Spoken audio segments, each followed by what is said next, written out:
ಯಾರ ಜೊತೆನೋ ಮಲಗಿದಾಳೆ ಅದಕ್ಕೆ ರಾಜಕಾರಣದಲ್ಲಿ ಬಂದಿದೆ, ಯಾರ ಜೊತೆನೋ ಸುತ್ತಾ ಇದ್ದಾಳೆ ಅದಕ್ಕೆ ರಾಜಕಾರಣಕ್ಕೆ ಬಂದಿದ್ದಾಳೆ, ಅದಕ್ಕೆ ಇವಕ್ಕೆ ಅವಕಾಶ. ಎಲ್ಲಾರ್ದು it all end up to ಆಕೆಯ ಕ್ಯಾರೆಕ್ಟರ್ ಬಗ್ಗೆ ಬಂದ್ಬಿಡುತ್ತೆ.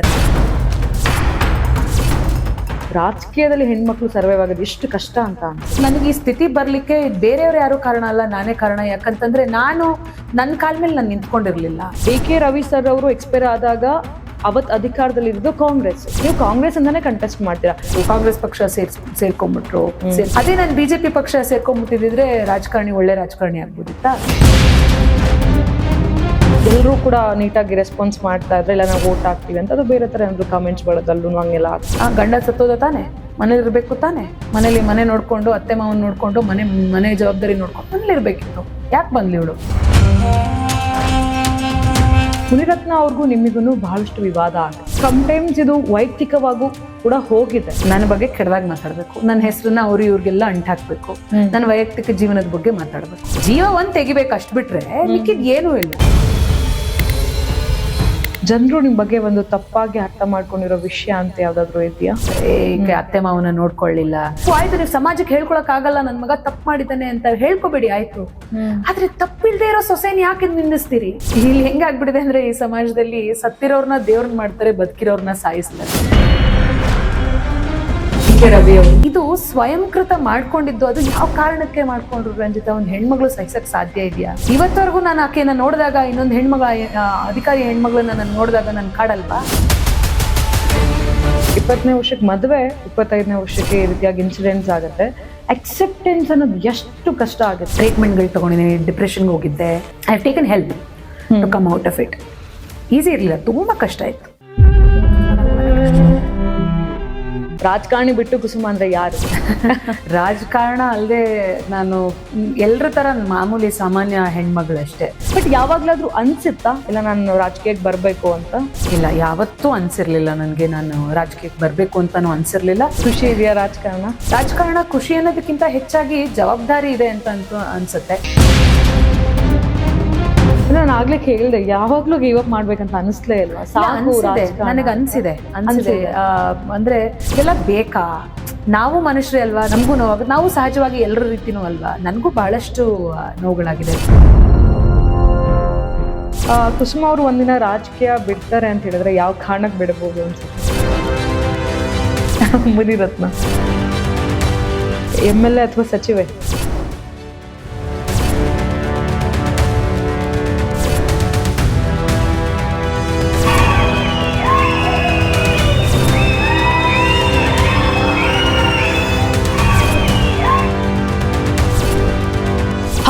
ನಮಸ್ಕಾರ, ಕರ್ನಾಟಕ ಟಿವಿಗೆ ಸ್ವಾಗತ. ಅಂಡ್ ಇದು ನಾನು ನಾಯಕಿ ಸ್ಪೆಷಲ್ ಪಾಡ್ಕಾಸ್ಟ್. ನಾನು ನಿಮ್ಮ ರಂಜಿತಾ ರೇವಣ್ಣ. ಪ್ರತಿ ಎಪಿಸೋಡಲ್ಲೂ ನಾನು ಒಬ್ಬೊಬ್ರು ನಾಯಕಿ ಜೊತೆ ಬರ್ತಾ ಇದ್ದೆ, ಅವ್ರ ಲೈಫ್ ಸ್ಟೋರಿ ಬಗ್ಗೆ ಹೇಳ್ತಾ ಇದ್ದೆ. ಇವತ್ತು ಕೂಡ ನನ್ನ ಜೊತೆ ಒಂದು ಸ್ಪೆಷಲ್ ನಾಯಕಿ ಇದ್ದಾರೆ. ಫೇವ್ರೆಟ್ ಅನ್ನೋದಕ್ಕಿಂತ ನನಗೆ ಬಹಳಷ್ಟು ಇಷ್ಟ ಆಗುವಂಥ ವ್ಯಕ್ತಿತ್ವ ಅವರು. 2020ರಲ್ಲಿ ಬೈ ಎಲೆಕ್ಷನಲ್ಲಿ ಕಂಟೆಸ್ಟ್ ಮಾಡ್ತಾರೆ RR ನಗರದಿಂದ. ಸ್ಟಾರ್ಟಿಂಗಲ್ಲಿ 63,000 ಮತಗಳನ್ನ ಪಡ್ಕೊಳ್ತಾರೆ. ಅದಾದ ನಂತರ 2023ರಲ್ಲಿ ಅಸೆಂಬ್ಲಿ ಎಲೆಕ್ಷನ್ ಅಲ್ಲಿ ಕಂಟೆಸ್ಟ್ ಮಾಡ್ತಾರೆ. ಏನು ಒಂದು 63,000 ಮತಗಳನ್ನ ಪಡ್ಕೊಂಡಿದ್ರು, ಆ 2023ಯಲ್ಲಿ 1,16,300 ಚಿಲ್ಲರೆ ಮತಗಳನ್ನ ಪಡ್ಕೊಳ್ತಾರೆ. ಫಸ್ಟ್ ಟೈಮ್ ಎಲೆಕ್ಷನ್ ಕಂಟೆಸ್ಟ್ ಮಾಡಿದಾಗ್ಲೇನೆ ಅಷ್ಟು ಧೈರ್ಯವಾಗಿ ಮತಗಳನ್ನ ಕೇಳು ಅಷ್ಟು ಸಾವಿರಾರು ಮತಗಳನ್ನ ಪಡ್ಕೊಳ್ತಾರೆ. ಇದೊಂದು ರಾಜಕೀಯ ಜರ್ನಿ ಒಂದ್ ಕಡೆ ಆದ್ರೆ, ಇವತ್ತು ಎಷ್ಟೋ ಸಾವಿರಾರು ಹೆಣ್ಮಕ್ಳಿಗೆ ಅವರು ಸ್ಫೂರ್ತಿ ಆಗಿದ್ದಾರೆ ಅಥವಾ ಸಂಕೇತ ಆಗಿದೆ ಅಂದ್ರೂ ಕೂಡ ತಪ್ಪಾಗೋದಿಲ್ಲ. ಸೊ ಈಗಾಗ್ಲೇ ಗೊತ್ತಾಗಿದೆ ನಾನು ಯಾರ ಬಗ್ಗೆ ಹೇಳ್ತಾ ಇದ್ದೀನಿ ಅಂತ. ಅದು ಬೇರೆ ಯಾರು ಅಲ್ಲ, ಕುಸುಮ ಹನುಮಂತರಾಯಪ್ಪನವರು ಇವತ್ತು ನನ್ನೊಟ್ಟಿಗೆ ಇದ್ದಾರೆ. ನಾನ್ ಆಯ್ಕೆ ಪಾಡ್ಕಾಸ್ಟ್ ನಲ್ಲಿದ್ದಾರೆ. ಸೊ ಫಸ್ಟ್ ಅವ್ರನ್ನ ವೆಲ್ಕಮ್ ಮಾಡ್ಕೊಳ್ಳೋಣ. ನಮಸ್ತೆ. ನಮಸ್ತೆ. ನಾನು ಆಗ್ಲೇ ಹೇಳ್ದೆ, ನನಗೆ ತುಂಬಾ ಇಷ್ಟ ಆಗುವಂತ ವ್ಯಕ್ತಿತ್ವ ನೀವು. ಬಿಕಾಸ್ ರಾಜಕೀಯ ಒಂದ್ ಪಾರ್ಟ್ ಅದು ಹಂಗಿದೆ, ಬಟ್ ಆದ್ರೆ ಒಂದು ವೈಯಕ್ತಿಕವಾಗಿ ಅಷ್ಟನ್ನೆಲ್ಲ ಫೇಸ್ ಮಾಡಿ ಇವತ್ತು ಬಂದು ಇಷ್ಟು ಸ್ಟ್ರಾಂಗ್ ಆಗಿ ಕೂತ್ಕೊಂಡಿದ್ದೀರಾ, that is something. So first ಕೇಳ್ತೀನಿ, ಹೇಗಿದ್ದೀರಾ? ನಾನು ಚೆನ್ನಾಗಿದ್ದೀನಿ. Thank you so much Ranjita. It really means a lot. ಒಂದು ಹೆಣ್ಮಗಳು ಏನೋ ನಿಮ್ಮ ವ್ಯಕ್ತಿತ್ವ ಇಷ್ಟ ಆಗುತ್ತೆ ಅಂತ ಯಾರಿಗೆ ಹೇಳಿದ್ರು ಸಂತೋಷ ಆಗುತ್ತೆ. But thank you so much. ಹೇಗೆ ನಡೀತಾ ಇದೆ ಲೈಫ್ ಎಲ್ಲ? ಚೆನ್ನಾಗಿದೆ. ರಾಜಕಾರಣದ ಜೀವನ ಏರಿಳಿತಗಳಿರ್ತವೆ. ಬಟ್ ಜೀವನ ಚೆನ್ನಾಗಿ ನಡೀತಾ ಇದೆ. ಚೆನ್ನಾಗಿ ಹೋಗ್ತಾ ಇದೆ. ಸೊ ನಾನು ಆಗ್ಲೇ ಹೇಳ್ತಾ ಇದ್ದೆ ರಾಜಕೀಯ ಆಮೇಲೆ ಮಾತಾಡೋಣ, ಬಿಕಾಸ್ ಎಲ್ರಿಗೂ ಕೂಡ ಗೊತ್ತು ಕುಸುಮ ಹನುಮಂತರಾಯಪ್ಪ ರಾಜಕೀಯವಾಗಿ ಅಥವಾ ರಾಜಕಾರಣಿಯಾಗಿ ಏನು ಅಂತ. ಅದಲ್ಲದೆ ಜನಗಳಿಗೆ ಗೊತ್ತಾಗ್ಬೇಕು ಇವತ್ತು ಕುಸುಮ ಅಂದ್ರೆ ಯಾರು ನಿಜಕ್ಕೂ ಕೂಡ ಅಂತ. ಸೊ ಹೇಳಿ, ರಾಜಕಾರಣಿ ಬಿಟ್ಟು ಕುಸುಮ ಅಂದ್ರೆ ಯಾರು? ರಾಜಕಾರಣ ಅಲ್ಲದೆ ನಾನು ಎಲ್ರ ತರ ಮಾಮೂಲಿ ಸಾಮಾನ್ಯ ಹೆಣ್ಮಗಳಷ್ಟೇ. ಎಲ್ಲಾ ಹೆಣ್ಮಕ್ಳು ಹೇಗೆ ಜೀವನಗಳನ್ನ ಕಟ್ಕೋಬೇಕು ಅಂತ ಆಸೆ ಇಟ್ಕೊಂಡಿರ್ತಾರೆ ಅಥವಾ ಜೀವನ ನಡೆಸ್ಬೇಕು ಅಂತ ಅನ್ಕೊಂಡಿರ್ತಾರೆ, ಒಬ್ಬ ಸಾಮಾನ್ಯ ಹೆಣ್ಮಗಳಿಗೆ ಏನೆಲ್ಲ ಯೋಚನೆಗಳಿರ್ತವೆ ಆಕೆಯ ಜೀವನದ ಬಗ್ಗೆ, ಅದೇ ರೀತಿ ನಾನು ಒಬ್ಬಳ ಸಾಮಾನ್ಯ ಹೆಣ್ಮಗಳಷ್ಟೇ. ರಾಜಕಾರಣ ಅದ್ರ ಜೊತೆಗೆ ಬಂದಿದೆ, ಈ ಜೀವನದಲ್ಲಿ ರಾಜಕಾರಣ ಬಂದಿದೆ ಬಿಟ್ರೆ, ಅದರ್ವೈಸ್ ನಾನು ಮಾಮೂಲಿ ಎಲ್ಲಾ ಹೆಣ್ಮಕ್ಳ ತರಾನೇ ಸಾಮಾನ್ಯ ಹೆಣ್ಮಕ್ಳು. ಸೊ ಆಗ್ಲೇ ಮಾತನಾಡ್ಬೇಕಾದ್ರು ಹೇಳಿದ್ವಿ, ಒಂದು ಹಳ್ಳಿ ಕುಟುಂಬದಿಂದ ಬಂದಿತ್ತು. ಸೊ ನಿಮ್ ಜರ್ನಿ ಒಂದ್ ಹೋಗ್ತಾ ಇತ್ತು ಹಂಗೇನೆ, ನಿಮ್ದು ಮಾಮೂಲಿ ಲೈಫ್ ಸ್ಟೈಲ್ಸ್ ಅದು ಇದೆಲ್ಲ ಹೋಗ್ತಾ ಇತ್ತು. ಅದಾದ ನಂತರ ಈ ರಾಜಕೀಯ ಎಂಟ್ರಿ ಇದೆಯಲ್ಲ, ದಟ್ ಇಸ್ ಸರ್ಪ್ರೈಸ್ ಅಂತ ಅನ್ಸುತ್ತೆ. ಬಿಕಾಸ್ ನೀವು ಕೂಡ ಅನ್ಕೊಂಡಿರ್ಲಿಲ್ಲ ಅನ್ಸುತ್ತೆ ಮೇ ಬಿ ನಾನು ರಾಜಕಾರಣಕ್ಕೆ ಬರ್ತೀನಿ ಅಂತ. ಬಟ್ ಯಾವಾಗ್ಲಾದ್ರೂ ಅನ್ಸುತ್ತಾ ಇಲ್ಲ ನಾನು ರಾಜಕೀಯಕ್ಕೆ ಬರ್ಬೇಕು ಅಂತ? ಇಲ್ಲ, ಯಾವತ್ತೂ ಅನ್ಸಿರ್ಲಿಲ್ಲ ನನ್ಗೆ ನಾನು ರಾಜಕೀಯಕ್ಕೆ ಬರ್ಬೇಕು ಅಂತಾನು ಅನ್ಸಿರ್ಲಿಲ್ಲ, ಬರ್ಬೇಕು ಅಂತ ಆಸೆನೂ ಕೂಡ ಇರ್ಲಿಲ್ಲ ನನಗೆ. ಇದು ರಾಜಕಾರಣ ಆಕಸ್ಮಿಕವಾಗಿ ಬಂದಂತದ್ದು ನನಗೆ. ನಾನ್ ಯಾವತ್ತೂ ನಾನಾಗ್ಲಿ ನಮ್ಮ ಮನೇಲಿ ಯಾರೋ ಕೂಡ ಕುಸುಮ ರಾಜಕಾರಣಕ್ಕೆ ಬರ್ತಾಳೆ ಅಥವಾ ರಾಜಕಾರಣಕ್ಕೆ ಬರ್ಬೇಕು ಅಂತ ಯಾವ್ದೇ ಯೋಚನೆಗಳು ಕೂಡ ಇರ್ಲಿಲ್ಲ. ಓಕೆ, ಬಟ್ ವೈ ನಾನು ಯಾಕೆ ಈ ಕ್ವಶನ್ ನ ಪರ್ಟಿಕ್ಯುಲರ್ ಆಗಿ ಕೇಳಿದೆ ಅಂತ ಹೇಳಿದ್ರೆ, ತಂದೆ ರಾಜಕಾರಣದಲ್ಲಿದ್ರು, ಅದು ನಮಗೂ ಕೂಡ ಗೊತ್ತಿರೋ ಹಾಗೆ JDS ನಿಂದ ಕಂಟೆಸ್ಟ್ ಕೂಡ ಮಾಡಿದ್ರು. ಸೊ ಆ ತಂದೆದು ರಾಜಕೀಯ ಪ್ರಭಾವ ಯಾವಾಗ್ಲೂ ಬೀರಿರ್ಲಿಲ್ವಾ ನಿಮ್ ಮೇಲೆ? ಇಲ್ಲ, ನಾನ್ ಸಣ್ಣ ವಯಸ್ಸಿಂದಾನು ನಮ್ ತಂದೆ ರಾಜಕಾರಣದಲ್ಲಿದ್ರು. ನಮ್ ತಂದೆ ನಗರಸಭೆ ಸದಸ್ಯರಾಗಿ, CMC ಅಧ್ಯಕ್ಷರಾಗಿ, ಆಮೇಲೆ 2008ರಲ್ಲಿ ಚುನಾವಣೆಗೆ ಸ್ಪರ್ಧೆ ಮಾಡಿ ರಾಜಕಾರಣದಲ್ಲಿ ಅವ್ರಿದ್ರು. ನಾವು ತುಂಬಾ ಸಣ್ಣವ್ರಿದ್ವಿ, ನಾವ್ ನೋಡ್ಕೊಂಡ್ ಬಂದಿದೀವಿ, ಜನಗಳು ಯಾವಾಗ್ಲೂ ಮನೆ ಹತ್ರ ಬರೋರು ಅವೆಲ್ಲ ಇತ್ತು. ಬಟ್ ನಮ್ಗೆ ರಾಜಕಾರಣದ ಪರಿಚಯ ಅಂತಂದ್ರೆ ಇಷ್ಟ್ರ ಮಟ್ಟಿಗೆ ಮಾತ್ರ. ಅಷ್ಟು ಜನ ಬರ್ತಿದ್ರು, ತಂದೆ ಅವ್ರನ್ನೆಲ್ಲ ಹ್ಯಾಂಡಲ್ ಮಾಡ್ತಿದ್ರು, ಅಷ್ಟ್ ಬಿಟ್ರೆ ರಾಜಕಾರಣ ಅಂದ್ರೆ ಏನು, ನಿಜವಾಗ್ಲೂ ರಾಜಕಾರಣದಲ್ಲಿ ಯಾವ ರೀತಿ ಇರ್ಬೇಕು ಅಥವಾ ಏನು ಅಂತ ಯಾವ್ದು ಕೂಡ ನಮ್ಗೆ ಅದನ್ನೇನ್ ತೋರ್ಸ್ಕೊಟ್ಟಿರ್ಲಿಲ್ಲ. ನಾವು ಸಣ್ಣ ವಯಸ್ಸಿನಿಂದ ಇಷ್ಟೇ, ರಾಜಕಾರಣ ಅಂತ ಅಂದ್ರೆ ಜನಗಳು ಬರ್ತಾರೆ, ಕಷ್ಟ ಹೇಳ್ಕೊಂಡ್ ಬರ್ತಾರೆ, ಅದನ್ನ ಬಗೆಹರಿಸುವಂತ ಪ್ರಯತ್ನ ಮಾಡ್ತಾರೆ, ಬಗೆಹರಿಸ್ಕೊಡುವಂತ ಸಾಧ್ಯ ಆಗಿರೋದ್ನೆಲ್ಲ ಬಗೆಹರಿಸ್ತಾರೆ ಅನ್ನೋದ್ ಬಿಟ್ರೆ ಮಿಕ್ಕಿದ್ ಯಾವ್ದು ಕೂಡ ಇರ್ಲಿಲ್ಲ. ಅದನ್ನ ನೋಡ್ಕೊಳ್ತಾ ಬೆಳೆದಿದೀವಿ. ಬಟ್ ರಾಜಕಾರಣದಲ್ಲಿ ನಾನ್ ಯಾವತ್ತೂ ಇರ್ಲಿಲ್ಲ. ನಾನಾಗ್ಲಿ ನನ್ನ ತಮ್ಮ ಅಥವಾ ತಂಗಿ ಯಾರು ಕೂಡ ರಾಜಕಾರಣದಲ್ಲಿ ಇನ್ವಾಲ್ವ್ ಆಗೇ ಇರ್ಲಿಲ್ಲ. ಬಹುಶಃ ಈಗಿನ ಜನರೇಷನ್ ಅಲ್ಲಿ ಒಬ್ರು ರಾಜಕಾರಣಿ ಮನೆಯಿಂದ ಆಚೆ ಬಂತು ಅಂದ್ರೆ ಅವ್ರ ಇಡೀ ಕುಟುಂಬ ಆಚೆ ಬರುತ್ತೆ. ಕ್ಯಾಂಪೇನಿಂಗ್ ಆಗಿರ್ಬೋದು, ಎಲ್ರು ಕೂಡ ಆಚೆ ಬಂದು ಕ್ಯಾಂಪೇನ್ ಮಾಡುವಂತ. ಇಲ್ಲ ಇಲ್ಲ, ನಾನ್ ಬಹಳ ಸಣ್ಣವಳಿದ್ದೆ, ಸ್ಕೂಲ್ ನಲ್ಲಿದ್ದೆ, PUC ನನ್ನ ತಂದೆ ಅಧ್ಯಕ್ಷ ಆಗಿದ್ದು. ಆ ಟೈಮಲ್ಲಿ ನಾನು ಯಾವತ್ತೂ ಹೋಗಿರ್ಲಿಲ್ಲ. 2008ರಲ್ಲಿ ಅವರು ಚುನಾವಣೆಗೆ ಸ್ಪರ್ಧೆ ಮಾಡಿದಾಗ ಒಂದು ದಿನ ಏನೋ ಹೋಗಿದ್ದ ನೆನಪು ನನಗೆ. ಬಟ್ ಅದಕ್ ಮೀರಿ ನಮ್ಗೇನು ಗೊತ್ತಿರ್ಲಿಲ್ಲ ಅವಾಗ, ಬಹಳ ಸಣ್ಣವ್ರಿದ್ವಿ. ನಮ್ ರಾಜಕಾರಣ ಬರೀ ನಮ್ ತಂದೆಗ್ ಮಾತ್ರ ಸೀಮಿತವಾಗಿತ್ತು ನಮ್ ಕುಟುಂಬದಲ್ಲಿ. ಸೊ ಇಡೀ ಕುಟುಂಬದಲ್ಲಿ ತಂದೆಗ್ ಮಾತ್ರ ಸೀಮಿತವಾಗಿತ್ತು. ನಮ್ಗೆ ಯಾರಿಗೂನು ಕೂಡ ರಾಜಕಾರಣದಲ್ಲಿ ಬಿಡ್ತಾನೂ ಇರ್ಲಿಲ್ಲ, ಮತ್ತೆ ನಮಗೂ ಆಸಕ್ತಿ ಇರ್ಲಿಲ್ಲ. ಸೊ ನಾನು ಯಾವತ್ತೂ ಹೋಗಿರ್ಲಿಲ್ಲ. ಇದ್ದಕ್ಕಿದ್ದಂಗೆ ಇವಾಗ ರಾಜಕಾರಣಕ್ಕೆ ಅಭ್ಯರ್ಥಿಯಾಗಿ ಸ್ಪರ್ಧೆಗೆ ಇಳಿದ ಮೇಲೆ ರಾಜಕಾರಣದಲ್ಲಿ ಖುಷಿ ಇದೆಯಾ? ರಾಜಕಾರಣ ಖುಷಿ ಅನ್ನೋದಕ್ಕಿಂತ ಹೆಚ್ಚಾಗಿ ಜವಾಬ್ದಾರಿ ಇದೆ ಅಂತ ಅನ್ಸುತ್ತೆ. ಮೊದಲನೇದಾಗ ರಾಜಕಾರಣದಲ್ಲಿ ಹೆಣ್ಮಕ್ಳಿಗೆ ಬಹಳ ಕಮ್ಮಿ ಅವಕಾಶ ಸಿಗೋದು. ಸೊ ಹೆಣ್ಮಕ್ಳಿಗೆ ಅವಕಾಶ ಸಿಕ್ಕಿದಾಗ ಅದನ್ನ ಬಿಡಬಾರ್ದು. ಅವಕಾಶ ಬಿಟ್ರೆ ಇನ್ನು ಹೆಣ್ಮಕ್ಳಿಗೆ ಅಟ್ಲೀಸ್ಟ್ ನಾವು ಎಲ್ಲೋ ನಾವು ಸಕ್ಸಸ್ಫುಲ್ ಆಗಿ ರಾಜಕಾರಣ ಮಾಡ್ಕೊಂತಾ ಹೋದ್ರೆ ಬೇರೆ ಹೆಣ್ಮಕ್ಳಿಗೆ ಒಂದು ಪ್ರೇರಣೆ ಆಗತ್ತೆ. ಇಲ್ಲ, ನಾವು ಬರ್ಬಹುದು ರಾಜಕಾರಣಕ್ಕೆ, ಒಳ್ಳೆ ರಾಜಕಾರಣ ಮಾಡುವಂತ ಕೆಪಾಸಿಟಿ ನಮಗೂ ಇದೆ, ನಾವು ಮಾಡಬಹುದು, ಅವಕಾಶಗಳಿದಾವೆ ಅಂತ ಹೇಳಿ ಅವ್ರಿಗೆಲ್ಲೋ ಪ್ರೇರಣೆ ಆಗತ್ತೆ. ಸೊ ನಾವು ಬಂದ ಅವಕಾಶಗಳನ್ನ ಬಿಟ್ಬಿಟ್ರೆ ಎಲ್ಲೋ ಒಂದ್ ಕಡೆ ಅವ್ರಿಗೂ ಒಂಥರ ಅವ್ರ ಕೈಲೇ ಆಗ್ಲಿಲ್ಲ, ಇನ್ ನಾವೇನ್ ಮಾಡಕ್ಕಾಗತ್ತೆ ಅನ್ನೋ ಒಂದು ಭಾವನೆ ಬರ್ಬಾರ್ದು. ಸೊ ಹಾಗಾಗಿ ಖುಷಿ ಅನ್ನೋದಕ್ಕಿಂತ ಈ ಒಂದು ಜವಾಬ್ದಾರಿ ಇದೆಯಲ್ಲ, ಹೆಣ್ಮಕ್ಳು ರಾಜಕಾರಣದಲ್ಲಿ ಬರ್ಬೇಕು ಅನ್ನೋ ಒಂದು ಜವಾಬ್ದಾರಿ ಹೊತ್ಕೊಳ್ಳೋದಕ್ಕೆ ನನ್ಗೆ ಸಂತೋಷ ಇದೆ. ಸೊ ನಾನ್ ಪ್ರಾರಂಭದಲ್ಲೇ ಹೇಳ್ತಾ ಇದ್ದೆ, ನನಗೆ ಯಾಕೆ ಲೈಕ್ ನಿಮ್ಮ ವ್ಯಕ್ತಿತ್ವ ಇಷ್ಟ ಆಗತ್ತೆ ಅಂತ ಹೇಳಿದ್ರೆ, ತುಂಬಾನೇ ಫೇಸ್ ಮಾಡಿದೀರಾ. ನೀವಾಗ್ಲೇ ಮಾತನಾಡ್ಬೇಕಾದ್ರೆ ಹೇಳ್ತಾ ಇದ್ದೀನಿ, ನಾನು ಒಂಥರ ಓಪನ್ ಬುಕ್, ನಾನಲ್ಲಿ ಏನೂ ಇಲ್ಲ. ಬಿಕಾಸ್ ಹೌದು, ಕುಸುಮ ಅವ್ರು ಎಲ್ರು ಕೂಡ ಗೊತ್ತಿರೋಂತ ಕ್ಯಾರೆಕ್ಟರೇ. ಬಟ್ 2015ರಲ್ಲಿ ಡಿ ಕೆ ರವಿ ಸರ್ ಅವರು ಎಕ್ಸ್ಪೈರ್ ಆಗ್ತಾರೆ. ಅದಾದ ನಂತರ ನಿಮ್ಮ ಜೀವನ ಬಹಳಷ್ಟು ಚೇಂಜ್ ಆಗ್ತಾ ಹೋಗುತ್ತೆ. ಅಂಡ್ USA ಕೂಡ ಹೋಗ್ತೀರಾ, ಅಲ್ಲಿ ಎಜುಕೇಶನ್ ಮಾಡ್ತೀರಾ. ಸೊ ಹಿಂಗೊಂದ್ ಜರ್ನಿ ಹೋಗ್ಬೇಕಾದ್ರೆ ಅದಾದ್ಮೇಲೆ ರಾಜಕೀಯಕ್ಕೆ ಹೋಗುವಂಥದ್ದು. ಸೊ ಆ ಹಿಂದಿನ ಲೈಫ್ ಹೇಗಿತ್ತು? ಅಂದ್ರೆ ನೀವು ಮದ್ವೆ ಆಗೋದಕ್ಕಿಂತ ಮುಂಚೆ ಹೇಗಿತ್ತು ಲೈಫ್? ಮದ್ವೆ ಆದ್ಮೇಲೆ ಹೇಗಿತ್ತು? ಅದಾದ ನಂತರ ಏನೆಲ್ಲ ಆಯ್ತು? ನಮ್ದು ನೋಡಿ, ನಮ್ ತಂದೆ ತುಂಬಾ ಸ್ಟ್ರಿಕ್ಟ್ ಆಗಿ ಬೆಳೆಸಿದ್ದು. ನಮ್ದು ಒಟ್ಟು ಕುಟುಂಬ, ನಮ್ ದೊಡ್ಡಪ್ಪ, ನಮ್ ತಂದೆ. ಈಗ ತುಂಬಾ ಕಮ್ಮಿ ಬೆಂಗಳೂರಿನಲ್ಲಿ ಒಟ್ಟು ಕುಟುಂಬಗಳು ಇರೋದೇ ಕಮ್ಮಿ. ನಮ್ದು ಒಟ್ಟು ಕುಟುಂಬದಲ್ಲಿ ಬೆಳೆದಿದ್ದು. ನಮ್ ದೊಡ್ಡಪ್ಪ ಹಂಗೆ 3 ಜನ ಮಕ್ಳು, ನಾವ್ 3 ಜನ ಇದ್ವಿ. ಸೊ ನಮ್ಗೆ ಯಾರು ಇವಾಗಿನ ತರ ಏನು ಒಂದೊಂದ್ ಮಗುಗೆ ಒಂದೊಂದ್ ಸೆಪರೇಟ್ ರೂಮ್ ಅಂತ ಇರತ್ತಲ್ಲ, ಹಂಗೆಲ್ಲ ಏನಿರ್ಲಿಲ್ಲ. ಮನೆಗ್ ಬಂದ್ರೆ ಹೆಂಗಿತ್ತು, ನಾವ್ 6 ಜನ ಮಕ್ಳೇನಿದ್ವಿ, ಎಲ್ರು ಕೂಡ ಒಂದೇ ಹಾಲ್ ನಲ್ಲಿ ಮಲ್ಕೋಬೇಕಿತ್ತು. ಒಂದ್ ರೀತಿ ಹಾಸ್ಟೆಲ್ ತರ ಇರ್ತಿತ್ತು ನಮ್ಮ ಮನೆಗಳಲ್ಲಿ. ಆಮೇಲೆ ಬೆಡ್, ಕಾಟ್ ಆತರ ಎಲ್ಲ ಏನಿರ್ಲಿಲ್ಲ. ಹಾಸಿಗೆ, ಚಾಪೆ ಮೇಲೆ ಹಾಸಿಗೆ ಹಾಸ್ಕೊಬೇಕಿತ್ತು. ರಾತ್ರಿ ಹಾಸಿಗೆ ಹಾಸ್ಕೊಂಡ್ ಮಲ್ಕೋಬೇಕಿತ್ತು. ಬೆಳಗ್ಗೆ ಎದ್ಮೇಲೆ ಆ ಹಾಸಿಗೆಗಳನ್ನ ಮಡ್ಚಿಡೋದು ನಮ್ದೇ ಜವಾಬ್ದಾರಿ ಇರ್ತಿತ್ತು. ಸೊ 6 ಜನ ಮಕ್ಕಳು, ನಾವೆಲ್ಲರೂ ಒಟ್ಟಿಗೆ ಬೆಳೆದಿದ್ದು. ಆಲ್ಮೋಸ್ಟ್ ಎಲ್ರು ಒಂದೇ ಏಜ್ ಗ್ಯಾಪ್ ಜನರೇಷನ್ ಅಲ್ಲಿ ಇರುವಂತ ಮಕ್ಳಿದ್ದಿತ್ತು. ಸೊ ನಾವ್ ಹಿಂಗೆ ಬೆಳೆದಿದ್ದು. ತುಂಬಾ ಸ್ಟ್ರಿಕ್ಟ್, ಎದ್ರಲ್ಲೂ ಹೆಣ್ಮಕ್ಳಿಗೆ ತುಂಬಾ ಸ್ಟ್ರಿಕ್ಟ್ ಆಗಿ ಬೆಳೆಸಿದ್ದು ನಮ್ಮ ಮನೇಲಿ. ಇವ್ರು ನಮ್ ತಾಯಿ ನಮ್ಗೆ ಸ್ಕೂಲು, ಕಾಲೇಜು ಎಲ್ಲಾನು ಅಷ್ಟೇ. ಒಂದ್ ರೀತಿ ನನ್ ಸ್ಕೂಲ್ಗೆ ಮನೆ ಹತ್ರದಲ್ಲಿರುವಂತ ಸ್ಕೂಲ್ಗೆ ಹಾಕಿದ್ದು. ನನ್ ದೊಡ್ಡಪ್ಪನ ಮಗ ನನ್ ಜೊತೆನೆ ಓದಿದ್ದು. ಕಾಲೇಜ್ ನಲ್ಲೂ ಅಷ್ಟೇ. ಕಾಲೇಜ್ಗೆ ಹೋಗ್ಬೇಕಾದ್ರೂ ನನ್ ದೊಡ್ಡಪ್ಪನ ಮಗನ್ ಜೊತೆ, ಅಂದ್ರೆ ಪ್ರೊಟೆಕ್ಟೆಡ್ ಎನ್ವೈರನ್ಮೆಂಟ್. ಯಾರಾದ್ರೂ ಒಬ್ರು ಜೊತೆ ಇರ್ತಾರೆ. ನನ್ ದೊಡ್ಡಪ್ಪನ ಮಗ ರೇಗಿಸ್ತಾನೆ. ನಾನು ತುಂಬಾ ರಶ್ ಇರೋ ಬಸ್ಸಲ್ಲಿ ಓಡಾಡ್ತಿದ್ವಿ ನಾವು ಅವಾಗ ಕಾಲೇಜ್ಗೆ ಹೋಗ್ಬೇಕಾದ್ರೆ. ತುಂಬಾ ರಶ್ ಇದ್ರೆ ಬಸ್ಸಲ್ಲಿ ನಾನು ಹತ್ತುತ್ತಾ ಇರ್ಲಿಲ್ಲ. ನಾನ್ ಹತ್ತೋವರೆಗೂ ನನ್ ದೊಡ್ಡಪ್ಪನ ಮಗ ಹತ್ತಂಗಿರ್ತಿರ್ಲಿಲ್ಲ. ಸೊ ಅವ್ನು ಈಗ್ಲೂ ಹೇಳ್ತಿರ್ತಾನೆ, ಇವಳು ನಮ್ಗೆ ಎಷ್ಟು ಒಂದ್ ಕಾಟ ಕೊಟ್ಟಿಲ್ಲ. ಒಂದ್ ರಶ್ ಜಾಸ್ತಿ ಇತ್ತು ಅಂದ್ರೆ ಬಸ್ ಹತ್ತುತ್ತಿರ್ಲಿಲ್ಲ. ಅಂದ್ರೆ ನಮ್ಗೆ 6 ಗಂಟೆ ಮೇಲೆ ಎಲ್ಲೂ ಆಚೆ ಕಳಿಸ್ತಿರ್ಲಿಲ್ಲ. ಗಂಡ್ಮಕ್ಳುನು ಕಳಿಸ್ತಿರ್ಲಿಲ್ಲ. ನಮ್ಮನ್ನಂತೂ ಇನ್ನು ಶಾಲೆ ಆಯ್ತು, ಕಾಲೇಜ್ ಆಯ್ತು, ಮನೆ ಆಯ್ತು. ಮನೆ ಎದುರುಗಡೆನೆ ಕಾಲೇಜ್. ನಾನು ಇಂಜಿನಿಯರಿಂಗು ಮನೆ ಎದುರುಗಡೆನೆ ಮಾಡಿದ್ದು. ಸೊ ತುಂಬಾ ಪ್ರೊಟೆಕ್ಟೆಡ್ ಎನ್ವೈರನ್ಮೆಂಟ್ ಅಲ್ಲಿ ಬೆಳೆದಿದ್ದು. ನನ್ನ ಮದ್ವೆ 20ನೇ ವಯಸ್ಸಲ್ಲಿ ನನಗೆ, ನಾನು ಫೈನಲ್ ಇಯರ್ ಇಂಜಿನಿಯರಿಂಗ್ ಸ್ಟೂಡೆಂಟ್ ಇದ್ದೆ ನಾನು. ಅವಾಗ ನನ್ಗೆ ಈ ಮದ್ವೆ ಪ್ರಪೋಸಲ್ ಮನೆಗೆ ಬಂದಿತ್ತು. ಸೊ ಆ ಪ್ರಪೋಸಲ್ ನೋಡಿ ಅವ್ರು ಬಂದು ನೋಡ್ಕೊಂಡು ಹೋಗಿ, ಅವ್ರಿಗೆ ಇಷ್ಟ ಆಗಿ ಒಪ್ಕೊಂಡ್ಮೇಲೆ ನನಗೆ ಮದ್ವೆ, ನಾನು ಇಂಜಿನಿಯರಿಂಗ್ ಫೈನಲ್ ಸೆಮಿಸ್ಟರ್ ನಾನು ಮುಗಿಸ್ದೆ. ಫೈನಲ್ ಸೆಮಿಸ್ಟರ್ ಇದ್ದಾಗ ಎಂಗೇಜ್ಮೆಂಟ್ ಆಯ್ತು. ಎಂಗೇಜ್ಮೆಂಟ್ ಆಗಿದ ತಕ್ಷಣ ನನಗೆ ಮದ್ವೆ ಮಾಡ್ಬಿಟ್ರು. ಸೊ ನಂದು ಜೀವನ, ನನ್ ಕಂಪ್ಲೀಟ್ ಮದ್ವೆಗ್ ಮುಂಚೆ ತಂದೆ ತಾಯಿ ಮೇಲೆ ಡಿಪೆಂಡ್ ಆಗಿದ್ದೆ. Financially, psychologically, in all aspects I was dependent on my parents. ಬಹುಶಃ ಎಷ್ಟೋ ಜನ ಹೆಣ್ಮಕ್ಳು ಈಗ್ಲೂ ಕೂಡ ಅದೇ ಇರಬೇಕು. ಮದ್ವೆಗ್ ಮುಂಚೆ ಎಲ್ಲರೂ ತಂದೆ ತಾಯಿ ಮೇಲೆ ಡಿಪೆಂಡೆನ್ಸಿ ಇರುತ್ತೆ. ಮದ್ವೆ ನಂತರ ನಾನು ನನ್ನ ಗಂಡನ ಮೇಲೆ ಡಿಪೆಂಡ್ ಆಗಿದ್ದು.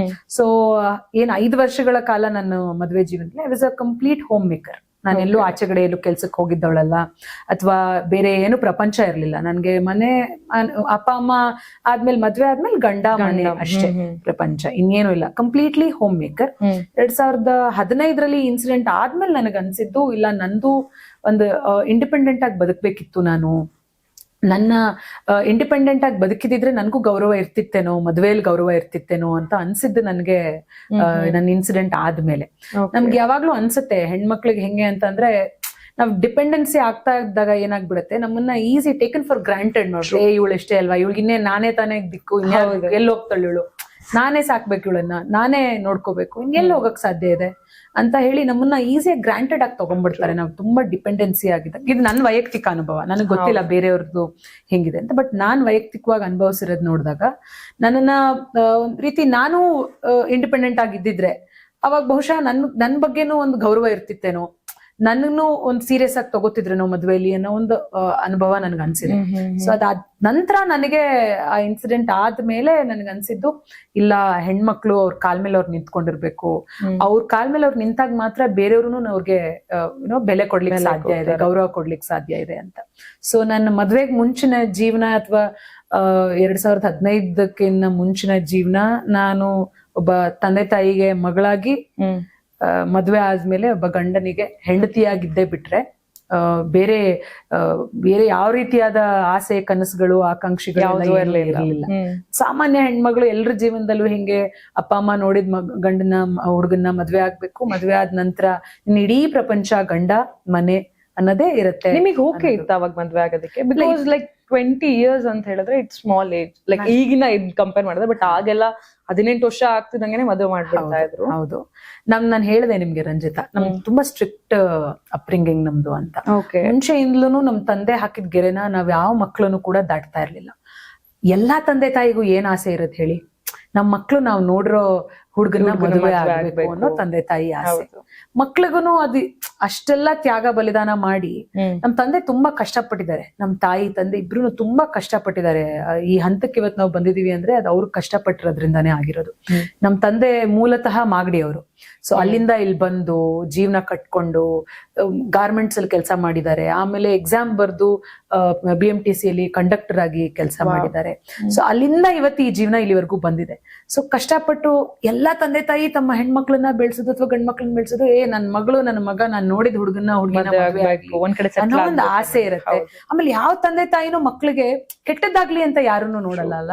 ನನ್ ಮಗಳು ಒಂದ್ ಒಳ್ಳೆ ಮನೆ ಸೇರ್ಬೇಕು, ಒಂದ್ ಒಳ್ಳೆ ಹುಡುಗನ ಮದ್ವೆ ಆಗ್ಬೇಕು, ಒಳ್ಳೆ ಕೆಲ್ಸದಲ್ಲಿರೋ ಹುಡುಗನ್ನ ಮದ್ವೆ ಮಾಡ್ಕೊಡ್ಬೇಕು, ನಾವು ಒಳ್ಳೆ ಜೀವನ ಇರ್ಬೇಕು, ಆ ತರ ಕನ್ಸುಗಳನ್ನೇ ಎಲ್ಲಾ ತಂದೆ ತಾಯಿ ಕಾಣೋದು. ನನ್ ತಂದೆ ತಾಯಿನೂ ಅದನ್ನೇ ಕಂಡಿದ್ದು.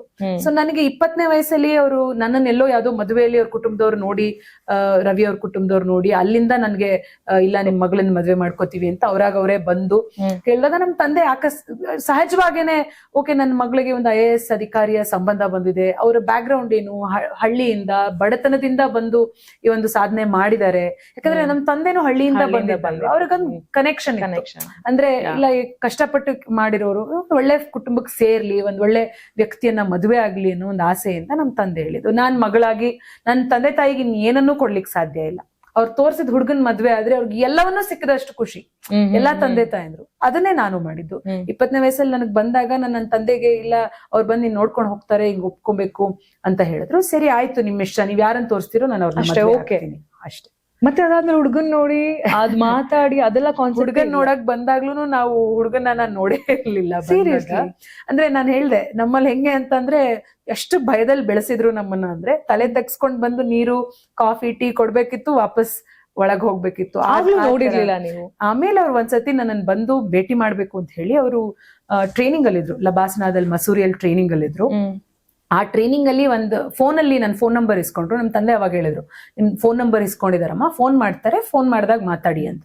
ಫೋನಲ್ಲಿ ಮಾತಾಡಿ ನನ್ಗೂ ಇಷ್ಟ ಆಗಿ ಅವ್ರು ಬಂದು ನನ್ನನ್ನ ಆಚೆ ಕರ್ಕೊಂಡೋಗಿ ವೈಯಕ್ತಿಕವಾಗಿ ಭೇಟಿ ಮಾಡಿ ಮಾತಾಡದ್ಮೇಲೆ ನನ್ಗೂ ಒಪ್ಕೆ ಅಂತ ಅನ್ಸಿತ್ತು. ಅದಕ್ ಮುಂಚೆ ನಾನು ಡಿಸೈಡ್ ಮಾಡ್ಬಿಟ್ಟಿದ್ದೆ, ನಮ್ ತಂದೆ ಯಾರನ್ನ ತೋರಿಸ್ತಾರೋ ಅವ್ರನ್ನ ನನ್ ಮದ್ವೆ ಆಗ್ಬೇಕು ಅಂತ ಒಂದು ನಿರ್ಧಾರ ಮುಂಚೆಯಿಂದ. ನಾನಾಗ್ಲಿ ನನ್ ತಂಗಿ ಆಗ್ಲಿ ಎಲ್ರೂ ಅಷ್ಟೇ, ಅಪ್ಪ ಅಮ್ಮ ಯಾರನ್ನ ತೋರಿಸ್ತಾರೆ ಅವ್ರನ್ನ ಮದ್ವೆ ಆಗ್ಬೇಕು ಅನ್ನೋ ಒಂದು ಸಣ್ಣದ್ರಿಂದ ಅದೇ ಬುದ್ಧಿ ನಮಗ್ ಬಂದಿದ್ರಿಂದ ನಾವೇನ್ ಅದ್ರಲ್ಲೇನು ಹೆಚ್ಚು ಯೋಚನೆ ಮಾಡುವಂತದ್ದಿರ್ಲಿಲ್ಲ. ಇವ್ರುನು ನನ್ನನ್ನು ಮಾತಾಡ್ಸಿ, ನನ್ನನ್ನು ನೋಡ್ಕೊಂಡಿದ್ ರೀತಿ, ಮಾತಾಡ್ಸಿದ್ ರೀತಿ ಎಲ್ಲವೂ ನನ್ಗೂ ಇಷ್ಟ ಆಗಿದ್ರಿಂದ ಸೊ ನಾವು ಇಮಿಡಿಯೇಟ್ಲಿ ಮದ್ವೆ ಆಯ್ತು. ಓಕೆ, ಅದಾದ ತಕ್ಷಣ 2015ಕ್ಕೆ ಡಿ ಕೆ ರವಿ ಸರ್ ಅವ್ರು ಎಕ್ಸ್ಪೈರ್ ಆಗ್ತಾರೆ. ಅದಾದ್ಮೇಲೆ USA ಹೋಗ್ತೀರಾ. ಸೊ ಇಲ್ಲಿ ನೀವ್ ಆಗ್ಲೇ ಹೇಳಿದ್ರಿ ಲೈಕ್ ಚಿಕ್ಕ ವಯಸ್ಸಿನಿಂದನೂ ಕೂಡ ನೀವು ಇಂಜಿನಿಯರ್ ಮುಗಿಸಿ ಮದ್ವೆ ಆಗೋರ್ಗು ಕೂಡ ಡಿಪೆಂಡ್ ಆಗ್ಬಿಟ್ಟಿದ್ರಿ ಅಪ್ಪನ ಮೇಲೆ, ಇಲ್ಲಿ ಗಂಡನ ಮೇಲೆ, ಅಥವಾ ನಿಮ್ಗೆ ಆ ಸ್ಪೇಸ್ ಇರ್ಲಿಲ್ಲ ನಿಮ್ಗೆ. ನೀವೇನೋ ಒಂದು ಇಂಡಿಪೆಂಡೆಂಟ್ ಆಗಿ ಮಾಡ್ಬೇಕು ಅಥವಾ ನಾನೇನೋ ಓದ್ಬೇಕು ಅಥವಾ ಬೇರೆ ಏನೋ ಮಾಡ್ಬೇಕಂದ್ರೆ ನಿಮ್ಗೆಲ್ಲೂ ಸ್ಪೇಸ್ ಇರ್ಲಿಲ್ಲ. ಬಟ್ ಸಡನ್ ಆಗಿ ಹಿಂಗೆ ಅದು USA ನಿಮ್ಗೆ ಪ್ಲಾನ್ ಬಂದಿದ್ದು ಅಥವಾ ಹೇಗೆ ಹೋಗಿದ್ದು? ಅಂದ್ರೆ ಲೈಕ್ ಬ್ರೇಕ್ ಬೇಕು ಅಂತ ಹೋಗಿದ್ದು ಅಥವಾ ಚೇಂಜ್ ಬೇಕು ಅಂತ ಹೋಗಿದ್ದು? ಇಲ್ಲ, ನನಗೆ ನನ್ನ ಇನ್ಸಿಡೆಂಟ್ ಆದ್ಮೇಲೆ ಏನಾಗೋಯ್ತು ಅಂತಂದ್ರೆ ತುಂಬಾ ಜಾಸ್ತಿ ಎಲ್ರು ಬಂದು ಇಲ್ಲ ಸಿಂಪತಿ ತೋರ್ಸೋದು, ಇಲ್ಲ ಜಡ್ಜ್ಮೆಂಟಲ್ ಆಗಿ ಈಕೆ ಹೆಂಗೆ ನಿಂತ್ಕೊಳ್ಳೋದಕ್ ಸಾಧ್ಯ, ನಗಕ್ ಹೆಂಗ್ ಸಾಧ್ಯ, ಕೂರಕ್ ಹೆಂಗ್ ಸಾಧ್ಯ, ಓಡಾಡಕ್ ಹೆಂಗ್ ಸಾಧ್ಯ, ಜಡ್ಜ್ಮೆಂಟಲ್ ಆಗ್ಬಿಟ್ರು. ಆಮೇಲೆ ನನಗೆ ವೈಯಕ್ತಿಕವಾಗಿ ಅದೆಲ್ಲದೂ ಒಂದ್ ಕಡೆ ಆಯ್ತು ಅಂತಂದ್ರೆ ನನ್ ವೈಯಕ್ತಿಕವಾಗಿ ನನ್ಗೆ ಅನ್ಸಿದ್ದು, ನನಗೆ ಈ ಸ್ಥಿತಿ ಬರ್ಲಿಕ್ಕೆ ಬೇರೆಯವ್ರು ಯಾರು ಕಾರಣ ಅಲ್ಲ, ನಾನೇ ಕಾರಣ. ಯಾಕಂತಂದ್ರೆ ನಾನು ನನ್ನ ಕಾಲ ಮೇಲೆ ನಾನು ನಿಂತ್ಕೊಂಡಿರ್ಲಿಲ್ಲ. ನಾನು ಏನೋ ಒಂದ್ ಇದೀನಿ ವ್ಯಕ್ತಿ, ನನ್ಗೂ ಗೌರವ ಸಿಗುವಂತ ವ್ಯಕ್ತಿ ಇದೀನಿ ಅಂತ ನಾನು ಎಲ್ಲೂ ತೋರ್ಸ್ಕೊಳಕ್ ಆಗ್ಲಿಲ್ಲ. ನಾನೊಂದ್ ಮಾಮೂಲಿ ಒಂದ್ ಸಾಮಾನ್ಯ ಹೆಣ್ಮಗಳು ಮನೆ ನೋಡ್ಕೊಳ್ತಾ ಗಂಡನ ಬೇಕು ಬೇಡಗಳನ್ನ ನೋಡ್ಕೊಂಡು ಇದ್ಬಿಟ್ಟೆ. ಅದಕ್ಕೆ ಇವ್ರೇನಾದ್ರು ನನ್ನನ್ನ ಏನೋ ಕಾಲ್ ಕಸತ್ತರ ರೀತಿ ಏನೂ ಅಲ್ಲ ಅನ್ನೋ ರೀತಿ ಏನಾದ್ರು ಭಾವಿಸ್ಬಿಟ್ರ, ಅಥವಾ ನನಗೆ ನನ್ನ ವೈಯಕ್ತಿಕ ತುಂಬಾ ಸೇಫ್ ಗಾರ್ಡೆಡ್ ಎನ್ವೈರನ್ಮೆಂಟ್ ಅಲ್ಲಿ ಇದ್ದಿದ್ರಿಂದ ಆಚೆಗಡೆ ಪ್ರಪಂಚ ಏನು ಅಂತನೂ ನನಗ್ ಗೊತ್ತಿರ್ಲಿಲ್ಲ. ನಾನು ತುಂಬಾ ಮನೇಲೇ ಬೆಳೆದ ಹೆಣ್ಮಗಳಾಗಿದ್ರಿಂದ ಆಚೆಗಡೆ ನಾನು ಎಲ್ಲೋ ಒಂದ್ ಕಡೆ ಹೋಗ್ಬಿಟ್ರು, ಒಂದ್ ಮೆಜೆಸ್ಟಿಕ್ ಬಿಟ್ರು ವಾಪಸ್ ಮನೆಗ್ ಬರಕ್ಕೆ ನನ್ಗೆ ಗೊತ್ತಾಗ್ತಿರ್ಲಿಲ್ಲ. ಅಂದ್ರೆ ಅಷ್ಟ್ರ ಮಟ್ಟಿಗೆ ನನ್ನನ್ನ ನಮ್ಮ ಮನೇಲಿ ಬೆಳೆಸಿದ್ದು, ಎಲ್ಲೂ ಆಚೆಗಡೆ ಕಳಿಸ್ತವ್ರಲ್ಲ. ನನ್ನನ್ನೇ ಅಂತಲ್ಲ, ನನ್ ತಂಗಿ ಇರ್ಬೋದು, ತಮ್ಮ ಗಂಡ್ ಮಕ್ಳು ಅಟ್ಲೀಸ್ಟ್ ಅವ್ರ ಫ್ರೆಂಡ್ಸ್ ಜೊತೆ ಆಚೆಗಡೆ ಹೋಗ್ಲಿಕ್ಕೆ ಅವಕಾಶ ಇರುತ್ತೆ. ಹೆಣ್ಮಕ್ಳಿಗೆ ತುಂಬಾ ರೆಸ್ಟ್ರಿಕ್ಟೆಡ್ ಎನ್ವೈರನ್ಮೆಂಟ್ ಅಲ್ಲಿ ಬೆಳೆಸ್ಬಿಡ್ತಾರೆ. ಸೊ ನಮ್ಮಲ್ಲೂ ಹಂಗೆ ಬೆಳೆಸಿದ್ದು. ಸೊ ನನಗ್ ಅವಾಗ ಅನ್ಸಿದ್ದು, ನಾನು ಇಲ್ಲೇ ಇದ್ದು ಪ್ರೊಟೆಕ್ಟ್ ಮಾಡ್ತಾರೆ, ಮತ್ತೆ ನನ್ಗೆಲ್ಲ ಬೇಕು ಬೇಡಗಳೆಲ್ಲ ನೋಡ್ಕೋತಾರೆ, ಮತ್ತೆ ನಾನು ಡಿಪೆಂಡೆಂಟ್ ಆಗ್ತೀನಿ. ನನ್ಗೆ ಆ ಡಿಪೆಂಡೆನ್ಸಿಯಿಂದ ಹೊರಗೆ ಬರ್ಬೇಕಿತ್ತು. ನನ್ನ ಪ್ರಪಂಚ ನಾನು ವೈಯಕ್ತಿಕವಾಗಿ ನನ್ನ ಕಾಲ ಮೇಲೆ ನಾನು ಏನಾದ್ರು ನಿಂತ್ಕೊಂಡು ಮಾಡ್ಲಿಕ್ಕೆ ಆಗತ್ತಾ, ವಿದ್ಯೆ ಕಲಿಬೇಕು ಅನ್ನೋ ಆಸೆ ಇತ್ತು. ಸರಿ, ನಾನು ಇಲ್ಲೇ ಕಲ್ತ್ರೆ ನನ್ಗೆ ಇದನ್ನೇ ಮತ್ತೆ ಎಲ್ಲ ಸೇಫ್ ಮಾಡ್ತಾರೆ, ಆಯ್ತು ನನ್ಗೆ ನೋಡ್ಕೊಳ್ಳೋದಕ್ಕೆ ಎಲ್ಲದಕ್ಕೂ, ನಂಗೆ ಏನಾದ್ರೂ ಹೆಚ್ಚು ಕಮ್ಮಿ ಆಯ್ತು ಅಂತಂದ್ರೂ ನಮ್ಮ ತಂದೆ ತಾಯಿ ಇರ್ತಾರೆ ಅನ್ನೋದಕ್ಕೆ ನಾನು ರಿಲ್ಯಾಕ್ಸ್ಡ್ ಆಗ್ಬಿಡ್ತೀನಿ. ಸೊ ನಾನು ಇದೆಲ್ಲವನ್ನು ಮೀರಿ ಬದುಕಬೇಕು, ಬದುಕು ತೋರಿಸ್ಬೇಕು, ನಾನು ಬದುಕನ್ನ ನೋಡ್ಬೇಕು, ಕಲ್ತ್ಕೋಬೇಕು ಏನಿದೆ ಅಂತ ಹೇಳಿ ಆ ನಿರ್ಧಾರ ಮಾಡಿದ್ದು ಅಮೆರಿಕಾದಲ್ಲಿ ಹೋಗಿ ನನ್ನ ರಿಲೇಟಿವ್ಸು ಇದ್ರು ಅಲ್ಲಿ. ಸೊ ಓದ್ಲಿಕ್ಕೆ ಅಂತ ಹೋದೆ. ನಾನು ಅಲ್ಲೂ ರಿಲೇಟಿವ್ಸ್ ಇದ್ರು ಅವ್ರು ಇದ್ದಿದ್ ಸ್ಟೇಟ್ ನಾನು ಹೋಗ್ಲಿಲ್ಲ, ಯಾಕಂದ್ರೆ ಮತ್ತೆ ಅವ್ರು ನನ್ನನ್ನ ಪ್ರೊಟೆಕ್ಟ್ ಮಾಡ್ಬಿಡ್ತಾರೆ ಅಂತ. ಸೊ ಅವ್ರು ಎಲ್ಲಿ ಅವ್ರಿಗಿಂತ ದೂರ ಇರುವಂತ ಅದೊಂದು ಸ್ಟೇಟ್ ಅಲ್ಲಿ ಬಾಸ್ಟನ್ ಅಲ್ಲಿ ಹೋಗ್ಬಿಟ್ಟು ಮ್ಯಾಸಚ್ಯೂಸೆಟ್ಸ್ ಅಲ್ಲಿ ಬಾಸ್ಟನ್ ಅಲ್ಲಿ ಹೋಗಿ ಉಳ್ಕೊಂಡೆ. ಅಲ್ಲಿನ ಕಾಲೇಜ್ನ ಸೆಲೆಕ್ಟ್ ಮಾಡ್ಕೊಂಡು ಅಲ್ಲಿ ಓದ್ಲಿಕ್ಕೆ ಹೋಗಿತ್ತು ನಾನು. ಸೊ ಅಲ್ಲಿ ಹೋದ ನಂತರನೇ ನನ್ಗೆ ಏನು ಪ್ರಪಂಚ ಅಂದ್ರೆ ಏನು, ವ್ಯಕ್ತಿತ್ವ ಅಂದ್ರೆ ಏನು, ಇಂಡಿಪೆಂಡೆನ್ಸ್ ಅಂತಂದ್ರೆ ಏನು, ನಮ್ಮನ್ನ ಅಲ್ಲಿ ಯಾರು ನಿಮ್ಗೆ ಹುಷಾರ್ ತಪ್ಪಿದ್ರು ನೋಡಕ್ ಯಾರು ಬರಲ್ಲ, ನಮ್ ಕೆಲ್ಸಗಳು ನಾವೇ ಮಾಡ್ಬೇಕಲ್ಲಿ. ಅವ್ ಎಲ್ಲವನ್ನು ನಮ್ ಈಗೋ ಎಷ್ಟ್ರ ಮಟ್ಟಿಗೆ ಇರತ್ತೆ ಅಂತಂದ್ರೆ, ಇವತ್ ನಾವು ಎಲ್ಲಾದ್ರೂ ಒಂದು ಟೇಬಲ್ ತಟ್ಟೆ ಎತ್ತೋದಕ್ಕೆ ಒಂಥರ ಹಿಂದೆ ಮುಂದೆ ನೋಡ್ತೀವಿ, ಅಥವಾ ಪಾಪ ರೆಸ್ಟೋರೆಂಟ್ಸ್ ಅಲ್ಲಿ ಕೆಲ್ಸಗಳು ಮಾಡ್ತಿರ್ತಾರೆ, ಅವ್ರಗಳನ್ನೆಲ್ಲ ನಾವ್ ಎಷ್ಟು ಕೀಳಾಗಿ ನೋಡ್ತೀವಿ. ಇಲ್ಲಿ ಡಿಗ್ನಿಟಿ ಆಫ್ ಲೇಬರ್ ಇಲ್ಲ. ಅದೇ ಅಮೆರಿಕಾದಲ್ಲಿ ಎಂತೆಂತ ದೊಡ್ಡ ವ್ಯಕ್ತಿಗಳನ್ನು ಬಂದು ರೆಸ್ಟೋರೆಂಟ್ ಅಲ್ಲಿ ಕೆಲಸ ಮಾಡ್ತಾರೆ, ಅವ್ರವ್ರ ದುಡ್ಡು ಸಂಪಾದನೆ ಮಾಡ್ಲಿಕ್ಕೆ ಅವ್ರು ಕೆಲಸ ಮಾಡ್ತಾರೆ. ಮನುಷ್ಯನಿಗೆ ಯಾವ ಕೆಲಸ ಮಾಡೋದ್ರ ಮೇಲೆ ಬೆಲೆ ಅಲ್ಲ, ಮನುಷ್ಯನಿಗೆ ಮನುಷ್ಯ ಅಂತ ಹೇಳಿ ಮನುಷ್ಯತ್ವದ ಮೇಲೆ ಬೆಲೆ ಕೊಡ್ಬೇಕು ಅನ್ನೋದು ತಿಳ್ಕೊಳ್ಳೋದಕ್ಕೆ ನನಗೆಲ್ಲ ಆಯ್ತು. ಸೊ ಅಮೆರಿಕಾಗ್ ಹೋಗಿದ್ದಕ್ಕೆ ನನಗೆ ಅನ್ಸಿದ್ದು, ನಾವು ನಮ್ಮ ಕಾಲ್ ಮೇಲೆ ನಾವು ನಿಂತ್ಕೋಬೇಕು. ಒಬ್ಬ ಹೆಣ್ಮಗಳಾಗಿ ಇನ್ನೂ ಹೆಚ್ಚಿನ ಜವಾಬ್ದಾರಿ ಇರುತ್ತೆ ನಮ್ಗೆ, ಫೈನಾನ್ಷಿಯಲಿ ಆಗಿರ್ಬೋದು, ಎಮೋಷನಲಿ ಆಗಿರ್ಬೋದು. ನಾವು ಸೆಲ್ಫ್ ಡಿಪೆಂಡೆಂಟ್ ಆಗ್ಬೇಕು, ಬೇರೆಯವ್ರ ಡಿಪೆಂಡೆನ್ಸಿ ಆಗ್ಬಾರ್ದು ಅಂತ. ಸೊ ಇದು ನನಗೆ ಕಲ್ಸ್ಕೊಟ್ಟಿದ್ದು ಅಮೆರಿಕಾಗ್ ಹೋಗೋ ನಿರ್ಧಾರ. ಬಹುಶಃ ನಾನು ಹೋಗಿದ್ದಿದ್ರೆ ಮತ್ತೆ ನಾನು ಇಲ್ಲೇ ಇದ್ದಿದ್ರೆ ಇಷ್ಟ್ರ ಮಟ್ಟಿಗೆ ನನ್ಗೆ ಎಕ್ಸ್ಪೋಜರ್ ಸಿಗ್ತಾ ಇರ್ಲಿಲ್ಲ, ಪ್ರಪಂಚ ಜ್ಞಾನ ಇರ್ತಿರ್ಲಿಲ್ಲ ಅಂತ ಅನ್ಸುತ್ತೆ ನನಗೆ. ಸೊ ಅದೊಂದು ಒಳ್ಳೆ ಎಕ್ಸ್ಪೀರಿಯನ್ಸ್ ಆಯ್ತು. ನೆಕ್ಸ್ಟ್ ಅದಾದ್ಮೇಲೆ ಅಸಿಸ್ಟೆಂಟ್ ಪ್ರೊಫೆಸರ್ ಆಗಿ ವರ್ಕ್ ಮಾಡ್ತೀರಾ. ಸೊ ಆ ಎಕ್ಸ್ಪೀರಿಯನ್ಸ್ ಇತ್ತು, ಬಟ್ ಯಾಕೆ ಅದನ್ನೇ ಚೂಸ್ ಮಾಡಿದ್ದು? ಇಲ್ಲ, ನನ್ಗೆ 2 ವರ್ಷ ಆದ್ಮೇಲೆ ನಾನು ನಮ್ಮ ಅಪ್ಪಂಗೆ ಹೇಳಿದೆ. 2 ವರ್ಷ ನಾನು ಮಾಸ್ಟರ್ಸ್ ಡಿಗ್ರಿ ಮಾಡಿದೆ ಇನ್ಫಾರ್ಮೇಶನ್ ಟೆಕ್ನಾಲಜಿಯಲ್ಲಿ. ನನ್ನ ತಂದೆಗೆ ಹೇಳಿದೆ ನಾನು ಇಲ್ಲೇ ಇದ್ದು ಕೆಲ್ಸಕ್ಕೆ ಸೇರ್ಕೋತೀನಿ ಅಂತ. ನಮ್ಮ ತಂದೆ ತಾಯಿಗೆ ಏನಾಗೋಯ್ತು ಅಂತಂದ್ರೆ, ಬಹುಶಃ ಅವರಿಗೆ ನಾವ್ ಮಾಡಿದ್ದು ಮದ್ವೆ ಹಿಂಗ ಆಯ್ತಲ್ಲ ನನ್ ಮಗಳಿಗೆ, ಅವಳನ್ನ ಅಲ್ಲೆಲ್ಲೋ ಬಿಟ್ಬಿಡೋದ್ ಹೆಂಗ್ ಸಾಧ್ಯ ಇದೆ, ಬಿಟ್ಬಿಡೋದು ಅಷ್ಟೇನಾ, ಅವಳ ಜೀವನ ಬಿಟ್ಬಿಡಕ್ ಆಗತ್ತಾ, ಇಲ್ಲ ನಮ್ ಕಣ್ಮುಂದೆ ಬಂದ್ ಏನಾದ್ರೂ ಮಾಡ್ಲಿ, ಆಕೆ ಇಲ್ಲೇ ಬರ್ಲಿ, ಈ ದೇಶದಲ್ಲೇ ಬಂದು ನಮ್ ಕಣ್ಮುಂದೆನೆ ಏನೋ ಮಾಡ್ಲಿ ಅಂತ ಹೇಳಿ ನನ್ನನ್ನು ವಾಪಸ್ ಕರ್ಸ್ಕೊಂಡ್ರು. ಇಲ್ಲೇ ಬಂದ್ ಏನಾದ್ರು ಮಾಡಮ್ಮ ಅಂತ. ಸೊ ವಾಪಸ್ ಬರೋದು ನಿಮ್ ಚಾಯ್ಸ್ ಅಲ್ಲ, ನನಗೆ ನನ್ ಚಾಯ್ಸ್ ಇರ್ಲಿಲ್ಲ. ತಂದೆ ತಾಯಿ ತುಂಬಾ ಅವ್ರಿಗೆ ಗಿಲ್ಟ್ ಅಂತ ಅನ್ಸುತ್ತೆ ನನ್ಗೆ. ಅವ್ರು ಯಾವತ್ತೂ ಬಾಯ್ಬಿಟ್ಟು ಹೇಳಲಿಲ್ಲ, ಬಟ್ ನನ್ಗೆ ಅನ್ಸಿದ್ದು ಅಲ್ಲೆಲ್ಲೋ ಮಗಳನ್ನ ನಾವ್ ಮಾಡಿದ್ ಮದ್ವೆ ಹಿಂಗ ಆದ್ಮೇಲೆ ನನ್ ಮಗಳನ್ನ ಹೆಂಗ್ ಕೈ ಬಿಟ್ಬಿಡೋದು ನಾವು, ಅಷ್ಟ್ ದೂರದಲ್ಲಿ ಹೆಂಗೆ, ಮತ್ತೆ ಏನಾದ್ರೂ ಒಂದ್ ಹೆಚ್ಚು ಕಮ್ಮಿ ಆಯ್ತು ಅಂದ್ರೂ ಹತ್ರದಲ್ಲಿ ಇಲ್ಲ, ಬೇರೆ ದೇಶದಲ್ಲೇ ಇದೀವಿ, ತುಂಬಾ ಹೊತ್ತು ತಗೊಳತ್ತೆ ಹೋಗ್ಲಿಕ್ಕೆ ಬರ್ಲಿಕ್ಕೆ, ಯಾವಾಗ ನೋಡ್ಬೇಕು ಅನ್ಸ್ದಾಗ ನೋಡ್ಲಿಕ್ಕೆ ಆಗೋದಿಲ್ಲ, ಕರೆದ್ಬಿಟ್ರು ಇಲ್ಲೇ ಬಂದು ಏನಾದ್ರೂ ಮಾಡು ಅಂತ. ಸೊ ಅವ್ರು ನನ್ಗೆ ಇಲ್ಲ, ನಾವು ಒಂದು ಎಜುಕೇಶನ್ ಫೀಲ್ಡ್ ಅಲ್ಲಿ ಏನಾದ್ರು ಮಾಡ್ಬೇಕು ಅನ್ನೋ ಒಂದು ಆಸಕ್ತಿ ಇತ್ತು, ಎಜುಕೇಶನ್ ಫೀಲ್ಡ್ ಅಲ್ಲಿ ಏನಾದ್ರು ಮಾಡೋಣ ಅನ್ನೋ ಒಂದು ಉದ್ದೇಶ ಇತ್ತು. ಸೊ ವಾಪಸ್ ಕರೆದ ಮೇಲೆ ಎಜುಕೇಶನ್ ಫೀಲ್ಡ್ ಅಲ್ಲಿ ಏನಾದ್ರು ಮಾಡ್ಬೇಕು ಅಂತ ನನಗೂ ಆಸಕ್ತಿ ಇತ್ತು. ಸೊ ಹಾಗಾಗಿ ನಾನು ಕಾಲೇಜ್ನಲ್ಲಿ ಪ್ರೊಫೆಸರ್ ಆಗಿ ಕೆಲಸ ಮಾಡೋಣ, ಅಸಿಸ್ಟೆಂಟ್ ಪ್ರೊಫೆಸರ್ ಆಗಿ ಅಂತ ಹೇಳಿ ಆ ಆಯ್ಕೆಯನ್ನ ನಾನು ಮಾಡ್ಕೊಂಡಿದ್ದು. ಅದು ಅಷ್ಟೇ, ಅದು ನನ್ನ ಮೊದಲನೇ ಜಾಬ್ ಎಕ್ಸ್ಪೀರಿಯನ್ಸ್. ನನಗೆ ಹೇಳಲೇಬೇಕು, Dayananda Sagar college of engineering ಅಲ್ಲಿ ನಾನು ಸೇರ್ಕೊಂಡ್ ಮಾಡಿದ್ದು. ಎಷ್ಟ್ರ ಮಟ್ಟಕ್ಕೆ ಸಪೋರ್ಟ್ ನನಗೆ ಅವ್ರು ಮಾಡಿದ್ರು ಅಂತ ಅಂದ್ರೆ, ತುಂಬಾ ನಾನು ಮಿಡ್ ಸೆಮಿಸ್ಟರ್ ಅಲ್ಲಿ ಹೋಗಿ ಜಾಯ್ನ್ ಆಗ್ಬೇಕಾಗಿತ್ತು. ಅಲ್ಲಿ ಹೋಗಿ ಜಾಯ್ನ್ ಆದೆ, ನನ್ ಕ್ಲಾಸಸ್ ಕೊಟ್ರು, ನನ್ಗೆ ಎಲ್ಲಾ ರೀತಿ ಸಹಾಯಗಳು ಮಾಡಿದ್ರು. ನೀವು ಆಯ್ತು ಮಾಡಿ ಅಂತ. ಆ ಮಕ್ಳಿಗೆ ಪಾಠ ಹೇಳ್ಬೇಕಾದ್ರೆ, ಯಾವತ್ತು ಮನೆಯಿಂದ ಆಚೆ ಬರ್ದೇ ಇರೋ ಹೆಣ್ಮಗಳು, ಬೇರೆ ದೇಶದಲ್ಲಿ ಹೋಗಿ ಓದ್ಕೊಂಡ್ ಬಂದಿದ್ದೀನಿ ಹೌದು, ಬಟ್ ಅಷ್ಟು ಜನ ಮಕ್ಳಿಗೆ ನಾವು ಪಾಠ ಹೇಳ್ಕೊಡೋ ಒಂದು ಸ್ಟೇಜ್ ಮೇಲೆ ಹೋದಾಗ ನಾವು ಭಯ ಇಲ್ದೆ ನಾವು ಪಾಠ ಮಾಡ್ಬೇಕಲ್ಲ, ನಾವು ತಿಳ್ಕೊಂಡು ಪಾಠ ಮಾಡ್ಬೇಕಲ್ಲ, ಅದು ಸುಲಭ ಇರ್ಲಿಲ್ಲ. ಬಟ್ ಅದನ್ನ ನನ್ಗೆ ತುಂಬಾ ಸಪೋರ್ಟ್ ಸಿಕ್ತು. ಇಡೀ ಡಿಪಾರ್ಟ್ಮೆಂಟ್, ನಾನು ಕಂಪ್ಯೂಟರ್ ಸೈನ್ಸ್ ಡಿಪಾರ್ಟ್ಮೆಂಟ್ ಅಲ್ಲಿ ಕೆಲಸ ಮಾಡಿದ್ದು, ನಮ್ HOD ಇಂದ ಇಟ್ಕೊಂಡು ನನ್ನ ಕಲೀಗ್ಸ್ ಎಲ್ಲರೂ ತುಂಬಾ ಸಪೋರ್ಟ್ ಮಾಡಿದ್ರು ನನ್ಗೆ. ನನ್ ಪ್ರತಿಯೊಂದು ಹೆಜ್ಜೆಯಲ್ಲೂ ನನ್ನ ಕ್ಲಾಸಸ್ ನನ್ಗೇನಾದ್ರು ಕಷ್ಟ ಆಗ್ತಿದೆ ಅಂತಂದ್ರೆ ಅವ್ರು ನನ್ಗೆ ಹೇಳ್ಕೊಡೋರು, ಕ್ಲಾಸಸ್ ನ ಬೇರೆ ರೀತಿ ಚೇಂಜ್ ಮಾಡ್ಕೋಬಹುದಾ, ಈ ಟೈಮಿಂಗ್ಸ್ ಮಾಡ್ಕೋಬಹುದಾ. ಸೊ ನಂಗೆ ವರ್ಕ್ ಕಲ್ಚರೇ ನಂಗೆ ಗೊತ್ತಿರ್ಲಿಲ್ಲ. ಸೊ ನನ್ಗೆ ಅಸಿಸ್ಟೆಂಟ್ ಪ್ರೊಫೆಸರ್ ಆಗಿ ಕೆಲಸ ಮಾಡ್ತಾ ಇದ್ದಿದ್ದ ಕಲ್ಚರ್ ಏನಿತ್ತಲ್ಲ, ಕರೆಕ್ಟ್ ಟೈಮಿಗೆ ಹೋಗ್ಬೇಕಿತ್ತು, ಟೈಮ್ ಸೆನ್ಸ್, ಪಂಕ್ಚುಯಾಲಿಟಿ ಹೇಳ್ಕೊಡ್ತಿತ್ತು, ರೆಸ್ಪಾನ್ಸಿಬಿಲಿಟಿ, ಆ ಮಕ್ಕಳ ಭವಿಷ್ಯದ ಜವಾಬ್ದಾರಿ ನಮ್ಮ ಮೇಲೆ ಇರುತ್ತೆ ಅನ್ನೋ ಒಂದು ರೆಸ್ಪಾನ್ಸಿಬಿಲಿಟಿ, ಇವೆಲ್ಲವೂ ಕಲ್ಸ್ಕೊಟ್ಟಿದ್ದು ನನ್ಗೆ ಅಸಿಸ್ಟೆಂಟ್ ಪ್ರೊಫೆಸರ್ ಆಗಿ ಕೆಲಸ ಮಾಡ್ಬೇಕಾದ್ರೆ. ಬಹಳ ಸಂತೋಷದಿಂದ ನಾನು ಕೆಲಸ ಮಾಡ್ತಾ ಇದ್ದೆ. ಓಕೆ, ಅದಾದ ನಂತರ ರಾಜಕೀಯ. ನಾನು ಇನ್ನೂ ಕೆಲಸ ಮಾಡ್ತಾ ಇರ್ಬೇಕಾದ್ರೆ ನಮ್ಮ ಕ್ಷೇತ್ರದಲ್ಲಿ ಬೈ ಎಲೆಕ್ಷನ್ ಬಂತು. ಸೊ ಬೈ ಎಲೆಕ್ಷನ್ ಅನೌನ್ಸ್ ಮಾಡಿದ್ಮೇಲೆ ನನ್ನ ತಂದೆ ಆಸಕ್ತಿ ಇತ್ತು, ನಮ್ಮ ಕ್ಷೇತ್ರದಲ್ಲಿ ಓಡಾಡ್ತಿದ್ರು, ಅವ್ರ ರಾಜರಾಜೇಶ್ವರಿ ನಗರ ಕ್ಷೇತ್ರದಲ್ಲಿ ಅವ್ರಿಗೆ ಆಸಕ್ತಿ ಇತ್ತು, ಚುನಾವಣೆಗೆ ಸ್ಪರ್ಧೆ ಮಾಡೋ ಆಸಕ್ತಿ ಎಲ್ಲವನ್ನೂ ಇತ್ತು. ಬಟ್ ನಮ್ಮ ನಾಯಕರು ಡಿ ಕೆ ಶಿವಕುಮಾರ್ ಸರ್ ಅವರು, ಇಲ್ಲ ನಿನ್ಕಿಂತ ಅಂದ್ರೆ ನಮ್ಮ ತಂದೆಗೆ ಮುಂಚಿನಿಂದಲೂ ಡಿ ಕೆ ಸರ್ ಅವರು ಪರಿಚಯ ಇದ್ದಿದ್ರಿಂದ ಅವರ ಒಡನಾಟ ಇತ್ತು, ಅವ್ರ ಕುಟುಂಬದ ಒಡನಾಟ ಇತ್ತು. ಅವರು ನಿಮ್ಗಿಂತ ನಿಮ್ ಮಗಳಿಗೆ ನಾವು ಚುನಾವಣೆಯಲ್ಲಿ ಸ್ಪರ್ಧೆ ಮಾಡ್ಲಿಕ್ಕೆ ಹೇಳೋಣ, ಯಾಕಂತಂದ್ರೆ ಹೆಣ್ಮಕ್ಳಿಗೆ ನೆಕ್ಸ್ಟ್ ರಿಸರ್ವೇಶನ್ ಬರುತ್ತೆ, ಅವಕಾಶಗಳು ಸಿಗತ್ತೆ, ಅವ್ರಿಗೆ ಇನ್ನೂ ಹೆಚ್ಚಿನ ಭವಿಷ್ಯ ಇರತ್ತೆ. ಒಂದ್ ಹೆಣ್ಮಕ್ಳಿಗೆ ಅವಕಾಶ ಕೊಟ್ಟಾಗ ಇನ್ನೂ ಹೆಚ್ಚಿನ ಹೆಣ್ಮಕ್ಳು ರಾಜಕಾರಣಕ್ಕೆ ಬರ್ಲಿಕ್ಕೆ ದಾರಿ ಮಾಡ್ಕೊಡತ್ತೆ. ಸೊ ಮಗಳಿಗೆ ಅವಕಾಶ ಮಾಡ್ಕೊಡೋಣ ಅಂತ ಹೇಳಿ ಅವ್ರು ನಮ್ ತಂದೆನ ಕನ್ವಿನ್ಸ್ ಮಾಡಿದ್ದಕ್ಕೆ ನಾನು ಇವತ್ತು ರಾಜಕಾರಣಕ್ಕೆ ಬಂದಿದ್ದೀನಿ. ಮತ್ತೆ ಅಲ್ಲಿ ಓಕೆ ಅಂದಿದ್ದು.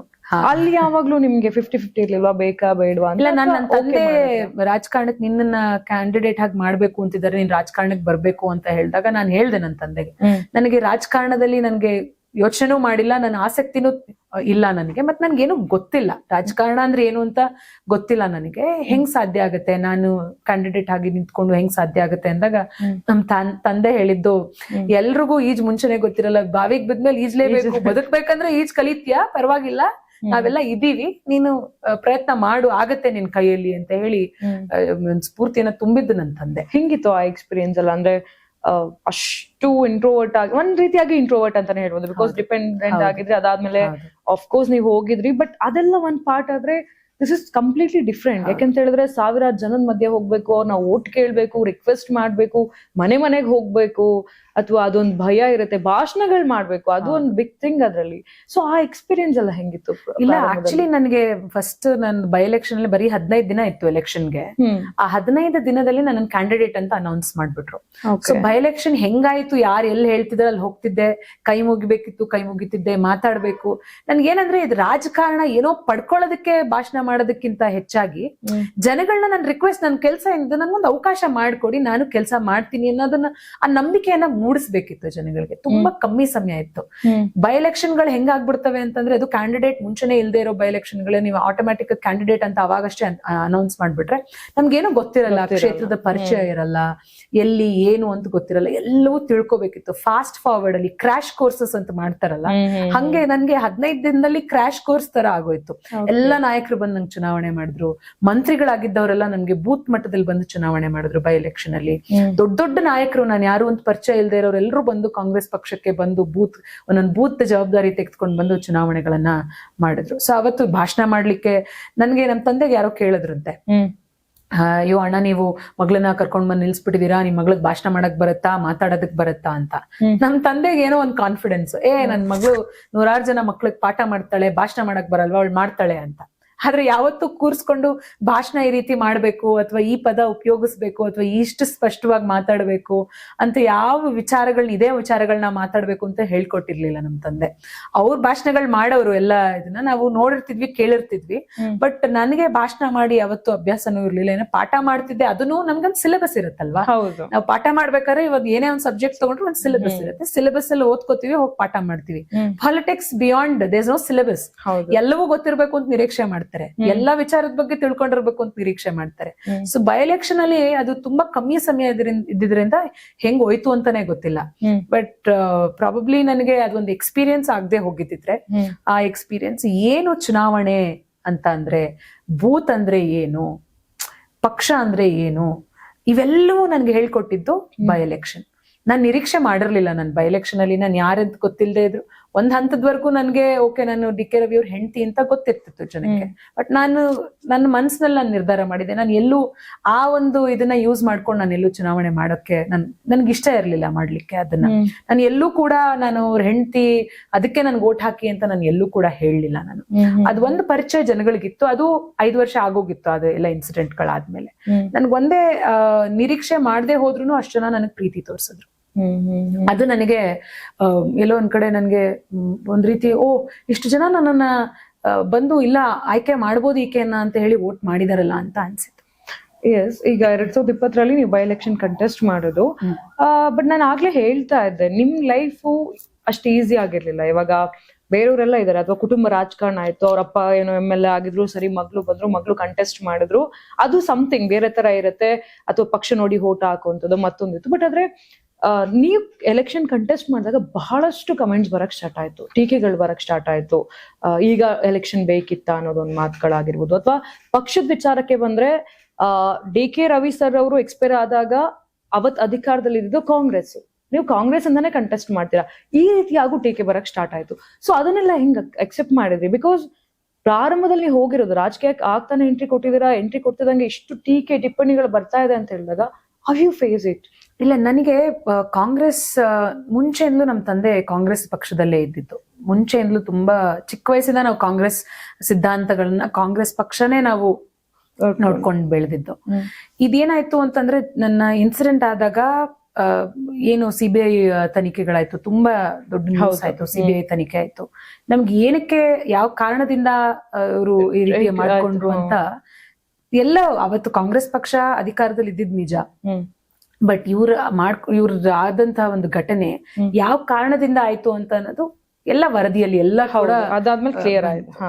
ಸೊ ಇವ್ರ ಸಾವನ್ನ ಬೇರೆ ಬೇರೆ ಪಕ್ಷಗಳು ರಾಜಕಾರಣಕ್ಕೆ ಉಪಯೋಗಿಸ್ಕೊಂಡ್ರು. ಆಯ್ತು, ಆ ಟೈಮಲ್ಲಿ ತುಂಬಾ ರಾಜಕಾರಣಕ್ಕೆ ಉಪಯೋಗಿಸ್ಕೊಂಡ್ರು. ಯಾರು ಒಂದು ತಪ್ಪೇ ಮಾಡಿಲ್ದೇ ಇರೋರ್ನ ನಾವು ತಪ್ಪಿತಸ್ಥರು ಅಂತ ಹೆಂಗ್ ಹೇಳಲಿಕ್ಕೆ ಸಾಧ್ಯ ಇದೆ? ಕಾಂಗ್ರೆಸ್ ಪಕ್ಷಕ್ಕೂ ಇವ್ರಿಗೆ ಆದಂತ ಘಟನೆಗೂ ಸಂಬಂಧನೇ ಇಲ್ಲ, ಯಾವುದೇ ರೀತಿಯಲ್ಲೂ ಸಂಬಂಧ ಇರ್ಲಿಲ್ಲ. ಸೊ ನೀವು ಕಾಂಗ್ರೆಸ್ ಪಕ್ಷನ ಇವ್ರ ಸಾವಿಗೆ ಹೊಣೆ ಅಂತ ಹೇಳಿ ಮಾಡಿದ್ದು ಅದು ರಾಜಕೀಯ ಪ್ರೇರಿತವಾಗಿತ್ತು ಬಿಟ್ರೆ ಅಲ್ಲಿ ಯಾವುದೇ ಸತ್ಯಾಂಶನೇ ಇರ್ಲಿಲ್ಲ. ನನ್ಕಿಂತ ಯಾರಿಗ್ ಗೊತ್ತಿರುತ್ತೆ ಸತ್ಯ? ಹೌದು, ನಾನ್ ಜೊತೆಲಿ ಬದುಕ್ದವಳು. 1000 ಜನ 1,00,000 ಜನ ಮಾತಾಡ್ಬೋದು, ಆಚೆಗಡೆ ವ್ಯಕ್ತಿನ ನೋಡಿ ಮಾತಾಡ್ಬೋದು. ನನ್ ಜೊತೆಯಲ್ಲಿ ಬದುಕ್ದವಳು, ಬದುಕನ್ನ ನಡೆಸ್ದವಳು. ನನಗ್ ಗೊತ್ತಿತ್ತು ಏನ್ ಸತ್ಯ ಇದೆ, ಏನಾಗಿದೆ ಅಂತ. ನನ್ಗೆ ಅವಾಗ್ಲೇನೆ ಆ ತನಿಖೆ ನಡಿಬೇಕಾದ್ರೇನೆ, ಯಾಕಂದ್ರೆ ನಮ್ಮನ್ನು ಕೂಡ ಪ್ರಶ್ನೆಗಳು ಮಾಡಿರ್ತಾರೆ, ನಮ್ಮನ್ನು ತನಿಖೆಗೆ ನಾವು ಕೂಡ ಒಳಪಟ್ಟಿರ್ತೀವಿ, ನಮಗೂ ಅವ್ರ ವಿಚಾರಗಳನ್ನ ಹೇಳಿರ್ತಾರೆ, ನಮಗ್ ಗೊತ್ತಿತ್ತು ಯಾಕೆ ಅಂತ. ಸೊ ಕಾಂಗ್ರೆಸ್ ಪಕ್ಷನ ಆಯ್ಕೆ ಮಾಡ್ಕೊಂಡೆ ಯಾಕೆ ಆಯ್ಕೆ ಮಾಡ್ಕೋಬೇಕು? ಅವತ್ತಿದ್ದ ಸರ್ಕಾರದ ಸಮಯದಲ್ಲಿ ಇವ್ರು ತೀರ್ಕೊಂಡ್ರು ಅಂತಂದ್ರೆ ಇವ್ರ ಸಾವಗೂ ಕಾಂಗ್ರೆಸ್ ಪಕ್ಷಕ್ಕೂ ಯಾವುದೇ ಸಂಬಂಧ ಇರ್ಲಿಲ್ಲ. ಬಟ್ ಅದನ್ನು ರಾಜಕೀಯವಾಗಿ ಒಂದು ಸಾವಿನ ಮೇಲೆ ರಾಜಕಾರಣ ಮಾಡೋದನ್ನ ಅವತ್ತೇ ನಾನು ಈ ರೀತಿನೂ ರಾಜಕಾರಣ ನಡೆಯುತ್ತಾ ಅಂತ ಅನ್ಸಿದ್ದು ನನ್ನ ಜೀವನದಲ್ಲಿ ಆದಾಗ್ಲೇನೆ. ಅದಕ್ಕೂ ಸಂಬಂಧನೇ ಇರ್ಲಿಲ್ಲ. ಇವಾಗ ಅವಕಾಶ ನನಗೆ 5 ವರ್ಷಗಳ ನಂತರ ಬಂದಾಗ ಅವತ್ತೂ ಅಷ್ಟೇ ನಮ್ ತಂದೆ ರಾಜಕಾರಣದಲ್ಲಿ, ಆ ಕಾಂಗ್ರೆಸ್ ಪಕ್ಷ ಯಾವ ರೀತಿ ಸರ್ಕಾರದಲ್ಲಿ ಇದ್ದಾಗ, ಸಿದ್ದರಾಮಯ್ಯ ಸಾಹೇಬ್ರು ಅವತ್ತು ಮುಖ್ಯಮಂತ್ರಿಗಳಾಗಿದ್ರು, ಅವತ್ತು ಇರಬಹುದು, ಆ ನಂತರ ಏನು ಆ ನಡೆದಂತ ಘಟನಾವಳಿಗಳೇನಿತ್ತು ಮಾಧ್ಯಮಗಳಲ್ಲಿ, ಜನಗಳಲ್ಲಿ ಮನಸ್ಸಿನಲ್ಲಿ ಮೂಡಿದಂಥದ್ದು ಎಲ್ಲವನ್ನೂ ಕೂಡ ಅವತ್ತೂ ಕೂಡ ನನ್ನ ಜೊತೆಗೆ ನಿಂತು ತನಿಖೆಗೆ ಸಿಬಿಐಗೆ ಕೊಟ್ರು. ಕೇಂದ್ರದಲ್ಲಿ ಬಿಜೆಪಿ ಸರ್ಕಾರ ಇತ್ತು. ತನಿಖೆಯಲ್ಲಿ ಆತರ ಏನಾದ್ರು ಪಕ್ಷದ ಪರವಾಗಿ ಏನಾದ್ರು ಇದ್ರೆ ಯಾವುದೇ ಕಾರಣಕ್ಕೂ ಬಿಡ್ತಾ ಇರ್ಲಿಲ್ಲ. ಯಾವುದೇ ರೀತಿ ಸಂಬಂಧ ಇಲ್ಲದೆ ಇರೋದನ್ನ ಗಂಟು ಹಾಕಕ್ ಶುರು ಮಾಡಿದ್ರು. ನೋಡಿ ಕಾಮೆಂಟ್ಸ್ ಹೆಂಗಿರುತ್ತೆ ಅಂತಂದ್ರೆ, ನೀವ್ ಏನೇ ಆದ್ರೂನು ಬದುಕಿರೋ, ಇಲ್ಲಿ ಹೆಂಗಾಗ್ಬಿಟ್ಟಿದೆ ಅಂದ್ರೆ ಈ ಸಮಾಜದಲ್ಲಿ ಸತ್ತಿರೋರ್ನ ದೇವ್ರನ್ನ ಮಾಡ್ತಾರೆ, ಬದುಕಿರೋರ್ನ ಸಾಯಿಸ್ತಾರೆ. That's true. ಸತ್ತಿರೋರ್ನ ದೇವ್ರನ್ನ ಮಾಡಿ ಯಾರು ಬದುಕಿರ್ತಾರಲ್ಲ ಅವ್ರನ್ನ ದಿನನಿತ್ಯ ಸಾಯಿಸೋದು. ಸತ್ ಮೇಲೆ ಅವ್ರನ್ನು ಒಳ್ಳೇದೇ ಮಾತಾಡ್ತಾರೆ. ಹೌದು, ಬದುಕಿರ್ಬೇಕಾದ್ರೆ ಒಬ್ರು ಒಂದ್ ಒಳ್ಳೇದ್ ಮಾತಾಡೋದಿಲ್ಲ, ಬದುಕಿರ್ಬೇಕಾದ್ರೆ ಅವ್ರನ್ನ ಹೆಂಗೆ ಸಾಯಿಸ್ಬೇಕು ಅನ್ನೋ ದಿನನಿತ್ಯ ಒಂದೊಂದೊಂದೊಂದೊಂದ್ ಮಾತಾಡಿ ಮನ್ಸನ್ನ ನೋಡಿ ಸತ್ತಿರೋರ್ನೆಲ್ರನ್ನು ದೇವ್ರನ್ನ ಮಾಡ್ತಾರೆ, ಬದುಕಿರೋರ್ನೆಲ್ರನ್ನು ಸಾಯಿಸ್ತಾರೆ. ಇದು ಈ ಸಮಾಜದಲ್ಲಿ ನಾವ್ ಇವತ್ತು ಹಾಕಿದೀವಿ. ಇದು ನನ್ ಜೀವನದಲ್ಲಿ ಆಗಿದ್ದು ಅದೇ. ಎಲ್ಲ ಆರೋಪಗಳನ್ನ ಎಲ್ಲವನ್ನೂ ಕೂಡ ನಾನ್ ಕಾರಣ ಅಂತ ಹೇಳಕ್ ಬಂತು, ನನ್ ಕುಟುಂಬ ಕಾರಣ ಅಂತ ಹೇಳ್ತು. ಪಾಪ ನನ್ ಕುಟುಂಬದಲ್ಲಿ ನಮ್ ತಂದೆಗೆ, ತಾಯಿಗೆ, ಯಾರಿಗೂ ಕೂಡ ಒಂದು ಸಣ್ಣ ಕ್ಲೂನು ಇರ್ಲಿಲ್ಲ ನನ್ ಜೀವನದಲ್ಲಿ ಏನಾಗ್ತಿದೆ ಅಂತ. ಒಂದ್ ಸಣ್ಣ ಕ್ಲೂನು ಇರ್ಲಿಲ್ಲ. ಯಾಕಂದ್ರೆ ನಮ್ಗೆ ಅವ್ರು ಮಾಡಿದ ತಪ್ಪೇನಂತಂದ್ರೆ, ಹೆಣ್ಮಕ್ಳನ್ನ ಎಲ್ಲಾ ತಂದೆ ತಾಯಂದ್ರು ಬೆಳ್ಸದ್ ಹೆಂಗೆ ಅಂತಂದ್ರೆ, ನೋಡಮ್ಮ ಮದ್ವೆ ಆದ್ಮೇಲೆ ಗಂಡನ್ ಮನೆಗ್ ಹೋದ್ಮೇಲೆ ಸಣ್ಣ ಪುಟ್ಟದ್ದು ಆಗ್ತಾ ಇರ್ತದೆ, ಸಹಿಸ್ಕೊಂಡು ಹೋಗ್ಬೇಕು. ಗಂಡನ್ ಮನೇಲಿ ನಿನ್ಗೆ ಅದೇ ಶಾಶ್ವತ, ಸೊ ನೀನ್ ಸಹಿಸ್ಕೊಂಡು ಹೋಗ್ಬೇಕು ಅಂತ ಹೇಳಿ ಹೇಳಿ ಹೇಳಿ ನಾವು ಬೆಳೆದಿದ್ದು ಅದೇ ವಾತಾವರಣದಲ್ಲ. ಈಗ ನನ್ ಗಂಡನ್ ಮನೇಲಿ ನನ್ಗೇನಾದ್ರೂ ಸಮಸ್ಯೆ ಆಯ್ತು ಅಂತಂದ್ರೆ ಅಪ್ಪ ಅಮ್ಮನ ಮನೆಗೆ ಬರೋ ಅಂತ ಒಂದು ಪ್ರಿವಿಲೇಜ್ ನನಗಿರ್ಲಿಲ್ಲ ಅವತ್ತು. ಇವತ್ತು ಪಾಪ ತಂದೆ ತಾಯಂದ್ರು ನಿಂತ್ಕೋತಾರೆ, ಏನಾದ್ರು ಒಂದು ಅನಾಹುತ ಆಯ್ತು ಹೆಣ್ಮಕ್ಳ ಬಗ್ಗೆ ನಿಂತ್ಕೋಬೇಕು, ನನ್ನ ಪ್ರಕಾರ ನಿಂತ್ಕೋಬೇಕು. ಬಟ್ ಅವತ್ತು ನನಗೆ ಹಂಗಿರ್ಲಿಲ್ಲ. ನನಗೆ ಮರ್ಯಾದೆಗೆ ಜಾಸ್ತಿ ನಮ್ಗೆ ಇಲ್ಲ, ಏನಾದ್ರೂ ಸಣ್ಣ ಪುಟ್ಟ ವ್ಯತ್ಯಾಸ ಆಯ್ತು ಅಂತಂದ್ರು ನೀನ್ ಸಹಿಸ್ಕೊಂಡ್ ಹೋಗ್ಬೇಕು, ಎಲ್ಲವನ್ನೂ ಸಹಿಸ್ಕೋಬೇಕು, ಹೆಣ್ಮಗಳಾಗಿದ್ಯಾ, ನಿನ್ ಗಂಡನ ಮನೇನೆ ನಿಂಗೆ ಶಾಶ್ವತ, ಸಹಿಸ್ಕೋಬೇಕು ಅಂತ ಹೇಳಿದ್ದು. ಸೊ ನಾನು ಯಾವ ಸಣ್ಣ ವಿಚಾರನೂ ನನ್ನ ತಂದೆ ತಾಯಿ ಮನೆಗೆ ತರ್ತಾ ಇರ್ಲಿಲ್ಲ. ಅವ್ರಿಗೆ ಏನೂ ಗೊತ್ತಿರ್ಲಿಲ್ಲ. ಅವ್ರು ಆಕ್ಚುಲಿ ಇನ್ನೂ ಶಾಕ್ ಆಗಿದ್ರು. ನನಗ್ ಶಾಕ್ ಆಗಿದ್ದಕ್ಕೆಲ್ಲ ಅವ್ರಿಗೆ ಇನ್ನೂ ಹೆಚ್ಚಿನ ಶಾಕ್ ಆಯ್ತು, ಏನ್ ಹಿಂಗ ಆಗೋಯ್ತಲ್ಲ ಅಂತ. ಈ ಸಮಾಜ ಹೆಂಗೆ ಅಂತಂದ್ರೆ, ನನ್ನನ್ನು ದೂಷಣೆ ಮಾಡಿದ್ರು, ನನ್ನ ತಂದೆ ತಾಯಿನ ದೂಷಣೆ ಮಾಡಿದ್ರು, ಅದನ್ನ ರಾಜಕೀಯವಾಗಿ ಬಳಸ್ಕೊಂಡ್ರು, ಇಲ್ದೇ ಇರೋದು ಎಲ್ಲವನ್ನೂ ಮಾತಾಡಿದ್ರು. ಅದ್ ಎಲ್ಲವನ್ನೂ ಮೀರಿ ನಮ್ಗೆ ಏನ್ ಅನ್ಸಿದ್ದು ಅಂತಂದ್ರೆ, ಕಳ್ಕೊಂಡ್ಮೇಲೆ ಬೇರೆ ಎಲ್ಲ ಕಳ್ಕೊಂಡ್ಮೇಲೆ ಇನ್ನೇನು ಇಲ್ಲ, ಯಾರಿಗೋ ಒಳ್ಳೇದ್ ಮಾಡಿ ಅಥವಾ ಯಾರ ಹತ್ರನೋ ಒಳ್ಳೇದು ಅನ್ಸ್ಕೊಳ್ಳೋ ಅವಶ್ಯಕತೆ ನಮ್ಗಿಲ್ಲ. ಸತ್ಯ ಏನಿದೆ ಅಂತ ನಮಗ್ ಗೊತ್ತಿದೆಯಲ್ಲ. ಸೊ ಸತ್ಯ ಏನಿದೆ ಅಂತ ನಮಗ್ ಗೊತ್ತಾದ್ಮೇಲೆ ನಾವ್ ಯಾರಿಗೂ ತಲೆ ತಗ್ಸೋ ಕೆಲಸ ಮಾಡ್ಲಿಲ್ಲ. ನಾನಂತೂ ನನ್ನ ಇಡೀ ಜೀವನದಲ್ಲಿ ನನ್ನ ತಂದೆ ತಾಯಿ ತಲೆ ತಗ್ಸೋ ಕೆಲಸ ಯಾವತ್ತೂ ಮಾಡಿಲ್ಲ, ಮುಂದೆನೂ ಮಾಡೋದಿಲ್ಲ. ಸೊ ನನಗ್ ಗೊತ್ತಿದೆ, ನನ್ಗೆ ಅಷ್ಟು ಒಳ್ಳೆ ಸಂಸ್ಕಾರ ಕೊಟ್ಟು ಬೆಳೆಸಿದ್ದಾರೆ. ಸೊ ಹಿಂಗಿದ್ದಾಗ ಕಮೆಂಟ್ಸ್ ಬರ್ತಾ ಇತ್ತು, ಟೀಕೆಗಳಾಗ್ತಾ ಇತ್ತು. ಕಾಂಗ್ರೆಸ್ ಪಕ್ಷ ಸೇರ್ಕೊಂಡ್ಬಿಟ್ರು. ಅದೇ ನಾನು ಬಿಜೆಪಿ ಪಕ್ಷ ಸೇರ್ಕೊಂಡ್ಬಿಟ್ಟಿದ್ರೆ ರಾಜಕಾರಣಿ ಒಳ್ಳೆ ರಾಜಕಾರಣಿ ಆಗ್ಬೋದಿತ್ತಾ? ಅಲ್ಲಿ ಅದು ಉದ್ದೇಶ ಅಲ್ಲ. ಅವ್ರಿಗೆ ಹೆಂಗೆ ಅಂತಂದ್ರೆ ಏನೋ ಒಂದ್ ಮಾತಾಡ್ಬೇಕು, ಕೆಟ್ಟದ್ ಮಾತಾಡ್ಬೇಕು. ಜನಗಳಿಗೆ ವಿಕೃತವಾದ ಆನಂದ ಸಿಗುತ್ತೆ ಇನ್ನೊಬ್ಬರ ಬಗ್ಗೆ ಕೆಟ್ಟದಾಗ ಮಾತಾಡಿದ್ರೆ, ಇನ್ನೊಬ್ಬರ ಬಗ್ಗೆ ಕೆಟ್ಟ ಕಮೆಂಟ್ಸ್ ಮಾಡಿದ್ರೆ. ಅವ್ರ ಜೀವನದಲ್ಲಿ ಏನೋ ನಡೀತಾ ಇರುತ್ತಲ್ಲ, ಅವ್ರಿಗೆ ಅದನ್ನೆಲ್ಲ ಫೇಸ್ ಮಾಡಕ್ ಆಗೋದಿಲ್ಲ. ಕುತ್ಕೊಳ್ಳೋದು, ಕಮೆಂಟ್ ಮಾಡೋದಷ್ಟೇ. ಸೋಷಿಯಲ್ ಮೀಡಿಯಾದಲ್ಲಿ ಕಮೆಂಟ್ ಮಾಡಿ ಆ ವಿಕೃತ ಆನಂದ ಪಡ್ಕೊಳ್ಳೋದು. ನಾನು ಹಿಂಗ್ ಕಮೆಂಟ್ ಮಾಡಿದೆ, ಈ ಕಮೆಂಟ್ ಇವ್ರಿಗೆ ಈ ತರ ಕಮೆಂಟ್ ಮಾಡಿದೆ ಅಂತ. ಇವೆಲ್ಲವನ್ನು ದೇವ್ರು ನಂಗೆ ದೊಡ್ಡ ಶಿಕ್ಷಣೆ ಕೊಟ್ಬಿಟ್ಟ 2015ರಲ್ಲಿ. ಅದಕ್ಕಿಂತ ದೊಡ್ಡದು ಏನ್ ಮಾಡಕ್ ಸಾಧ್ಯ? ಮಾಮೂಲಿ ಮನುಷ್ಯರು ಏನ್ ಮಾಡ್ಲಿಕ್ಕೆ ಸಾಧ್ಯ ಇದೆ ನನಗೆ? ಸೊ ಅದ್ ನನ್ ಟೀಕೆ ಟಿಪ್ಪಣಿಗಳಿಗೆ ಯಾವ್ದಕ್ಕೂ ಕೂಡ ತಲೆ ಕೆಡ್ಸ್ಕೊಂಡಿಲ್ಲ. ನಂಗೊಂದು ಅವಕಾಶ ಕೊಟ್ಟಿದ್ದಾರೆ. ಒಂದ್ ಹೆಣ್ಮಗಳಿಗೆ ಒಂದ್ ರಾಜಕಾರಣದಲ್ಲಿ ಅವಕಾಶ ಕೊಟ್ಟಿದ್ದಾರೆ. ಕುಸುಮ ಆಗಿರ್ಬೋದು, ರಂಜಿತಾ ಅಂತ ಹಂಗಲ್ಲ, ಒಂದ್ ಹೆಣ್ಮಗಳಿಗೆ ಒಂದ್ ರಾಜಕಾರಣದಲ್ಲಿ ಅವಕಾಶ ಮಾಡ್ಕೊಟ್ಟಿದ್ದಾರೆ. ಇವತ್ತು ವೇದಿಕೆ ಮೇಲೆ ಸೀಟ್ ಕೊಡಲ್ಲ ಹೆಣ್ಮಕ್ಳಿಗೆ, ಒಂದ್ ಚೇರ್ ಇರಲ್ಲ ಹೆಣ್ಮಕ್ಳು ಕುತ್ಕೊಳ್ಳೋದಕ್ಕೆ. ನೀವು ನೋಡಿ, ತುಂಬಾ ಕಡಿಮೆ ರಾಜಕಾರಣದಲ್ಲಿ ವೇದಿಕೆಗಳಲ್ಲಿ ಹೋಗಿ ನೋಡಿ. ಒಂದ್ ಹೆಣ್ಮಕ್ಳಿಗೂ ರಾಜಕಾರಣದಲ್ಲಿ ಬರೀ ಗಂಡ್ ಮಕ್ಳೇ ಇರ್ತಾರೆ ಸೀಟ್ ಮೇಲೆ, ಎಲ್ಲಾ ಚೇರ್ಗಳು. ಒಂದ್ ಚೇರ್ ಕೂಡ ಕೊಡಲ್ಲ ಹೆಣ್ಮಕ್ಳುಗಳಿಗೆ. ಮುಂದೆ ಎಲ್ಲೋ ಕೂತಿದ್ರು ಹೇಳಿಸ್ತಾರೆ, ಅವ್ರು ಬರ್ತಾರೆ, ದೊಡ್ಡ ನಾಯಕರು ಬರ್ತಾರೆ ಅಂತ. ಇವೆಲ್ಲವೂ ಕೂಡ ಅನುಭವಿಸಿದ್ದಾರೆ, ಎಲ್ಲರೂ ಕೂಡ ಅನುಭವಿಸ್ತಾ ಇದಾರೆ ಹೆಣ್ಮಕ್ಳು ಇವತ್ತು.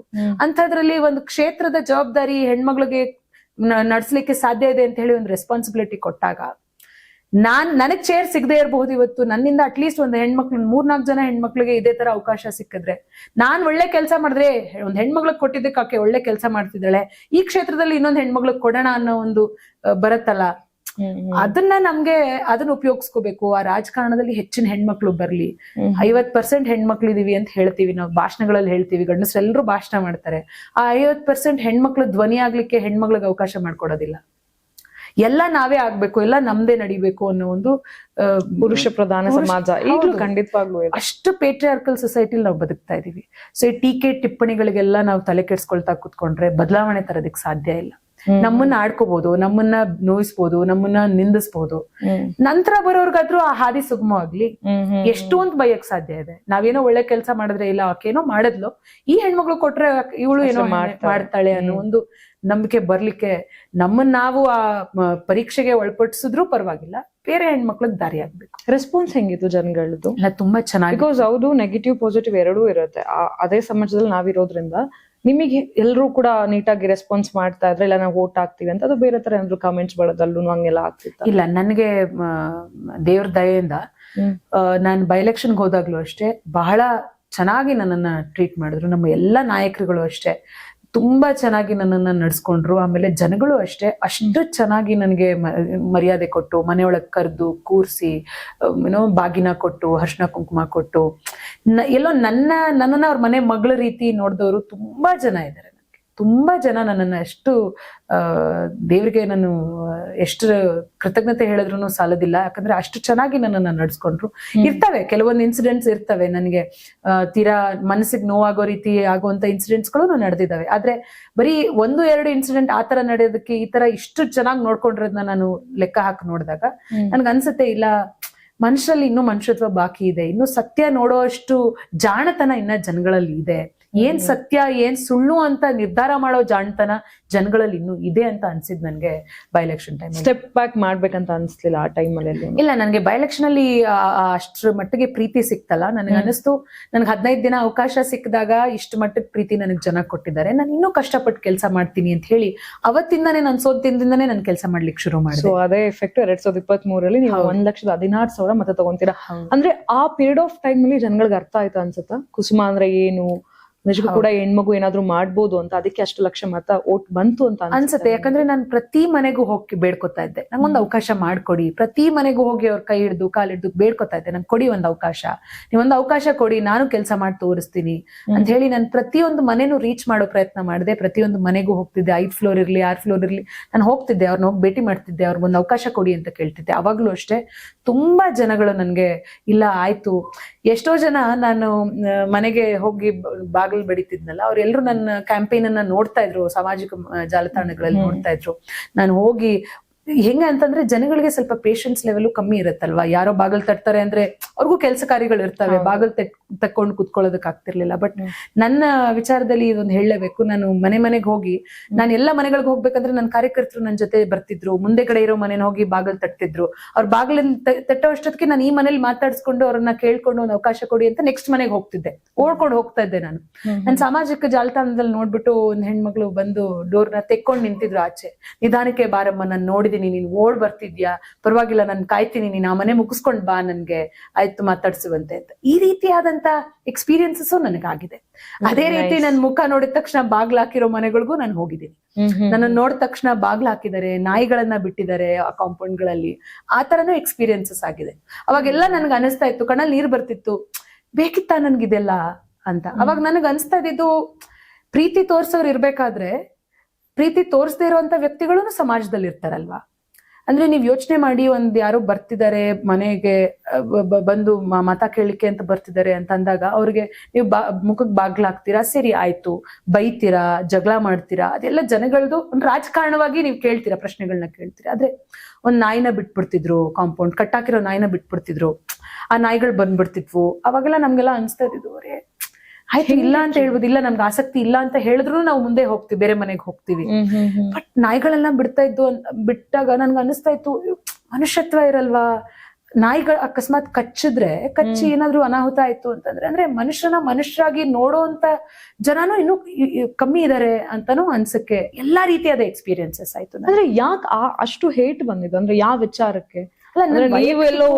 ನಾನು ಅಂತ ಅನ್ನೋದಕ್ಕಿಂತ ಹೆಚ್ಚಾಗಿ ಜನರಲಿ ಅವರಿಗೆ ಆತರ ಇದ್ರೇನೋ ಗೊತ್ತಿಲ್ಲ, ಅವ್ರ ಮನೆ ಮುಂದೆಗಡೆ ಬೋರ್ಡ್ಗಳು ಹಾಕೊಂಡಿರ್ತಿದ್ರು, BA LLB ಅಥವಾ BE MS ಈ ತರ ಬೋರ್ಡ್ಗಳು ಹಾಕೊಂಡಿದ್ರು. ಅಂದ್ರೆ ನನಗೇನಂತ ಅಂದ್ರೆ, ನಾನು ವಿದ್ಯಾವಂತರಿದ್ದೀನಿ, ಅವರು ವಿದ್ಯಾವಂತರಿದ್ದಾರೆ ಅಂತ ಬೋರ್ಡ್ ಅಲ್ಲಿ ಹಾಕೊಂಡಿದ್ದಾರೆ ಮನೆ ಮುಂದೆ, ಗೇಟ್ ಮುಂದೆ. ಸೊ ಅಲ್ಲಿ ಹೋದ್ರೆ ನಿಮ್ಗೆ ಇಷ್ಟ ವೋಟ್ ಹಾಕೋದ್ ಸೆಕೆಂಡ್ರಿ, ನನಗ್ ಹಾಕ್ಬೇಕು ಅಥವಾ ಇನ್ನೊಬ್ರಿಗೆ ಹಾಕ್ಬೇಕು ಅದು ನಿಮ್ ನಿರ್ಧಾರ. ಆದ್ರೆ ಅಟ್ಲೀಸ್ಟ್ ಒಂದು 2 ನಿಮಿಷ ಸಮಯ ಕೊಡೋಷ್ಟು, ಅಥವಾ ನಾವು ಬಂದ್ ಕೇಳಿದಾಗ ಮಾತಾಡೋಷ್ಟು ಅಷ್ಟು ತಾಳ್ಮೆ ಇರುತ್ತೆ ಅವ್ರಿಗೆ ಅಂತ ನಾವ್ ಎಕ್ಸ್ಪೆಕ್ಟ್ ಮಾಡ್ತಿದ್ವಿ. ಎಷ್ಟೋ ಕಡೆ ನನಗೆ ಈ ಬೋರ್ಡ್ಗಳು ಹಾಕಿರ್ತಿದ್ರಲ್ಲ, ನೇಮ್ ಪ್ಲೇಟ್ಗಳ ಮೇಲೆ ಹಲವಾರು ಡಿಗ್ರಿಗಳನ್ನ ಓದ್ಕೊಂಡಿದೀವಿ ಅಂತ ನೇಮ್ ಪ್ಲೇಟ್ ಹಾಕೊಂಡಿರ್ತಿದ್ರ, ಅಂತ ಮನೆಗಳಲ್ಲಿ ಅವಮಾನಗಳು ಜಾಸ್ತಿ ಆಗ್ತಾ ಇತ್ತು. ಅಂತ ಮನೆಗಳಲ್ಲೇ ನಮ್ಮನ್ನ ಮನುಷ್ಯ ರೀತಿ ನೋಡ್ತಾ ಇರ್ಲಿಲ್ಲ. ಯಾವ ನೇಮ್ ಪ್ಲೇಟು ಇರಲ್ವಲ್ಲ, ಹೋಗಿ ಅವತ್ತಿನ ದಿನದ ಊಟನ ಹೋಗಿ ಸಂಪಾದನೆ ಮಾಡ್ಕೊಂಡ್ ಬಂದ್ ದಿನನಿತ್ಯ ಕೂಲಿ ಮಾಡ್ಕೊಂಡು ಸಂಪಾದನೆ ಮಾಡಿ ಊಟ ಮಾಡ್ತಿದ್ರಲ್ಲ, ಅಂತ ಮನೆಗಳಲ್ಲಿ ಅವ್ರ ಮನೇಲಿ ಗಂಜಿ ಇಲ್ಲ ಅಂದ್ರೂ ಬಂದ್ ಒಳಗಡೆ ಕರ್ದೆ, ಬಾರಮ್ಮ ಒಳಗಡೆ ಕುತ್ಕೊಳಮ್ಮ ಅಂತ ಅನ್ನೋರು.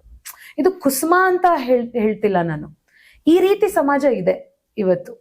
ಅಂದ್ರೆ ಎಲ್ಲೋ ಒಂದ್ ಕಡೆ ನಾವು ತುಂಬಾ ಡಿಗ್ರಿಗಳನ್ನ ಓದಿದ ತಕ್ಷಣ ನಮ್ಗೆ ಮನುಷ್ಯತ್ವ, ಮಾನವೀಯತೆಯಲ್ಲೂ ನಮ್ಗೆ ಅಷ್ಟೇ ಎತ್ತರಕ್ಕೆ ನಾವು ಬೆಳೆದಿದೀವಿ ಅಂತ ಬರೋದಿಲ್ಲ. ಏನೋ ಓದಿಲ್ದೇ ಇರೋರಿಗೆ ಮನುಷ್ಯತ್ವನೇ ಇರಲ್ಲ, ಮಾನವೀಯತೆ ಇರಲ್ಲ ಅಂತಾನು ಏನೂ ಇಲ್ಲ. ನಾನು ಯಾವಾಗ್ಲೂ ಒಂದ್ ಮಾತು ಹೇಳೋದಷ್ಟೇ, ನೀವು ಹಣಕಾಸಿನಲ್ಲಿ ಬಡವರಾದ್ರೂ ಪರವಾಗಿಲ್ಲ, ಮನುಷ್ಯತ್ವದಲ್ಲಿ ಬಡವರಾಗಬಾರ್ದು ಅಂತ.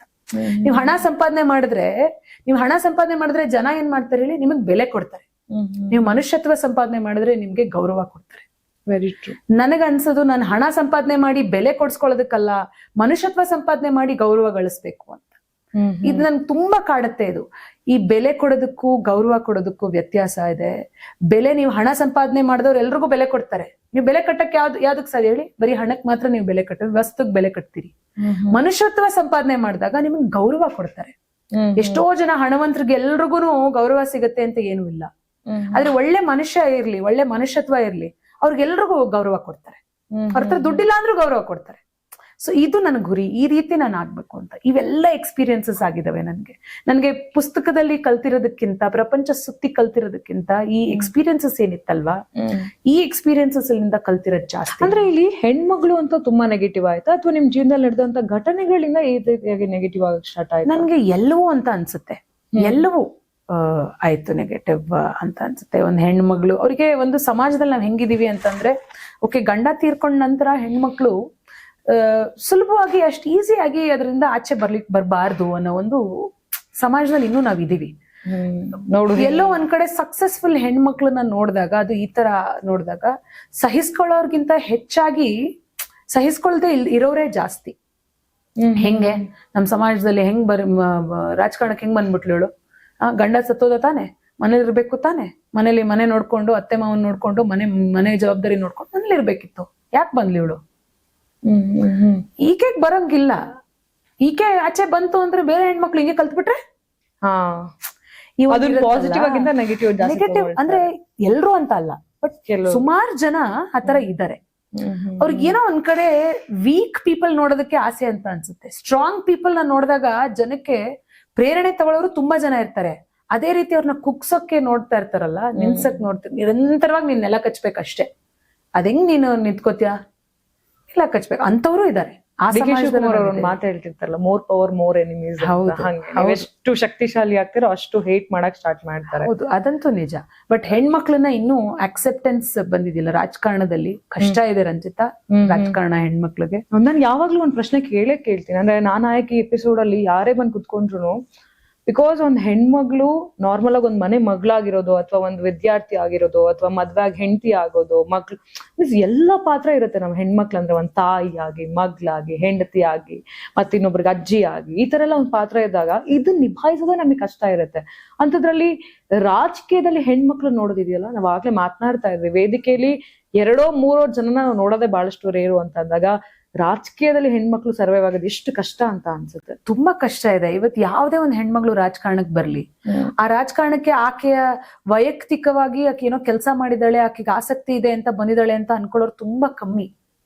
ಓ ಯಾರ್ದೋ ಕೃಪೆಯಿಂದ ಬಂದಿದ್ದಾಳೆ, ಇನ್ಫ್ಲೂಯೆನ್ಸ್ ಇಂದ ಬರ್ದಿದ್ದಾಳೆ, ಅಥವಾ ಯಾರ ಜೊತೆನೋ ಮಲಗಿದಾಳೆ ಅದಕ್ಕೆ ರಾಜಕಾರಣದಲ್ಲಿ ಬಂದಿದೆ, ಯಾರ ಜೊತೆನೋ ಸುತ್ತಾ ಇದ್ದಾಳೆ ಅದಕ್ಕೆ ರಾಜಕಾರಣಕ್ಕೆ ಬಂದಿದ್ದಾಳೆ, ಅದಕ್ಕೆ ಇವಕ್ಕೆ ಅವಕಾಶ. ಎಲ್ಲಾರ್ದು it all end up to ಆಕೆಯ ಕ್ಯಾರೆಕ್ಟರ್ ಬಗ್ಗೆ ಬಂದ್ಬಿಡುತ್ತೆ. ರಾಜಕಾರಣಕ್ಕೆ ಬಂದಿರೋ ಹೆಣ್ಮಕ್ಳನ್ನ ಎಷ್ಟು ತುಚ್ಛವಾಗಿ ಮಾತಾಡ್ತಾರೆ ಅಂತಂದ್ರೆ, ಅಷ್ಟು ಕೆಟ್ಟದಾಗಿ ಅವ್ರನ್ನ ನೀವು ಓಪನ್ ಆಗಿ ಮಾತಾಡಿದ್ರೆ ಬರೀ ಅದನ್ನೇ ಮಾತಾಡ್ತಾರೆ. ನಾವು ಕಷ್ಟ ಪಡ್ತೀವಿ, ನಮಗೂ ಆಸಕ್ತಿ ಇದೆ, ನಾವ್ ಯಾಕೆ ಬರಬಾರ್ದು ರಾಜಕಾರಣಕ್ಕೆ ಅಂತ ಅನ್ಕೊಂಡಿರೋ ಹೆಣ್ಮಕ್ಳು ಬಂದಿದ್ದಾರೆ ಅಂತ ಯಾರು ತುಂಬಾ ಕಮ್ಮಿ ಎಲ್ರಿಗೂ ಯಾರನ್ನಾದ್ರೂ ಒಬ್ರನ್ನ ಗಂಟು ಹಾಕ್ಬಿಡ್ತಾರೆ. ಯಾಕೆ ಇದ್ ಮಾಡ್ತಾರೆ ಅಂತಂದ್ರೆ ಎಲ್ಲೋ ಅವ್ರನ್ನೂ ಕುಗ್ಗಿಸ್ಬೇಕಲ್ಲ, ಆ ಹೆಣ್ಮಕ್ಳನ್ನು ಕುಗ್ಗಿಸ್ಬೇಕಲ್ಲ, ಅದಕ್ಕೆ ಇದನ್ನ ಅಸ್ತ್ರ ಆಗಿ ಯೂಸ್ ಬರೀ ಕ್ಯಾರೆಕ್ಟರ್ ಬಗ್ಗೆನೇ ಮಾತಾಡೋದು. ನೀವ್ ಯಾವುದೇ ಫೀಲ್ಡ್ ಅಲ್ಲಿ ತಗೊಳ್ಳಿ, ಆ ಹೆಣ್ಮಗಳು ಬೆಳೀತಾ ಇದ್ದಾಳೆ ಅಂತಂದ್ರೆ ಆಕೆ ವೈಯಕ್ತಿಕವಾಗಿ ಶಿ ಇಸ್ ಕೇಪಬಲ್ ಇನಫ್ ಅಂತ ಬೆಳೀತಾ ಇದ್ದಾಳೆ ಅಂತ ಹೇಳೋರು ತುಂಬಾ ಕಮ್ಮಿ.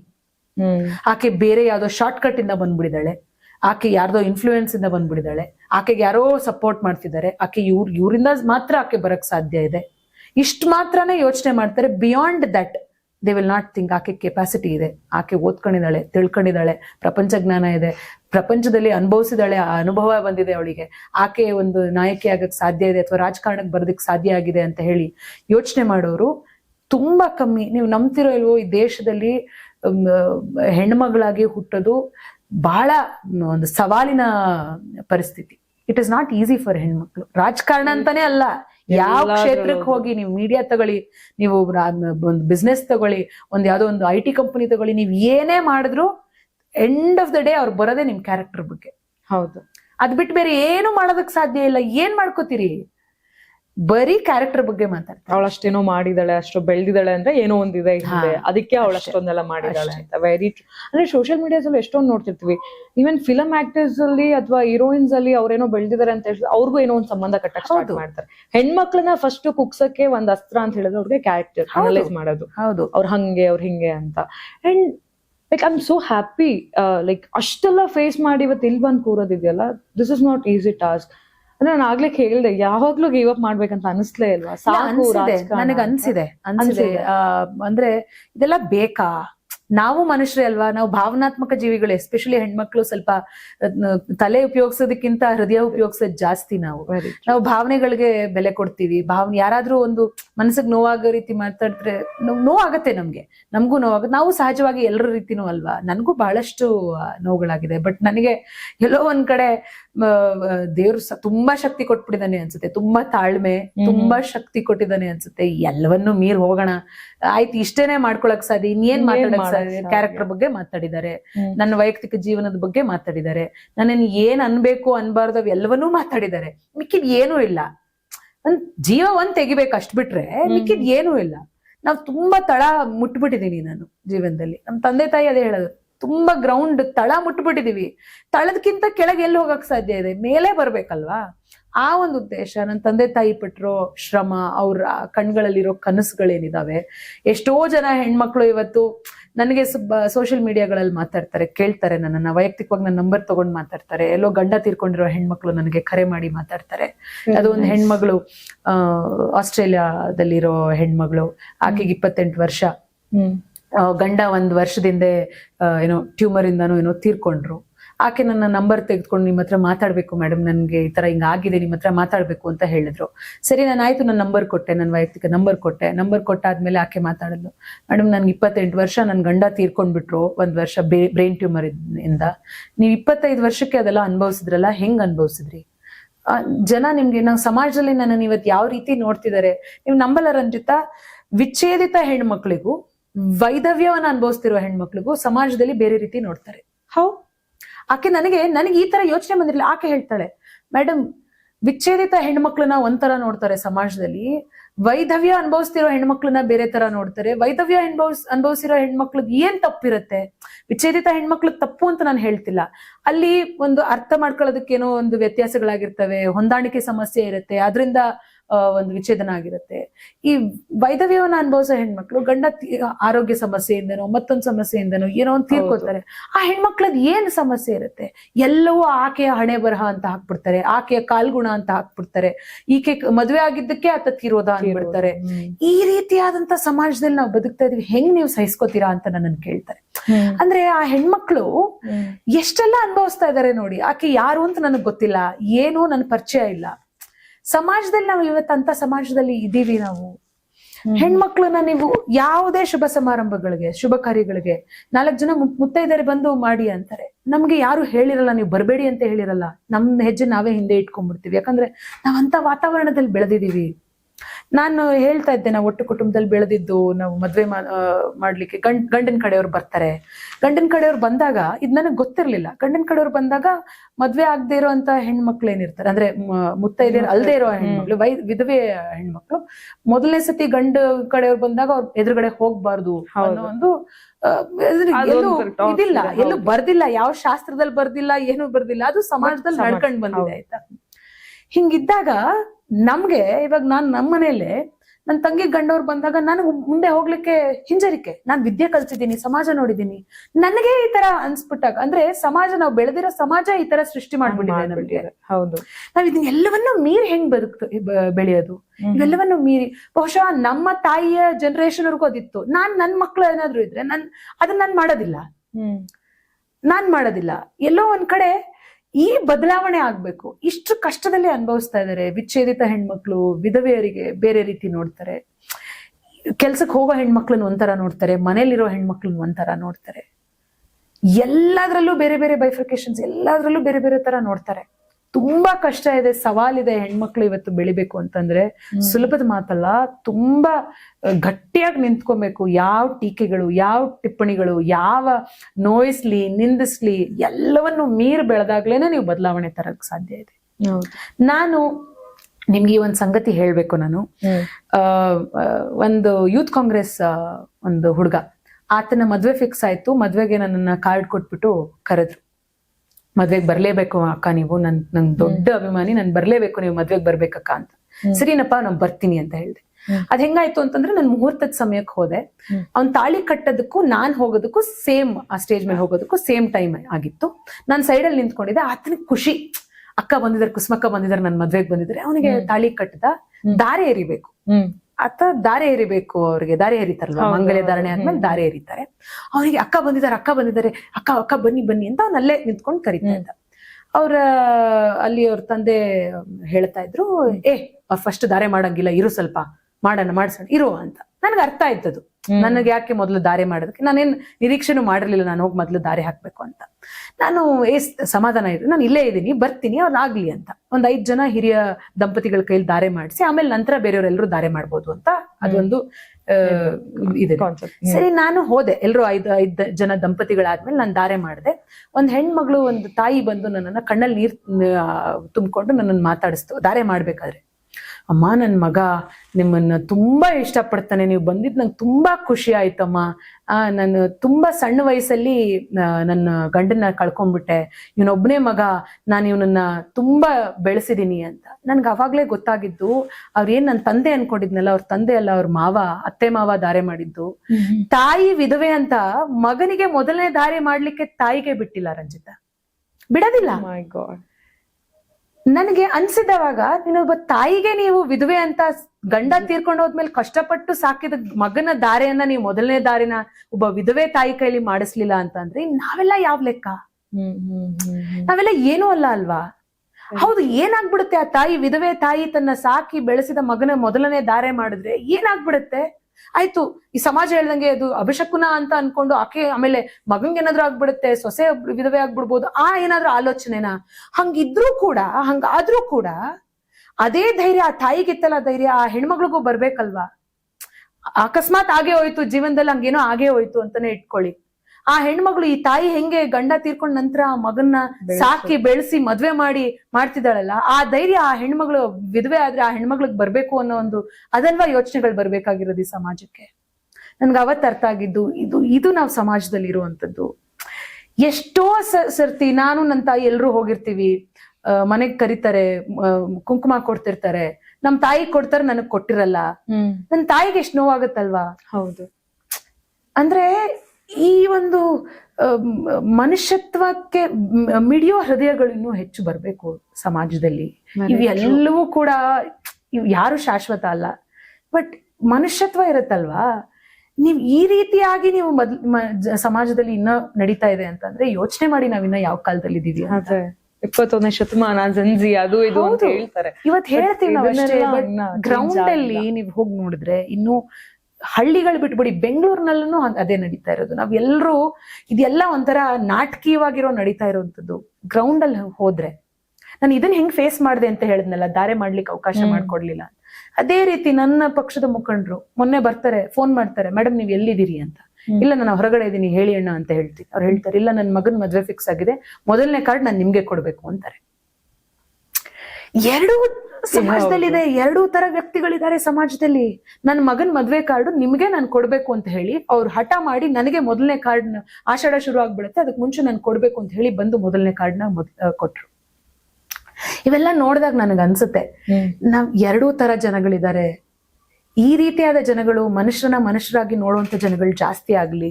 ಈ ರೀತಿ ಆಚರಣೆಗಳೇನಿದಾವೆ ಇವು ಕಮ್ಮಿ ಆಗ್ಬೇಕು. ವಿಧವೆಯರದು ತಪ್ಪಂತ ಹೇಳಿ ಅವ್ರನ್ನ ಬೇರೆ ರೀತಿ ಸಮಾಜದಲ್ಲಿ ಬೇರೆ ಮಾಡೋದು, ವಿಚ್ಛೇದಿತ ಹೆಣ್ಮಕ್ಳದೇ ತಪ್ಪಿರುತ್ತೆ ಅಂತ ಅನ್ನೋದು ಅವ್ರನ್ನ ಬೇರೆ ಮಾಡೋದು, ಏನಾದ್ರೂ ಹೆಣ್ಮಕ್ಳು ತಲೆ ಕಟ್ಟೋದು ತಪ್ಪು. ಅದು ತಪ್ಪು. ಐ ಅಂಡರ್ಸ್ಟ್ಯಾಂಡ್, ಎಷ್ಟೋ ಉದಾಹರಣೆಗಳು ಹೆಣ್ಮಕ್ಳು ತಪ್ಪು ಮಾಡಿರೋರು ಇದ್ದಾರೆ. ತಪ್ಪು ಮಾಡಿರೋರ್ನ ತಪ್ಪು ಅಂತ ಹೇಳೋಣ, ಬಟ್ ತಪ್ಪು ಮಾಡಿಲ್ದೆ ತಪ್ಪು ಹೊರ್ಸೋದ್ ಬೇಡ ತಪ್ಪು ಮಾಡಿಲ್ದೆ ಇರೋರ್ನ ಮೇಲೆ. ಸೊ ಇದು ನನಗೆ ಈ ಬದಲಾವಣೆಗಳೇನಿದಾವಲ್ಲ ಇದು ಬರ್ಬೇಕು ಸಮಾಜದಲ್ಲಿ. ರಾಜಕಾರಣಕ್ಕೆ ನಾವು ಬಂದಿದೀವಿ, ನಾಳೆ ಗೆಲ್ತೀವೋ ಸೋಲ್ತೀವೋ ಅದ್ ಬೇರೆ ಪ್ರಶ್ನೆ.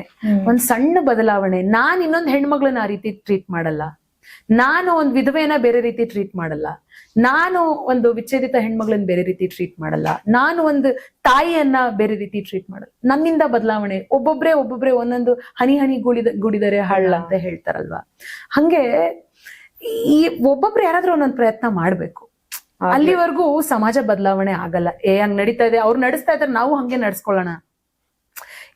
ನಮ್ ತಾಯಿ ಅವ್ರೆಲ್ಲರೂ ಇವಾಗ ನಮ್ ಅಜ್ಜಿ ಗಂಡ ಇರ್ಲಿಲ್ಲ ಅಂತ ಹೇಳಿ ನನ್ನ ದೊಡ್ಡಪ್ಪನ ಮಗಳು ಗಂಡ ನೋಡಕ್ ಬಂದಾಗ ನೋಡು ಅವ್ರು ಬಂದ್ಬಿಟ್ರು ಮುಂದೆಗಡೆ ಅಂತ ನಮ್ ತಾಯಿ ನನ್ನ ಅಜ್ಜಿಗೆ ಹೇಳಿದಾಗ, ನಾನು ಹಿಂದೆ ಹೆಜ್ಜೆ ಇಟ್ಟಾಗ, ನನ್ನ ತಂಗಿ ಗಂಡವ್ರು ಬಂದಾಗ ನಾನು ಹಿಂದೆ ಹೆಜ್ಜೆ ಇಟ್ಟಾಗ ನನ್ನ ತಾಯಿ ಅಂದ್ರು, ನೀನ್ ಯಾಕೆ ಹಿಂದೆ ಹೋಗ್ತಿದ್ಯಾ ಬಾ ಮುಂದೆಗಡೆ ನೀನು ಅಂತ. ನನ್ಗನ್ಸಿದ್ದು, ನಿನ್ ಮಗಳಿಗಾದ್ರೆ ನಿನ್ಗೆ ಒಂಥರ ಆಗತ್ತೆ, ಅದೇ ಅಜ್ಜಿಗಾದಾಗ ನೀವ್ ಯಾರು ಮಾತಾಡ್ಲಿಲ್ಲ ಅಲ್ವಾ. ನಂಗೆ ಒಂದು ದೃಢವಾಗಿ ನನ್ಗನ್ಸುದು, ಎಲ್ಲಾ ಹೆಣ್ಮಕ್ಳು ನಿಮ್ಮ ಹೆಣ್ಮಕ್ಳು ಅಂತ ನೋಡಿ, ಅವಾಗ ನಿಮ್ಮ ಅಂತಃಕರಣನೇ ಬೇರೆ ರೀತಿ ಆಗತ್ತೆ. ರಂಜಿತಾನು ನನ್ ಮಗಳು, ಕುಸುಮಾನು ನನ್ ಮಗಳು.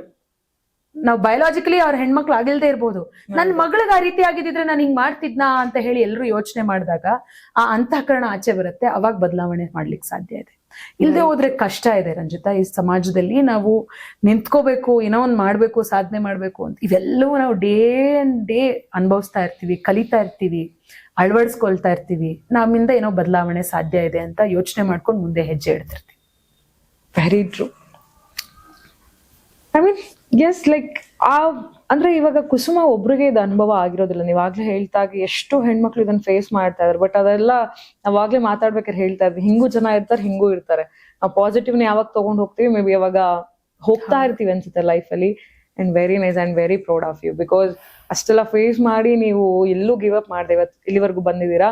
ಸೊ ಇದನ್ನ ಇಲ್ಲಿಗೆ ಬಿಟ್ಟು ನೆಕ್ಸ್ಟ್ ನಾನು ಕ್ವಶನ್ಸ್ ಕೇಳಲೇಬೇಕು. ನಾನು ಆಗ್ಲೇ ಹೇಳಿದೆ ರಾಜಕಾರಣಿಯಾಗಿ ಕುಸುಮ ಏನು ಅಂತ ಗೊತ್ತು, ಬಟ್ ಕುಸುಮ ಅವರು ಡೇ ಹೇಗಿರತ್ತೆ, ಹೇಗ್ ಸ್ಟಾರ್ಟ್ ಆಗತ್ತೆ, ಹೇಗ್ ಎಂಡ್ ಆಗತ್ತೆ? ಇಲ್ಲ, ಇವಾಗ ಬೇರೆಯವ್ರಿಗೆ ಅಟ್ಲೀಸ್ಟ್ ಗಂಡ ಮನೆ ಮಕ್ಳು ಅಂತ ಇರ್ಬಹುದೇನೋ, ನನ್ಗೆ ಯಾವ್ದು ಇಲ್ಲ. ನಾನು ಫುಲ್ ಟೈಮ್ ಪಾಲಿಟಿಷಿಯನ್ ನಾನು ಇವಾಗ. ಒಂದ್ ರೀತಿ ಬೆಳಗ್ಗೆ ಮನೆ ಹತ್ರ ಜನಗಳು ಬಂದಿರ್ತಾರೆ, ಏನೋ ಅವ್ರ ಕುಂದುಕೊರತೆಗಳು ತೆಗೆದುಕೊಂಡು ಬಂದಿರ್ತಾರೆ, ಅದನ್ನ ಅಟೆಂಡ್ ಮಾಡುವಂಥದ್ದು. ಕ್ಷೇತ್ರದಲ್ಲಿ ಬೇರೆ ಬೇರೆ ಕಾರ್ಯಕ್ರಮಗಳು ಇರ್ತವೆ, ಅವನ್ನ ಅಟೆಂಡ್ ಮಾಡುವಂಥದ್ದು.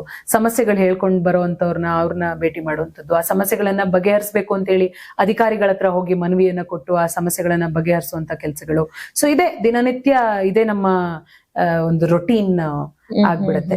ಸೊ ಇದೇ ರಾಜಕಾರಣದಲ್ಲಿ, ಕ್ಷೇತ್ರದಲ್ಲಿ ಸಮಸ್ಯೆಗಳನ್ನ ಬಗೆಹರಿಸೋದಕ್ಕೆ ಹೆಂಗೆ ಪ್ರಯತ್ನ ಮಾಡ್ಬೋದು, ಯಾವ ಅಧಿಕಾರಿಗಳನ್ನ ಹೋಗಿ ಕೇಳ್ಕೋಬಹುದು, ಯಾವ ಅಧಿಕಾರಿಗಳಿಂದ ಯಾವ ಸಮಸ್ಯೆಗಳನ್ನ ತುಂಬಾ ಏನು ಕೇಳ್ಕೊಳಲ್ಲ ಜನ.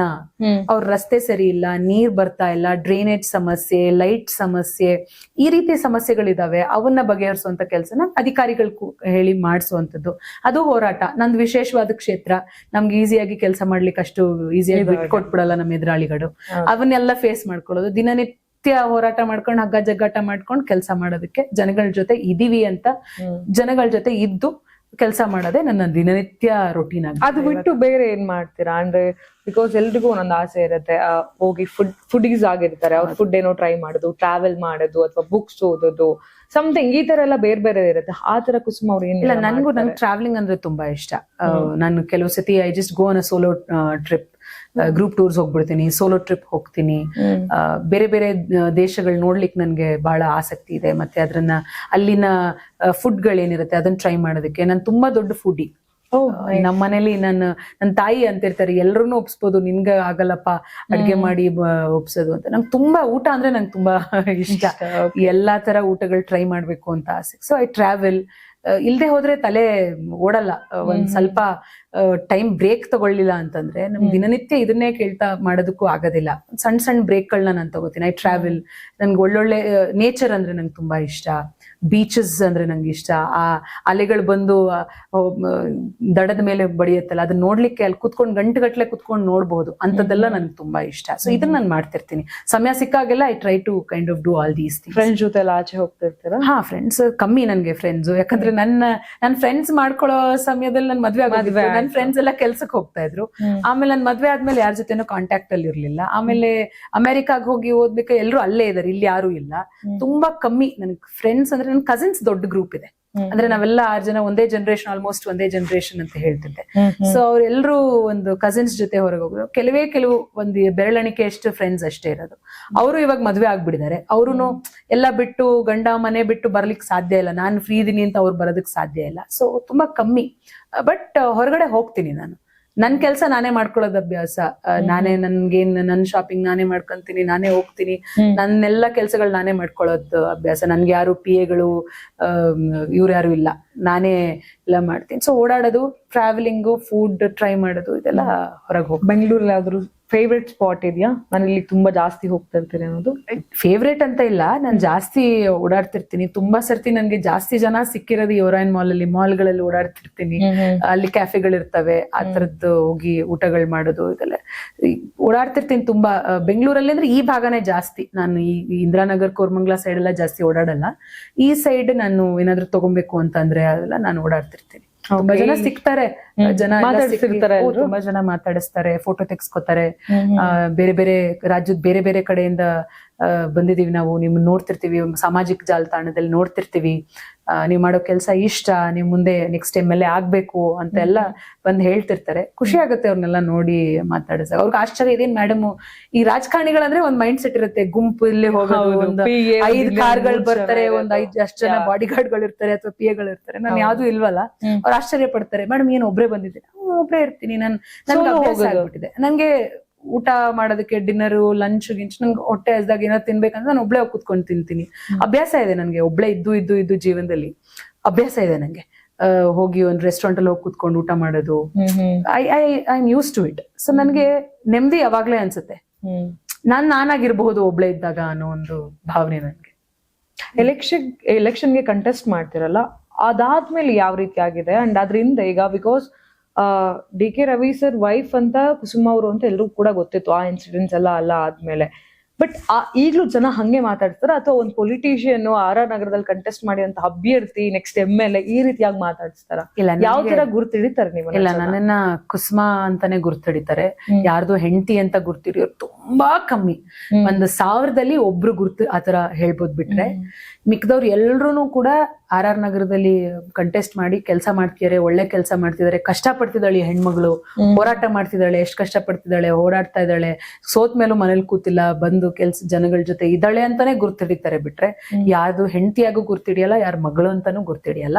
ಇದನ್ನೇ ನನಗೆ ಅದೇ ಖುಷಿ ಕೊಡೋದು. ಕುಸುಮ ಆಗಿ ನನ್ನನ್ನು ನೋಡ್ತಾರೆ. ಇಲ್ಲ ಕುಸುಮ ಮೇಡಮ್, ಕುಸುಮಕ್ಕ ಅಂತ ಬರ್ತಾರೆ, ಕುಸುಮ ಮೇಡಮ್ ಅಂತಾರೆ. ಸಣ್ಣ ಮಕ್ಕಳು ಕುಸುಮಕ್ಕ ಅಂತ ಬಂದು ಮಾತಾಡಿಸ್ತಾರೆ. ಸೊ ಈ ರೀತಿಯಾಗಿ ಬಂದು ಗುರ್ತಿಸ್ತಾರೆ. ತುಂಬಾ ಕಮ್ಮಿ, ತುಂಬಾ ರೇರ್.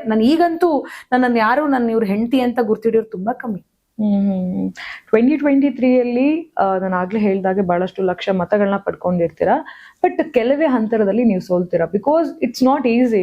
2ನೇ ಸಲ ಅಷ್ಟೇ ನೀವು ಕಂಟೆಸ್ಟ್ ಮಾಡಿರ್ತೀರಾ ಅಲ್ಲಿ, ಅಂಡ್ ಯಾವುದೇ ಒಂದು ಅಷ್ಟು ಬ್ಯಾಕ್ ಗ್ರೌಂಡ್ ಇಲ್ಲದೆ ಏನೂ ಇಲ್ಲದೆ ಹೋಗಿ ಕಂಟೆಸ್ಟ್ ಮಾಡಿದಾಗ ಅಷ್ಟು ಮತಗಳನ್ನ ತಗೊಳ್ಳೋದು, ಅಷ್ಟು ಚಿಕ್ಕ ಅಂತರದಲ್ಲಿ ಸೋಲೋದಿದೆಯಲ್ಲ, that is something. Maybe ಅಷ್ಟು ಅಂತರ ಆಗೋದಕ್ಕೂ ಏನಾದ್ರು ಕಾರಣ ಇತ್ತು ಅಂತ ಅನ್ಸುತ್ತಾ? ಅಥವಾ ಇನ್ನ ಸ್ವಲ್ಪ ಏನಾದ್ರು ಈ ಕೆಲಸ ಮಾಡಿದ್ರೆ ನಾನು ಮೇ ಬಿ ಗೆಲ್ತಿದ್ನೇನೋ, ಆ ತರ ಏನಾದ್ರು ಕಾನ್ಸೆಪ್ಟ್ ಇದೆಯಾ? ಅಂಡ್ ಗೆದ್ದಿದ್ರೆ ಕುಸುಮ ಅವರು ಏನೆಲ್ಲ ಮಾಡ್ಬೇಕಂತ ಅನ್ಕೊಂಡಿದ್ರಿ?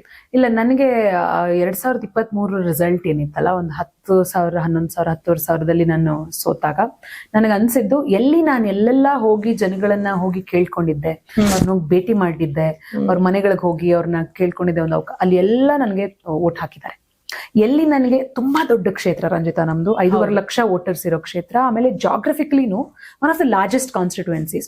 ನಂದು RR ನಗರದಿಂದ ಶುರುವಾಯ್ತು ಅಂತಂದ್ರೆ ಇಲ್ಲಿ ಯಶವಂತಪುರ ಮತ್ತಿಕೆರೆವರೆಗೂ ಬರುತ್ತೆ.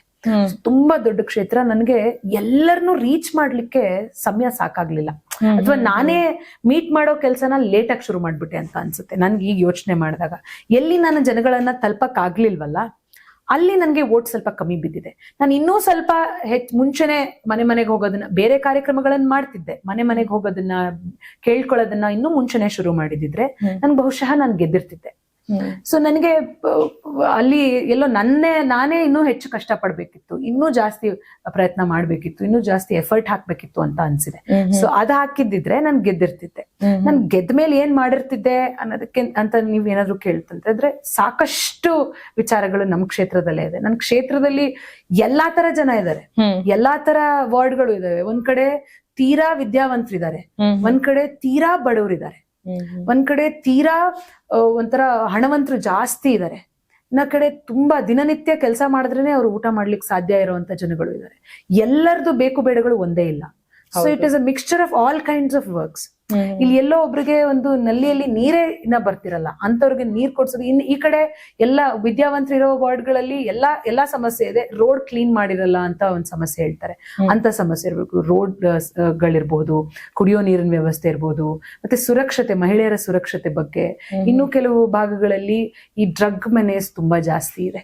ಸೊ ಅಂತ ಸಮಸ್ಯೆಗಳಿರ್ಬಹುದು, ಮತ್ತೆ ಕಾಮಗಾರಿಗಳನ್ನ ಮಾಡಿಸುವಂತದ್ದಿರ್ಬೋದು. ಒಟ್ಟಲ್ಲಿ ಈ ಕ್ಷೇತ್ರದಲ್ಲಿ ಏನಾದ್ರೂ ಒಂದು, ನಮ್ ಇಡೀ ಕ್ಷೇತ್ರದಲ್ಲಿ ಗವರ್ಮೆಂಟ್ ಹಾಸ್ಪಿಟಲ್ಗಳು ಯಾವ್ದು ಇಲ್ಲ, ಮೇಜರ್ ಹಾಸ್ಪಿಟಲ್ ಅಂತ ಯಾವ್ದು ಇಲ್ಲ.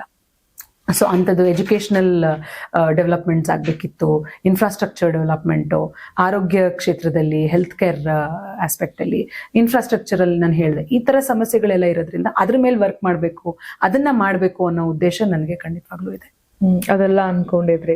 ಸೊ ಈಗ ನೆಕ್ಸ್ಟ್ ಎಲೆಕ್ಷನ್ ಅಲ್ಲಿ ಗೆಲ್ತೀನಿ, ಅದೆಲ್ಲ ಮಾಡ್ತೀನಿ ಅಂತ ಅನ್ಸುತ್ತಾ? ಇಲ್ಲ, ಖಂಡಿತವಾಗ್ಲೂ ನನಗೆ confident, I am 100% confidence I will win the next election, no matter what. ನನ್ ಜನಗಳನ್ನ ಹೋಗಿ ನನ್ಗೊಂದು ಅವಕಾಶ ಮಾಡ್ಕೊಡಿ ಅಂತ ನಾನು ಅವ್ರನ್ನ ಕನ್ವಿನ್ಸ್ ಮಾಡುವಂತ ಕೆಪಾಸಿಟಿ ನನಗಿದೆ. ನಾನು ಕನ್ವಿನ್ಸ್ ಮಾಡ್ತೀನಿ ಅನ್ನೋ ಒಂದು ದೃಢವಾದ ನಂಬಿಕೆ ನನಗಿದೆ. ಯಾಕಂದ್ರೆ ಈಗ ನಾನು ಎಷ್ಟೋ ಜನ ನಾನು ನೋಡಿದೀನಿ, ಅವ್ರು ಹೇಳ್ತಾರೆ, ಅವರಿಗೂ ಎಲ್ಲೋ ಒಂದ್ ಕಡೆ ದೇ ಡಿಡ್ಂಟ್ ನೋ ಈಕೆ ಇಷ್ಟ್ರ ಮಟ್ಟಿಗೆ ಒಂದು ಕಾಂಪಿಟೇಷನ್ ಕೊಡ್ಲಿಕ್ಕೆ ಸಾಧ್ಯ ಇತ್ತು ಅಂತ ಅವ್ರಿಗೆ ಅನ್ಸಿರ್ಲಿಲ್ಲ. ಸೊ ಆ ಅನ್ಸಿಲ್ದೇ ಇರೋದಕ್ಕೂ ನಾನು ವೋಟ್ ಮಾಡಿಲ್ಲ. ನಾನು ಇವತ್ತು ಜನಗಳ ಹತ್ರ ಹೋಗಿ ಹೇಳಿದಾಗ ನಮ್ಗೆ ಗೊತ್ತಿರ್ಲಿಲ್ಲ ಯು ಹ್ಯಾವ್ ದಿಸ್ ಕೆಪಾಸಿಟಿ ಅಂತ. Last time we didn't vote for you, next time we will vote for you ಅಂತ ಹೇಳಿದ್ದಾರೆ. ಕಳೆದ ಬಾರಿ ನಮ್ಗೆ ಗೊತ್ತಿರ್ಲಿಲ್ಲ ನೀವು ಇಷ್ಟು ಕಾಂಪಿಟೇಷನ್ ಕೊಡಕ್ಕೆ ಸಾಧ್ಯ ಇದೆ ಮಾಡ್ಕೊಂಡಿರ್ಲಿಲ್ಲ ಅದಿದೆಯಲ್ಲ, ಅದನ್ನ ಎಷ್ಟೋ ಜನಗಳ ಮನ್ಸಲ್ಲಿ ಯಾಕೆ ನಮ್ ವೋಟ್ ವೇಸ್ಟ್ ಮಾಡ್ಬೇಕು, ಎಲ್ಲದೆ ಇರೋರ್ಗೆ ಯಾಕೆ ವೋಟ್ ವೇಸ್ಟ್ ಮಾಡ್ಬೇಕು ಅನ್ನೋ ಭಾವನೆ ಇತ್ತು. ಇವತ್ತು ಅದೇ ಜನಗಳು ನನಗೆ ಹೇಳ್ತಾರೆ, ಇಲ್ಲ ಇಲ್ಲ ನೀವು ಲಾಸ್ಟ್ ಟೈಮ್ ಏನ್ ಕಾಂಪಿಟೇಷನ್ ಕೊಟ್ರಿ, ಇನ್ನೂ ಕೆಲಸ ಮಾಡ್ತಿದ್ದೀರಿ, ನಾವ್ ನೆಕ್ಸ್ಟ್ ಸತಿ ನಿಮ್ಗೆ ಅವಕಾಶ ಮಾಡ್ಕೊಡ್ತೀವಿ ಅಂತ. ಸೊ ನಾನೇನ್ ಆ ಗ್ಯಾಪ್ ಏನಿದೆಯಲ್ಲ ಅದನ್ನ I have to fulfil. I will work. 0 ಇಂದ ಶುರು ಮಾಡ್ಬೇಕಾ, ಮತ್ತೆ 0 ಇಂದ ಶುರು ಮಾಡ್ತೀನಿ. ನನ್ನ ಗುರಿ ಏನಿದೆಯಲ್ಲ ಅದನ್ನ ನಾನು ಮುಟ್ಬೇಕು, ನನ್ನ ಗುರಿ ಮುಟ್ಬೇಕು. ನಾನ್ ಜನಸೇವೆ ಮಾಡ್ಬೇಕು ಅಂತ ಸಾರ್ವಜನಿಕ ಜೀವನಕ್ಕೆ ಬಂದಿದ್ದೀನಿ. ಯಾವೆಲ್ಲ ಕಷ್ಟಗಳು ಬಂದ್ರು ನಾನು ಎದುರಾಕುವಂತ ಶಕ್ತಿ ನನಗಿದೆ. ನಾನ್ ಮಾಡೇ ತೀರ್ತೀನಿ ಅನ್ನೋ ಒಂದು ಉದ್ದೇಶ ನನ್ಗಿದೆ. ಅದನ್ನ ನಾನು ಮುಟ್ತೀನಿ. ಖಂಡಿತವಾಗ್ಲೂ ನೆಕ್ಸ್ಟ್ ಎಲೆಕ್ಷನ್ ಅಲ್ಲಿ ನಾನು ಗೆಲ್ತೀನಿ ಅನ್ನೋ ಒಂದು ವಿಶ್ವಾಸ ಇದೆ. ಹಿಂಗ್ ಹೋಗ್ತಾ ಇದ್ದಂತ ರಾಜಕೀಯ ಜರ್ನಿ, ಅಫ್ಕೋರ್ಸ್ ಈಗ ರಾಜಕೀಯ ಅಂತ ಹೇಳಿದ್ರೆ ಈ ಪಕ್ಷದವ್ರು ಆ ಪಕ್ಷಕ್ಕೆ ಬಯೋದು, ಆ ಪಕ್ಷದವ್ರು ಈ ಪಕ್ಷಕ್ಕೆ ಬಯೋದು, ಅಥವಾ ಈ ಅಭ್ಯರ್ಥಿ ಆ ಅಭ್ಯರ್ಥಿಗೆ ಬಯೋದು, ಇದೆಲ್ಲ ಇದ್ದೇ ಇರತ್ತೆ. ಇದು ಒಂದು ಪಾರ್ಟ್ ಆದ್ರೆ ಇದೆಲ್ಲರೂ ಕೂಡ ಗೊತ್ತಿರುವಂತ ವಿಚಾರ. ಮುನಿರತ್ನ ಅವ್ರಿಗೂ ನಿಮಗೂ ಬಹಳಷ್ಟು ವಿವಾದ ಆಗುತ್ತೆ. ಅಂಡ್ ಈಗ್ಲೂ ರೀಸೆಂಟ್ ಆಗ್ಲೂ ಕೂಡ ಬಹಳಷ್ಟು ಈ ಹೇಳಿಕೆಗಳು, ಆರೋಪಗಳು, ಪ್ರತ್ಯಾರೋಪಗಳು ಇದೆಲ್ಲ ಆಗ್ತಾ ಇತ್ತು. ಅಂದ್ರೆ ಸಮ್ಟೈಮ್ಸ್ ಇದು ವೈಯಕ್ತಿಕವಾಗೂ ಕೂಡ ಹೋಗಿದೆ. ಅದನ್ನ ನೀವು ಓಪನ್ ಆಗಿ ಮಾತನಾಡಿದ್ದು ಕೂಡ ಒಂದು ಮಾಧ್ಯಮಗಳ ಪ್ರಶ್ನೆ ಕೇಳಿದಾಗ. ಸೊ ಎಲ್ಲಿಂದ ಶುರುವಾಯ್ತು ಈ ಜಟಾಪಟಿ, ಅಥವಾ ಯಾಕೆ ಇಷ್ಟು ವೈಯಕ್ತಿಕವಾಗಿ ನಿಮ್ಮಿಬ್ರ ಮಧ್ಯೆ ಇಷ್ಟು ಜಗಳ ಹೋಗಿತ್ತು? ಅಲ್ಲ, ನಾನು ಯಾವತ್ತೂ ಅವ್ರ ವೈಯಕ್ತಿಕ ಜೀವನದ ಬಗ್ಗೆ ನಾನು ಮಾತಾಡಿಲ್ಲ. ಬಟ್ ಅವ್ರು ಯಾವಾಗ್ಲೂ ನನ್ನ ವೈಯಕ್ತಿಕ ಜೀವನದ ಬಗ್ಗೆನೇ ಮಾತಾಡೋದು, ಬೇರೆ ಏನು ಮಾತಾಡೋದಿಲ್ಲ. ವೈಯಕ್ತಿಕ ಜೀವನದ ಬಗ್ಗೆನೇ ಮಾತಾಡೋದು. ಬೇರೆ ಏನ್ ಮಾತಾಡ್ಲಿಕ್ಕೆ ಸಾಧ್ಯ ಇದೆ? ಆಕೆ ಓದ್ಕೊಂಡೇ ಇಲ್ಲ, ಡಿಗ್ರಿನೇ ಪಾಸ್ ಮಾಡಿಲ್ಲ ಅಂತ ಹೇಳಕ್ಕಾಗತ್ತಾ? ಓದಿಲ್ಲ, ಮಾತಾಡಕ್ ಬರಲ್ಲ ಅಂತ ಹೇಳಕ್ಕಾಗತ್ತಾ? ಅಥವಾ ಜನಗಳನ್ನ ಸರಿಯಾಗಿ ಟ್ರೀಟ್ ಮಾಡಲ್ಲ ಅಂತ ಹೇಳಕ್ಕಾಗತ್ತಾ? ಬೇರೆ ಯಾವ ಆಪಾದನೆಗಳನ್ನು ನನ್ನ ಮೇಲೆ ಹೊರಸಕ್ ಸಾಧ್ಯ ಇಲ್ಲ. ವೈಯಕ್ತಿಕ ಜೀವನದ ಬಗ್ಗೆ ಮಾತಾಡೋದು. ಒಂದೇನು ಅಂತಂದ್ರೆ, ಆ ಮನುಷ್ಯ ಹೆಂಗೆ ಅಂತಂದ್ರೆ, ನನ್ನನ್ನು ಯಾರೂ ಎದುರಾಕೊಳ್ಳೋ ಅಂತ ವ್ಯಕ್ತಿಗಳು ಈ ಪ್ರಪಂಚದಲ್ಲಿ ಹುಟ್ಟೇ ಇಲ್ಲ ಅನ್ನೋ ಒಂದು ಮೈಂಡ್ ಸೆಟ್ ಅಲ್ಲಿ ಇದಾರೆ ಆ ವ್ಯಕ್ತಿ. ಅಂದ್ರೆ ನಾನ್ ಆ ಎತ್ತರದಲ್ಲಿ ನಾನು ಒಂಥರ ಮಹಾರಾಜ, ಇನ್ ಮಿಕ್ದವ್ರು ಯಾರು ನನ್ನನ್ನು ಯಾರು ಎದುರಿಸೋಂತ ವ್ಯಕ್ತಿಗಳೇ ಇಲ್ಲ. ಇಲ್ಲಿ ಏನಾಗೋಯ್ತು, ಒಂದ್ ಹೆಣ್ಮಗಳು ಬಂದು ರಾಜಕಾರಣಕ್ಕೆ ನಿಂತ್ಕೊಂಡ್ಲಲ್ಲ, ಆತನಿಗೆ ದೊಡ್ಡ ಕಾಡ್ತಾ ಇರೋದು ಒಂದೇ ಅಂತಂದ್ರೆ, ಮೋಸ್ಟ್ಲಿ ಅವ್ರು ಯಾವ್ದೋ ಬೇರೆ ಪುರುಷ ಅಭ್ಯರ್ಥಿಗಳಾಗಿದ್ರೆ ಇಷ್ಟೆಲ್ಲ ಅವ್ರ ಬಗ್ಗೆ ವೈಯಕ್ತಿಕವಾಗಿ ಮಾತಾಡ್ತಿರ್ಲಿಲ್ಲ. ಒಂದ್ ಮಹಿಳೆ ಅಭ್ಯರ್ಥಿ ಆಗಿದ್ದೀನಲ್ಲ, ಆತ ನನ್ನನ್ನ ಅಭ್ಯರ್ಥಿ ಅಂತ ನೋಡೋದೇ ಇಲ್ಲ. ಒಂದ್ ಹೆಣ್ಮಗಳು ಅಷ್ಟೇ. ಅವ್ರಿಗೆ ಅದು ತಡ್ಕೊಳಕ್ ಆಗ್ತಾ ಇಲ್ಲ. ನನ್ ವೈಯಕ್ತಿಕ ಜೀವನ ನಾನು ಹೇಳಿದೆ ನಿಮ್ಗೆ, ರಾಜಕಾರಣದಲ್ಲಿ ಒಂದ್ ಹೆಣ್ಣನ್ ಕುಗ್ಗಿಸ್ಬೇಕಂತಂದ್ರೆ ಆಕೆ ಕ್ಯಾರೆಕ್ಟರ್ ಬಗ್ಗೆ ಮಾತಾಡ್ಬೇಕು, ಆಕೆ ಪರ್ಸನಲ್ ಲೈಫ್ ಬಗ್ಗೆ ಮಾತಾಡ್ಬೇಕು. ಬೇರೆ ಏನು ಮಾತಾಡೋದಕ್ ಸಾಧ್ಯ ಇಲ್ಲ. ಬೇರೆ ಏನ್ ಮಾತಾಡ್ಲಿಕ್ಕೆ ಸಾಧ್ಯ ಇದೆ? ಕಂಪೇರ್ ಮಾಡ್ಕೊಂಡ್ರು ನಾನು I am for more what ever he is telling. ನಾನು ಆಕೆ ವೈಯಕ್ತಿಕ ಒಂದ್ ಹೆಣ್ಮಗಳನ್ನ ಕರ್ಕೊಂಡು ತುಂಬಾ ಕೆಟ್ಟದಾಗ ಮಾತಾಡ್ತಾರೆ, ವಾಕ್ ಮಾಡ್ತಾರೆ, ಹಂಗ್ ಮಾಡ್ತಾರೆ, ಇದ್ ಮಾಡ್ತಾರೆ ಅಂತ. ನನ್ ಅರ್ಥನೇ ಆಗಲ್ಲ. ಪುರುಷ ಅಭ್ಯರ್ಥಿ ಆಗಿದ್ರು ಅದನ್ನೇ ಮಾಡಿರೋರು, ಅದನ್ನ ಮಾತಾಡ್ತಿರ್ಲಿಲ್ಲ. ಒಂದ್ ಹೆಣ್ಮಗಳು ಅವ್ರ ಸಮಕ್ಕೆ ಬರಕ್ ಸಾಧ್ಯ ಇಲ್ಲ ಅನ್ನೋ ಒಂದ್ ಭಾವನೆಯಲ್ಲಿ ಇದ್ರಲ್ಲ, ಆ ಭ್ರಮೆಯನ್ನ ನಾನೆಲ್ಲ ಒಡೆಯತ್ತ ಪ್ರಯತ್ನ ಮಾಡ್ತಾ ಇದೀನಿ. ಅದು ಯಾಕೆ ಅಂತಂದ್ರೆ, ಜನಗಳ ಆಶೀರ್ವಾದದಿಂದ, ಜನಗಳ ಪ್ರೀತಿಯಿಂದ ನಾನು ಒಡೆಯೋ ಪ್ರಯತ್ನ ಮಾಡ್ತಿದ್ದೀನಲ್ಲ, ಅದು ತಡ್ಕೊಳಕ್ ಆಗ್ತಾ ಇಲ್ಲ. ಇನ್ ಹೆಂಗ್ ಕುಗಿಸ್ಬೋದು ನನ್ನನ್ನ? ನನ್ನ ಬಗ್ಗೆ ಕೆಡದಾಗ ಮಾತಾಡ್ಬೇಕು, ನನ್ನ ಹೆಸರನ್ನ ಅವ್ರು ಇವ್ರಿಗೆಲ್ಲ ಅಂಟಾಕ್ಬೇಕು, ನನ್ನ ವೈಯಕ್ತಿಕ ಜೀವನದ ಬಗ್ಗೆ ಮಾತಾಡ್ಬೇಕು. ಇಷ್ಟ ಬಿಟ್ರೆ ಬೇರೆ ಏನು ಮಾತಾಡೋದಕ್ಕೆ ಅವ್ರಿಗೆ ಚಾನ್ಸೇ ಇಲ್ಲ, ಏನು ಇಲ್ವೇ ಇಲ್ಲ, ಕಂಟೆಂಟೇ ಇಲ್ಲ ಅವ್ರ ಹತ್ರ. ನೀವ್ ಬೇರೆ ಏನಾದ್ರೂ ಕೇಳಿ ಹೋಗ್ಲಿ, ನಾನು ಹೋಗ್ಬಿಟ್ಟು ಜನಗಳನ್ನ ಸರಿಯಾಗಿ ಟ್ರೀಟ್ ಮಾಡಲ್ಲ ಅಂತ ಕೇಳಿ, ಅದ್ ಸುಳ್ಳು. ಜನಗಳನ್ನ ಹೋಗಿ ಕೇಳಿದ್ರು ನಾನು ಎಲ್ರು ಚೆನ್ನಾಗೇ ಮಾತಾಡಿಸ್ತೀನಿ, ನಾನು ಒಳ್ಳೆ ಸಂಸ್ಕಾರದಿಂದ ಬಂದಿದ್ದೀನಿ, ಬೇರೆ ಏನ್ ಮಾಡಕ್ ಸಾಧ್ಯ ಇದೆ? ಅದಕ್ಕೆ ಅವ್ರಿಗೆ ವೈಯಕ್ತಿಕವಾಗಿ ಆ ಒಂದು ಮೈಂಡ್ ಸೆಟ್ ಏನಿದೆಯಲ್ಲ, ಅದನ್ನ ಹೊಡಿತಾ ಇದೀವಿ ಅನ್ನೋ ಒಂದು ಭಯ ಕಾಡ್ತಾ ಇದೆ. ಸೊ ಅದಕ್ಕೆ ಅವರು ನನ್ನ ವೈಯಕ್ತಿಕವಾಗಿ ಟಾರ್ಗೆಟ್ ಮಾಡ್ತಾರೆ ಅಷ್ಟೇ. ಅದ್ ಬಿಟ್ರೆ ಬೇರೆ ಏನೋ ಆ ಮನುಷ್ಯನ್ಗೆ ನನ್ನ ಬಗ್ಗೆ ಮಾತಾಡೋದಕ್ಕೆ ಏನು ಸಿಗಲ್ಲ. ಇದು ನಿಲ್ಲೋ ಹಾಗೆ ಕಾಣಲ್ಲ ಅನ್ಸುತ್ತೆ. ಅಲ್ಲ, ನಿಲ್ಲಿಸದೇ ಹೋದ್ರೂ ಹೋಗಿ ಪರವಾಗಿಲ್ಲ. ನಾನು ಅದನ್ನೆಲ್ಲ ನೋಡಿ ಕೇಳಿ ಅನುಭವಿಸಿದೀನಿ. ಜನಗಳು ನಾನು ಅದನ್ನೇ ಹೇಳ್ದೆ, ಸತ್ಯ ಯಾವುದು, ಸುಳ್ಳು ಯಾವುದು, ಯಾರು ನಿಜ ವ್ಯಕ್ತಿತ್ವಗಳು, ಯಾರು ಬದಲಾವಣೆ ಇದ್ ಮಾಡ್ತಿದ್ದಾರೆ, ಅವ್ರಿಗೆ ತೀರ್ಮಾನ ಮಾಡೋ ಜಾಣತನ ಜನಗಳಿಗಿದೆ, ಯಾರು ಯಾವ ಉದ್ದೇಶದಿಂದ ಮಾಡ್ತಿದ್ದಾರೆ ಅನ್ನೋದು. ನಾನು ಜನಗಳಿಗೆ ಬಿಟ್ಬಿಟ್ಟಿದ್ದೀನಿ. ಆಯ್ತು, ನೀವು ಬೈತಾ ಇರ್ತೀರಾ, ಬೈಕೊಳ್ಳಿ, ಏನ್ ಕೆಟ್ಟದಾಗ ಮಾತಾಡ್ತೀರಾ ಮಾತಾಡ್ಕೊಳ್ಳಿ. ನನ್ ಕೆಲ್ಸ ಏನು? ನಾನ್ ಜನಗಳನ್ನ ಮುಟ್ಬೇಕು, ಜನಗಳ ಸಮಸ್ಯೆಗಳನ್ನ ಬಗೆಹರಿಸೋ ಪ್ರಯತ್ನನ ಪ್ರಾಮಾಣಿಕವಾಗಿ ಮಾಡ್ಬೇಕು. ನನ್ನ ಪ್ರಾಮಾಣಿಕತೆ, ನನ್ನ ವ್ಯಕ್ತಿತ್ವ, ನನ್ನ ಮಾನವೀಯತೆಯ ಮೌಲ್ಯಗಳು, ಇವೇ ನನ್ನನ್ನ ಕಾಪಾಡ್ತಾ ಇರೋದು. ನಿನ್ ಡಿಗ್ರಿಗಳು ಇನ್ನೊಂದು ಮಿಕ್ಕಿದಕ್ಕಿಂತ ನನ್ ಈ ಗುಣಗಳೇನಿದಾವಲ್ಲ, ಇವನ್ನ ನಾನು ಜನಗಳ ಮುಂದೆ ತೋರಿಸ್ತೀನಿ. ನಾನಾಗಿದ್ದೀನಿ ಜನಗಳ ಮುಂದೆ. ಸೊ ಅದು ನಾನು ಜನಗಳಿಗೆ ಬಿಟ್ಬಿಟ್ಟಿದ್ದೀನಿ. ನಿಲ್ಸ್ತಾರೋ ನಿಲ್ಲಿಸಲ್ವೋ ಏನಾದ್ರೂ ಮಾಡ್ಕೊಳ್ಳಿ, ಅದು ಅವ್ರಿಗೆ ಮುಂದಿಂದ ಅವ್ರಿಗೆ ಬಿಟ್ಟಿದ್ದು. ನಾನ್ ಮಾತ್ರ ನನ್ನ ಫೋಕಸ್ ಏನಿದ್ರು ಈ ಕಡೆ ಇದೆ. ಜನರು ನಿಮ್ ಬಗ್ಗೆ ಒಂದು ತಪ್ಪಾಗಿ ಅರ್ಥ ಮಾಡ್ಕೊಂಡಿರೋ ವಿಷಯ ಅಂತ ಯಾವ್ದಾದ್ರು ಇದೆಯಾ? ಅದನ್ನ ಅಂದ್ರೆ ಈಗ ಹೇಳ್ಬೋದು ಇದನ್ನ ತಪ್ಪಾಗಿ ಅರ್ಥ ಮಾಡ್ಕೊಂಡಿದ್ದಾರೆ ನನ್ನ ಬಗ್ಗೆ ಅಂತ. ನನಗೆ ಬಹುಶಃ ಜನಗಳು ನನ್ನ ವೈಯಕ್ತಿಕ ಜೀವನದಲ್ಲಿ ಬಹಳಷ್ಟು ಯೋಚನೆ ಮಾಡಿದ್ದಾರೆ. ಈಗ ಅತ್ತೆ ಮಾವನ ನೋಡ್ಕೊಳ್ಳಿಲ್ಲ, ಫಸ್ಟ್ ಹೋಗಿ ನೋಡ್ಕೊಳ್ಳಿ ಕೂಡ ಬಹಳಷ್ಟು ವಿವಾದ ಅಂತ ಆಗಿತ್ತು. ಇದನ್ನ ಮಾಡ್ತಾರೆ. ನಾನು ಒಂದೇ ಕೇಳೋದು, ನಾನು ನನ್ನ ಮದ್ವೆಯಲ್ಲಿ ಇದ್ದಾಗ್ಲೂ ನನ್ನ ಅತ್ತೆ ಮಾವ ನನ್ನ ತಂದೆ ತಾಯಿಗಿಂತ ಹೆಚ್ಚಾಗಿ ನೋಡ್ಕೊಂಡಿದ್ದೀನಿ. ಯಾಕಂದ್ರೆ ನಮ್ಮ ತಂದೆ ತಾಯಿ ಇದ್ರು ಬೆಂಗಳೂರಿನಲ್ಲಿ ಇದ್ರು, ನಂದು ಆಚೆಗಡೆ, ಅವರು ಹಳ್ಳಿಯಲ್ಲಿ ಇದ್ದಂಥವ್ರು. ತುಂಬಾ ಚೆನ್ನಾಗಿ ನಾನು ನೋಡ್ಕೊಂಡಿದ್ದೀನಿ. ನನ್ನ ಇನ್ಸಿಡೆಂಟ್ ಆದ್ಮೇಲೆ ಯಾರು ನನ್ನ ಜೊತೆ ನಿಂತ್ಕೋಬೇಕಿತ್ತು, ನನ್ನ ಆತ್ಮಗೌರವಕ್ಕೆ ಧಕ್ಕೆ ಆಗೋ ರೀತಿ ಮಾಡ್ಬಿಟ್ರು. ಬೇರೆಯವ್ರು ಮಾತಾಡೋದ್ ಬೇರೆ ತರ, ನಾನ್ ಯಾರನ್ನ ನನ್ನ ತಂದೆ ತಾಯಿ ಅಂತ ನೋಡ್ಕೋತಿದ್ದೆ, ಅವರು ನನ್ನನ್ನ ಹಣಕ್ಕೋಸ್ಕರನೋ ಇನ್ನೊಂದು ಆಮಿಷಕ್ಕೋಸ್ಕರನೋ ಯಾರೋ ಹೇಳ್ಕೊಟ್ರು ಅಂತಾನೋ ಅಥವಾ ಬೇರೆ ಬೇರೆ ಯೋಚನೆಗಳಿಂದನೋ ಎಲ್ರೂ ಕೂಡ ನನ್ನ ಆತ್ಮಗೌರವಕ್ಕೆ ಧಕ್ಕೆ ಆಯ್ತು. ಅಲ್ಲಿ ನನ್ನ ಬಗ್ಗೆ, ನನ್ನ ಕ್ಯಾರೆಕ್ಟರ್ ಬಗ್ಗೆ ಬೇರೆಯವ್ರು ಮಾತಾಡಿದ್ರೆ, ನೀವು ಜೊತೆಲಿದ್ದು ನೀವೇ ನೋಡಿ ಮಾಡ್ಕೊಂಡ್ ಬಂದ ಹೆಣ್ಮಗಳನ್ನ ನೀವೇ ನೋಡ್ಕೊಂಡು ಜೊತೆಲಿದ್ದಂತ ಹೆಣ್ಮಗಳ ಬಗ್ಗೆ ನೀವು ಕೆಟ್ಟದಾಗಿ ಮಾತಾಡ್ಬಿಟ್ರಿ. ಅಂದ್ರೆ ಮಾತಾಡೋದಕ್ಕಿಂತ ನಡ್ಸ್ಕೊಂಡ್ರು, ಈಗೇನಕ್ಕೆ ಓದಕ್ ಹೋಗ್ಬೇಕು, ಮನೇಲೆ ಬಿದ್ದಿರು ಅಂತ ಈ ರೀತಿ ಎಲ್ಲ ಮಾತುಗಳು ನನ್ಗೆ, ನಾನು ಇದು ಸಮಾಜದಲ್ಲಿ ಹೇಳಿದ್ರೆ ಯಾರೋ ಸುಮ್ನೆ ಹೇಳ್ತಾಳೆ ಅಂತ.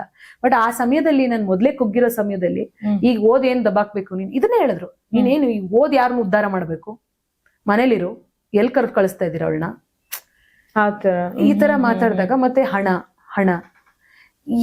ನನ್ನ ತಂದೆ ತಾಯಿ ವಸ್ತು ಅನ್ನೋತೀರಿ, ಯಾಕೆ ಹಣ ಕೊಡ್ಬೇಕು? ನನ್ನ ತಂದೆ ತಾಯಿ ಅವ್ರು ಕಷ್ಟಪಟ್ಟಿರೋ ಹಣನ ಯಾರಿಗೂ ಯಾಕೆ ಕೊಡ್ಬೇಕು?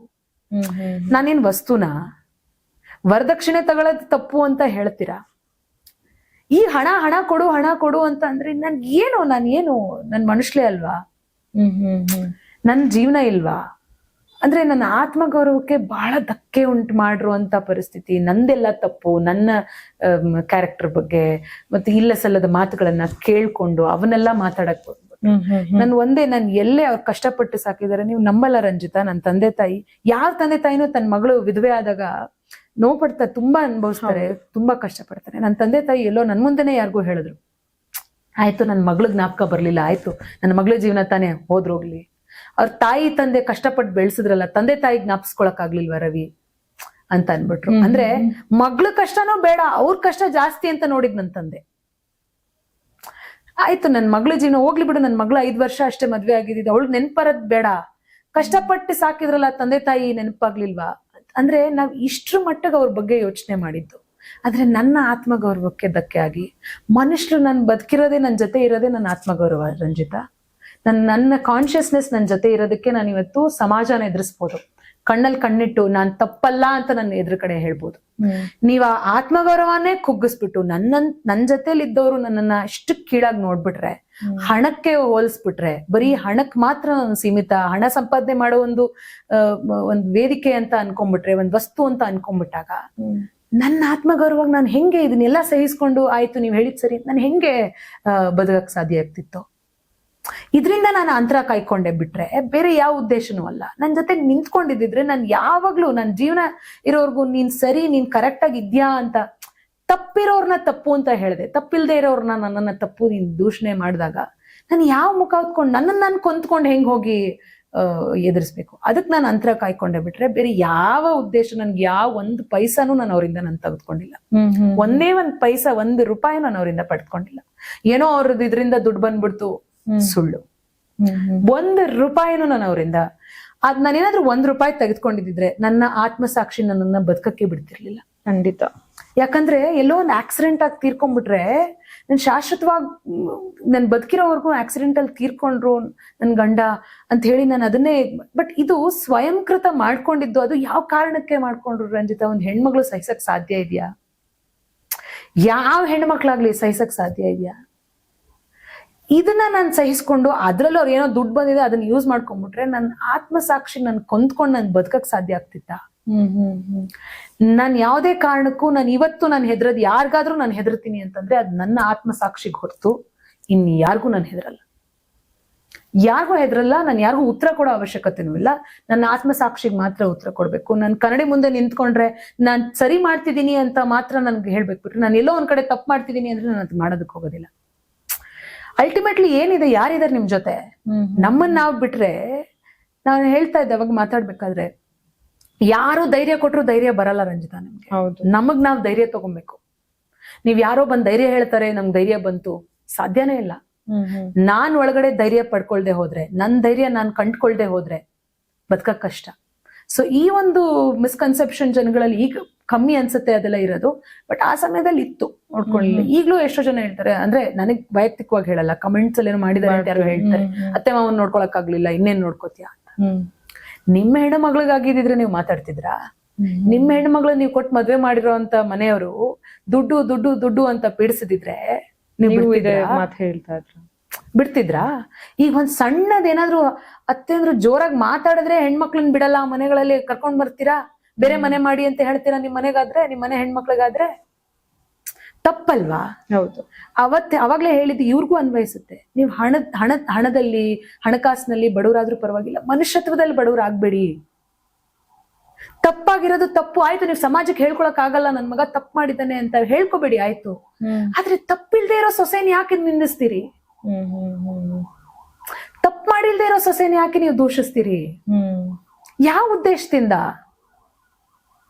ನೀವು ಸಮಾಜದಲ್ಲಿ ಆಯ್ತು ಒಂದು ಪಿಕ್ಚರ್ ನ ಕ್ರಿಯೇಟ್ ಮಾಡ್ಕೋಬೇಕು, ಈತ ಒಳ್ಳೆ ಆಯ್ತು, ಓಕೆ, ನಾನು ಅದನ್ನೇ ಹೇಳ್ತೀನಲ್ಲ, ಆಯ್ತು ಈ was a very good officer, ಅದನ್ನೇ ಹೇಳ್ತೀನಲ್ಲ.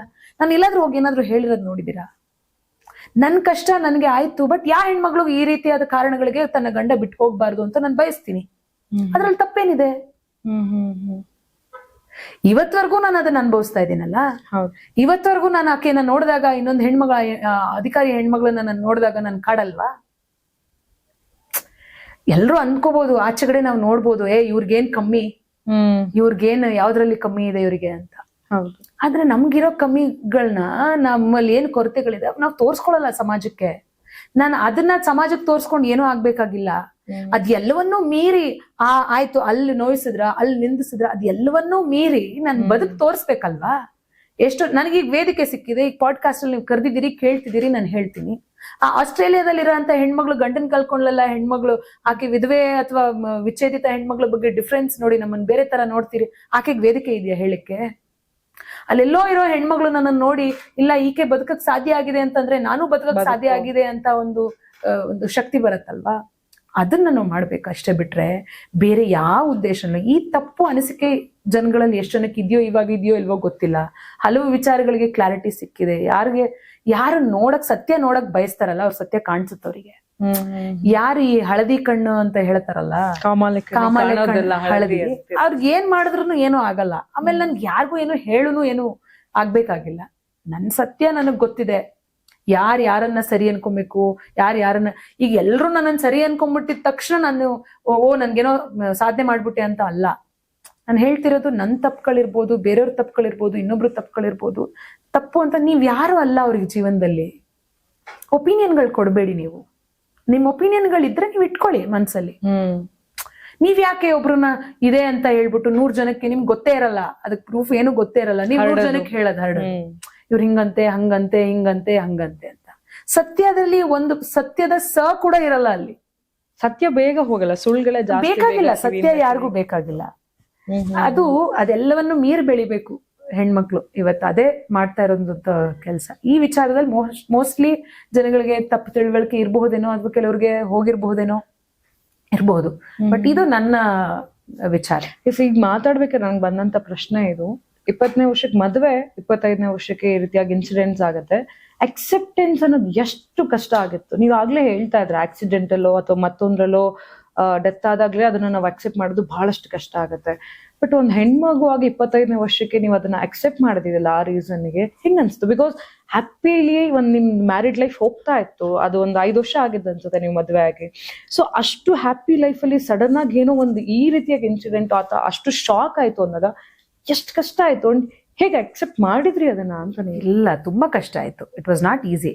ನಾನು ಟ್ರೀಟ್ಮೆಂಟ್ಗಳು ತಗೊಂಡಿದ್ದೀನಿ, ಡಿಪ್ರೆಷನ್ಗೆ ಹೋಗಿದ್ದೆ, ಸೈಕಿಯಾಟ್ರಿಸ್ಟ್ ಹತ್ರ ಟ್ರೀಟ್ಮೆಂಟ್ಸ್ ತಗೊಂಡಿದ್ದೀನಿ. I have taken help to come out of it. Easy ಇರಲಿಲ್ಲ, ತುಂಬಾ ಕಷ್ಟ ಆಯ್ತು, ತುಂಬಾನೇ ಕಷ್ಟ ಆಯ್ತು. ಬಟ್ ಅದನ್ನೆಲ್ಲ ಮೆಟ್ಟಿ ನಿಂತು ಇವತ್ತು ಇಲ್ಲಿಗೆ ಬಂದಿದ್ದೀರಾ. And I am very happy. Kusuma ಅವರು ಒಂದಿನ ರಾಜಕೀಯ ಬಿಡ್ತಾರೆ ಅಂತ ಹೇಳಿದ್ರೆ ಯಾವ ಕಾರಣಕ್ಕೆ ಬಿಡಬಹುದು ಅನ್ಸುತ್ತೆ? ನನ್ನ ಆತ್ಮಸಾಕ್ಷಿಗೆ ವಿರುದ್ಧವಾಗಿ ನಾನೇನಾದ್ರೂ ರಾಜಕಾರಣದಲ್ಲಿ ನಡ್ಕೋಬೇಕು ಅನ್ನೋ ಪರಿಸ್ಥಿತಿಗಳು ಬಂದಾಗ ನಾನು ರಾಜಕಾರಣ ಬಿಟ್ಬಿಡ್ತೀನಿ. ಹೆಣ್ಮಕ್ಳಿಗೆ ಟಿಕೆಟ್ ಸಿಗೋದ್ ಕಷ್ಟನಾ ಗೆಲ್ಲೋದ್ ಕಷ್ಟನಾ? ಎರಡೂ ಕಷ್ಟ. ದೊಡ್ಡ ಕಷ್ಟ ಯಾವ್ದು? ಟಿಕೆಟೇ ಸಿಗಲ್ಲ ಫಸ್ಟ್ ಆಫ್ ಆಲ್ ಹೆಣ್ಮಕ್ಳಿಗೆ. ಇವತ್ ನಾವು ರಿಸರ್ವೇಶನ್ ಬಗ್ಗೆ ಮಾತಾಡ್ತಾ ಇದೀವಿ. ಒಂದ್ ಕಡೆ ರಿಸರ್ವೇಶನ್ ಬರ್ಬೇಕು ಅಂತ ಹೇಳ್ತಿದೀವಿ. ರಿಸರ್ವೇಶನ್ ಬರ್ಬೇಕು, ಹೌದು. ಎಷ್ಟು ಜನ ಹೆಣ್ಮಕ್ಳು ತಯಾರಾಗಿದ್ದೀವಿ ರಿಸರ್ವೇಶನ್ ಬಂದ ಮೇಲೆ? ಎಷ್ಟು ತಯಾರಿ ನಾವು ನಡೆಸಿದೀವಿ? ಟಿಕೆಟ್ಗಳು ಸಿಗೋದ್ ಫಸ್ಟ್ ಡಿಫಿಕಲ್ಟಿ ಅಂತಾದ್ರೆ, ಟಿಕೆಟ್ ಕೊಡ್ತಾರೆ, ನಂತರ ಏನು? ಹೇಗ್ ಗೆಲ್ತೀರಿ? ಈ ಸಮಾಜದಲ್ಲಿ ಹಣಬಲ, ತೋಳ್ಬಲ ಇವೆಲ್ಲ ಇರುವಂತ ಸಮಾಜದಲ್ಲಿ ನೀವು ಮೊದಲನೇ ಹೆಜ್ಜೆ ಇಡೋದು ಯಾವಾಗ್ಲೂ ಕಷ್ಟ. ನೀವು 1 ಕಿಲೋಮೀಟರ್ ನಡೆದ್ಮೇಲೆ ನಡೆಯೋದು ಈಸಿ. ಮೊದಲನೇ ಹೆಜ್ಜೆ ಇಡ್ತೀವಲ್ಲ, ತುಂಬಾ ಕಷ್ಟ. ಅದಕ್ಕೆ ನಮಗೆ 33% reservation is very good, it has to come. But how prepared are we? ಎಷ್ಟು ತಯಾರಿ ನಡೆಸಿದೀವಿ? ಎಷ್ಟು ಜನ ಹೆಣ್ಮಕ್ಳು ಆಸೆ ಇದ್ಬಿಟ್ರೆ ರಾಜಕಾರಣಕ್ಕೆ ಬರೋದಕ್ಕೆ ಆಗೋದಿಲ್ಲ. ಹೌದು, ನಾವ್ you have to be trained for that. Current ಏನು ವಿದ್ಯಮಾನಗಳ ಬಗ್ಗೆ ತಿಳ್ಕೊಂಡಿರ್ಬೇಕು. ರಾಜಕಾರಣದಲ್ಲಿ ನಾವ್ ಯಾವ ರೀತಿ ಮಾತಾಡ್ಬೇಕು, ಯಾವ ರೀತಿ ನಡ್ಕೋಬೇಕು, ಎಲ್ಲವೂ ಬೇರೆ ತರ ಇದೆ. ಇವೆಲ್ಲವೂ ನಾವು ಪ್ರಿಪೇರ್ಡ್ನೆಸ್ ನಮ್ಮದಲ್ಲಿ ಕಮ್ಮಿ ಅಂತ ನನಗನ್ಸಿದ್ ವೈಯಕ್ತಿಕವಾಗಿ. 33% ಬರ್ಲಿಲ್ಲ ಅಂತಂದ್ರೆ ಇದೇ ರೀತಿ ನಡ್ಕೊಂಡು ಹೋಗುತ್ತೆ, ಯಾವತ್ತೂ ಚೇಂಜ್ ಆಗಲ್ಲ. Reservation is a must, it has to happen. Reservation ಬರ್ತಾ ಇದೆ ಅಂತ ನಾವು ಹೋರಾಟ ಬರ್ಲಿ ಅಂತ ಹೋರಾಟ ಮಾಡೋ ಅಷ್ಟೇ ಮುಖ್ಯ. ಆ ರಿಸರ್ವೇಶನ್ಗೆ ನಾವು ರೆಡಿ ಆಗೋದು ಅಷ್ಟೇ. ರಿಸರ್ವೇಶನ್ ನಿಮ್ಮ ಪಕ್ಷದವರ ವಿರೋಧ ಮಾಡ್ತಿದ್ದೀರಲ್ಲ? ಇಲ್ಲ, ನಾವು ರಿಸರ್ವೇಶನ್ ಯಾವತ್ತೂ ವಿರೋಧ. ಡಿಲಿಮಿಟೇಷನ್ ಏನ್ ಮಾಡ್ತೀವಿ? ಸೌತ್ ಇಂಡಿಯಾ ರಿಸರ್ವೇಶನ್ ನ ತಗೊಂಬರೋದಕ್ಕೆ ಎಷ್ಟು ಪಾಸಿಬಲ್ ಅನ್ಸುತ್ತೆ? ಯಾಕೆ ಇವಾಗ ನಮ್ಮ ಕ್ಷೇತ್ರಗಳಿದಾವಲ್ಲ, ಅದ್ರಲ್ಲಿ ಕೊಡ್ಲಿ ಬಿಡಿ. ನೀವು ತಿಂತಾರೆ ಊಟದಲ್ಲಿ ಫಸ್ಟ್ ನಮ್ಗೆ ಭಾಗ ಕೊಡಿಯಪ್ಪ. ಈಗ ಪುರುಷರು ಅಕ್ಸೆಪ್ಟ್ ಮಾಡಕ್ ರೆಡಿ ಇರ್ತಾರ? ಅದೇ ಕ್ಷೇತ್ರನೇ ಕಿತ್ಬಿಟ್ಟಿಗೆ ಹೆಣ್ಮಕ್ಳು ಕೊಟ್ರೆ ಅಲ್ಲ, ನೀವು ಯಾಕೆ ಆಗ್ಬಾರ್ದು? ಇಟ್ಬಿಟ್ಟು ಕೊಡ್ತಾರೆ ಅಂತಂದ್ರೆ ಅದು ಅವ್ರ ಸ್ವಯಾರ್ಜಿತ ಆಸ್ತಿ ಅಲ್ಲ. ಅಕ್ಸೆಪ್ಟ್ ಮಾಡಕ್ ರೆಡಿ ಇದ್ದಾರ ಅವರು? ಇರ್ಬೇಕು. ಯಾಕೆ ರೆಡಿ ಇಲ್ಲ? ಡಿಲಿಮಿಟೇಷನ್ ಯಾಕೆ ಬೇಡ ಅಂತ ವಿರೋಧ? ಅಲ್ಲ, ಡಿಲಿಮಿಟೇಷನ್ ಅವ್ರು ಮಾಡ್ತಾ ಇರೋಂಥದ್ದು ಸೌತ್ ಇಂಡಿಯಾಗೆ ಅವರು ಅನ್ಯಾಯ ಮಾಡ್ತಿದ್ದಾರೆ ಅಂತ. ಏನು ನೀವು ಸೌತ್ ಇಂಡಿಯಾಗೆ ಯಾವಾಗ್ಲೂ ಅನ್ಯಾಯ ಆಗುತ್ತೆ. ನಾವು ಹೆಚ್ಚಿನ ತೆರಿಗೆ ಕಟ್ತೀವಿ, ಆದ್ರೆ ನಮಗ ಅವ್ರು ಕೊಡುವಂತದ್ದು GST ಮುಖ ದುಡ್ಡೇ ಕೊಡಲ್ಲ. ಸೌತ್ ಇಂಡಿಯಾದಲ್ಲಿ ನಾರ್ತ್ ಇಂಡಿಯಾ ಅಷ್ಟು ಮಟ್ಟಿಗೆ ಬಿಜೆಪಿ ಏನ್ ಆಡಳಿತ ಇದೆ ಇವಾಗ ಪ್ರಸ್ತುತ. ನೀವ್ ಆಯ್ತು, ನಾನು ಒಂದ್ ಪ್ರಶ್ನೆ ಕೇಳ್ತೀನಿ ನಿಮ್ಮನ್ನ. ನಮ್ಮಲ್ಲಿ ಸೌತ್ ಇಂಡಿಯಾದಲ್ಲಿ ಎಲ್ಲ BJP Gujarat model, UP model, ಅದು ಇದು ಅಂತ ಹೇಳ್ತಾರಲ್ಲ. ನಮ್ ಸೌತ್ ಇಂಡಿಯನ್ ಒಂದ್ ವಾರ ಹೋಗ್ಬಿಟ್ಟು ನಾರ್ತ್ ಇಂಡಿಯಾದಲ್ಲಿ ಬದುಕ್ಬಿಟ್ಟು ಬನ್ನಿ ಅಂತ ಹೇಳಿ ನೋಡೋಣ. ನಾರ್ತ್ ಇಂಡಿಯಾಗ ಹೋಗೋರು ಎಲ್ರು ಗಲೀಜು ಅಂತಾರೆ, ಸೇಫ್ಟಿ ಇಲ್ಲ ಅಂತಾರೆ. But what is the model? Why can't you say Karnataka model? Why can't you say Kerala model? Why can't you say Tamil Nadu model? Why can't you say Telangana model? Why? ನೀವು ಹೋಗೊಂದ್ ವಾರ north ಇಂಡಿಯಾದಲ್ಲಿ ಇರೋದಕ್ಕಾಗೋದಿಲ್ಲ, ನಿಮ್ಗೆ ಗಾಬರಿ ಅನ್ಸುತ್ತೆ. ರಂಜಿತಾ, ನಾನ್ ವೈಯಕ್ತಿಕವಾಗಿ ಅನುಭವಿಸಿದೀನಿ ಇದನ್ನ. ನಾನು ಬೇರೆ ದೇಶದಲ್ಲಿ ಹೋದ್ರೆ ರಾತ್ರಿ 12-1 ಗಂಟೆವರೆಗೂ ನಾವು ಪಬ್ಲಿಕ್ ಟ್ರಾನ್ಸ್ಪೋರ್ಟ್ ಯೂಸ್ ಮಾಡ್ತೀವಿ, ಹೆದರಿಕೆ ಆಗೋದಿಲ್ಲ. ನಾರ್ತ್ ಇಂಡಿಯಾಗ ಹೋಗಿ 6 ಗಂಟೆ ಮೇಲೆ ಕತ್ಲಾದ್ಮೇಲೆ ಆಚೆ ಕಡೆ ಹೋಗ್ಲಿಕ್ಕೆ ಭಯ ಆಗುತ್ತೆ Ranjitha. What are they doing? ಹಂಗಾದ್ರೆ ಸೇಫ್ಟಿಗೆ ನಮ್ ಕರ್ನಾಟಕ ಬೇಕು, ಸೆಕ್ಯೂರಿಟಿಗೆ ನಮ್ ಕರ್ನಾಟಕ ಬೇಕು, ಒಳ್ಳೆ ವಾತಾವರಣಕ್ಕೆ ನಮ್ ಕರ್ನಾಟಕ ಬೇಕು, ಎಲ್ಲದಕ್ಕೂ ಕರ್ನಾಟಕ ಬೇಕು. ಆದ್ರೆ ಇಲ್ಲಿರೋರು UP ಮಾಡೆಲ್ ಅಂತಾರೆ, ಗುಜರಾತ್ ಮಾಡೆಲ್ ಅಂತಾರೆ, ನಾರ್ತ್ ಇಂಡಿಯಾ ಮಾಡೆಲ್ ಅಂತಾರೆ. ಇವರೇ ಹೇಳ್ತಾರೆ, ಯಾರು ಬಿಜೆಪಿ ಪಕ್ಕಾ ಬಿಜೆಪಿ ಇವ್ರು ಇರ್ತಾರಲ್ಲ, ಅವ್ರಗಳ ಜೊತೆ ಚರ್ಚೆ ಕೂತಾಗ ಅವ್ರುಗಳೇ ಹೇಳ್ತಾರೆ, ನಾವು UP ಮಾಡೆಲ್ಗೆ ಹೋಗ್ಬೇಕು ಅಂತ. ಆಯ್ತು, UPಗೆ ಹೋಗಿ ಬಂದಿದ್ದೀರಾ, UPಲಿ ಇರ್ತೀರಾ ಒಂದ್ ವಾರ ಅಂದ್ರೆ ಗಲೀಜು, ತುಂಬಾ ಗಲೀಜಿದೆ ಅಲ್ಲಿ ಇರಕ್ಕಾಗಲ್ಲ, ಭಯ ಆಗತ್ತೆ, ಅಲ್ಲಿ ಸೆಕ್ಯೂರಿಟಿನೆಲ್ಲ ಸೇಫ್ಟಿನೇ ಇಲ್ಲ ಅಂತ ಹೇಳ್ತಾರೆ. ಮತ್ ಯಾವ್ದಕ್ ನೀವು ಮಾಡೆಲ್ ಅಷ್ಟು ರೋಲ್ ಮಾಡಲ್ ಅಂತ ಮಾಡಲ್ ಅನ್ಕೊಂತಿದ್ದೀರಿ? ತಪ್ಪಲ್ವಾ ಅದು? ನಿಜ ಒಪ್ಕೊಳ್ಳಿ, ನಿಮ್ಗೆ ಇಲ್ಲಿ ಸೇಫ್ಟಿ ಇದೆ, ಸೆಕ್ಯೂರಿಟಿ ಇದೆ. ನೀವ್ ಇಲ್ಲಿ ಎಷ್ಟು ಜನ ನಾರ್ತ್ ಇಂಡಿಯನ್ಸ್ ಇಲ್ಲಿ ಬಂದು ಜೀವನ ಕಟ್ಕೊಂಡಿದ್ದಾರೆ, ರಾತ್ರಿ ಎಲ್ಲ ಓಡಾಡ್ತಾರೆ. ಆ ಹೆಣ್ಮಕ್ಳಿಗೆ ನಮ್ಮ ಪೊಲೀಸ್ ವ್ಯವಸ್ಥೆ ಎಷ್ಟು ಗಟ್ಟಿಮುಟ್ಟಾಗಿದೆ ಇಲ್ಲಿ. ಇದನ್ನ ನೀವು ಒಪ್ಪಲ್ಲ. ನನ್ಗೆ ಆಶ್ಚರ್ಯ ಆಗತ್ತೆ, ನಗು ಬರುತ್ತೆ ಒಂದ್ ಕಡೆ. ನೀವು ಟ್ರಿಪ್ಗಳಿಗೆ ಹೋದ್ರೇನೆ ಸಹಿಸೋಕ್ಕಾಗಲ್ಲ, ಅದ್ ಒಂದ್ ವಾರ ಇದ್ಬಿಟ್ಟು ಬರಕ್ಕಾಗಲ್ಲ ನಾರ್ತ್ ಇಂಡಿಯಾಗ ಹೋದ್ರೆ. ಇಲ್ಲಿ ಬಂದು ನೀವು ಗುಜರಾತ್ ಮಾಡಲ್ಲು, UP ಮಾಡಲ್ಲು ಈ ತರ ಮಾತಾಡ್ತಾರೆ. ಅವ್ರಿಗೆ ಏನ್ ಹೇಳ್ಬೇಕು ನಾವು? ನನಗನ್ಸುತ್ತೆ, ನನ್ನ ಜೊತೆ ಚರ್ಚೆ ಮಾಡಿದಾಗ ನನ್ನ ಕ್ಷೇತ್ರದಲ್ಲೂ ಎಲ್ಲ ನಾನು ಮಾತುಕತೆಗೆ ನಾನು ಹೆಚ್ಚು ಒತ್ತು ಕೊಡ್ತೀನಿ. ನಾನು ಹೋಗಿ ಯಾರನ್ನಾದ್ರೂ ಕನ್ವಿನ್ಸ್ ಮಾಡ್ಲಿಕ್ಕೆ ಪ್ರಯತ್ನ ಪಟ್ಟಾಗ ಅವ್ರು ಈ ಪಾಯಿಂಟ್ಸ್ ಎಲ್ಲ ಹೇಳ್ತಾರೆ, ನಾನು ಈ ಪಾಯಿಂಟ್ಸ್ ಹೇಳ್ತೀನಿ. ಆಯ್ತು, ನೀವು UP ಮಾಡೆಲ್ ಅಂತಿದ್ದೀರಿ, ಗುಜರಾತ್ ಮಾಡೆಲ್ ಅಂತಿದ್ದೀರಿ, ದೇವಸ್ಥಾನಗಳು ಸರಿ ಆಯ್ತು. ನಮ್ ದೇವಸ್ಥಾನಗಳಿಗಿಂತ ಕ್ಲೀನ್ ಆಗಿದೆಯಾ ದೇವಸ್ಥಾನಗಳು ಅಲ್ಲಿ? ನೀವು ನೋಡಿದ್ದೀರಾ? ನಮ್ಮ ದೇವಸ್ಥಾನಗಳಲ್ಲಿ ಆ ವಿಗ್ರಹಗಳನ್ನ ನೋಡ್ತಿದ್ರೆ, ಆ ಅಲಂಕಾರನ ನೋಡ್ತಿದ್ರೆ ಭಕ್ತಿ ಇನ್ನೂ ಹೆಚ್ಚಾಗತ್ತೆ ನಮ್ಗೆ. ಅಲ್ಲಿ ಹೋಗಿ ನೋಡಿ, ಎಷ್ಟು ಗಲೀಜಾಗಿ ಇಟ್ಕೊಂಡಿರ್ತಾರೆ ದೇವಸ್ಥಾನಗಳು. ಆ ನದಿಗಳಲ್ಲಿ ಮಾಡುವಂತ ಗಲೀಜಿರ್ಬೋದು ಎಲ್ಲ. ನೀವ್ ಯಾವ್ದಕ್ಕೆ ಸಮರ್ಥಿಸ್ಕೊತಾ ಇದೀರಿ? ಏನನ್ನ ಸಮರ್ಥಿಸ್ಕೊತಾ ಇದೀರಿ? ನಮ್ಮಲ್ಲಿ ಸಿಗುವಂತ ವಿದ್ಯೆ ಅವ್ರಿಗೆ ಸಿಗತ್ತಾ? ಶಿಕ್ಷಣ ವ್ಯವಸ್ಥೆ ಇದೆಯಾ ಅಲ್ಲಿ? ಯಾವ್ದ್ರಲ್ಲೂ ನಮ್ ಸಮ ಇಲ್ಲ ನಾರ್ತ್ ಇಂಡಿಯಾ. ಆದ್ರೂ ನೀವು ಆ ಮಾಡೆಲ್ ಈ ಮಾಡೆಲ್ ಅಂತೀರಿ. ಅನ್ಯಾಯ ಆಗೋದು ಯಾವ್ದು? ಕೊನೆಗೆ ಸೌತ್ ಇಂಡಿಯಾಗ ಅನ್ಯಾಯ ಆಗುತ್ತೆ. ಇದಕ್ ವಿರೋಧ ಮಾಡ್ತಿದೀವಿ ಬಿಟ್ರೆ ನೀವು ರಿಸರ್ವೇಶನ್ ನಾವು ವಿರೋಧ ಮಾಡ್ತಿಲ್ಲ. ಈಗಿರೋದ್ರಲ್ಲೇ ನಮಗ್ ಕೊಡಿ. ಇನ್ನೂ ಎಷ್ಟು ವರ್ಷಗಳು ಬೇಕು? ಕೊಡಿ ನಮ್ಗೆ. ಈಗ ನೀವೇನ್ ತಿಂತಿದ್ದೀರಾ ಅದ್ರಲ್ಲಿ ನಮ್ಗೊಂದ್ ಭಾಗ ಕೊಡಿ. ನಾವು ನಿಮ್ಮನ್ನ ಮನೆಯಲ್ಲಿ ನೋಡ್ಕೊಂಡು ಹೆಣ್ಮಕ್ಳನ್ನ ಸಾಕೊಂಡು ಆಚೆಗಡೆ ಸಮಾಜನ, ಒಳ್ಳೆ ಸಮಾಜನ ಸೃಷ್ಟಿ ಮಾಡ್ಲಿಕ್ಕೆ ಸಹಾಯ ಮಾಡ್ತಿರೋ ಹೆಣ್ಮಕ್ಳಿಗೆ ನೀವು ಊಟ ಮಾಡ್ತಿರೋದ್ರಲ್ಲಿ ನಮ್ಗೊಂದ್ ಭಾಗ ಕೊಡಲ್ಲ ಅಂತಂದ್ರೆ, ನೀವಿಲ್ಲ ನಾವು ಬೇರೆ ಇನ್ನ ಒಂದ್ ವಸ್ತುಗಳನ್ನ ತಗೊಂತೀವಿ, ಅದ್ ತಗೊಂಡಾದ್ಮೇಲೆ ನಿಮ್ಗೊಂದ್ ಕೊಡ್ತೀವಿ.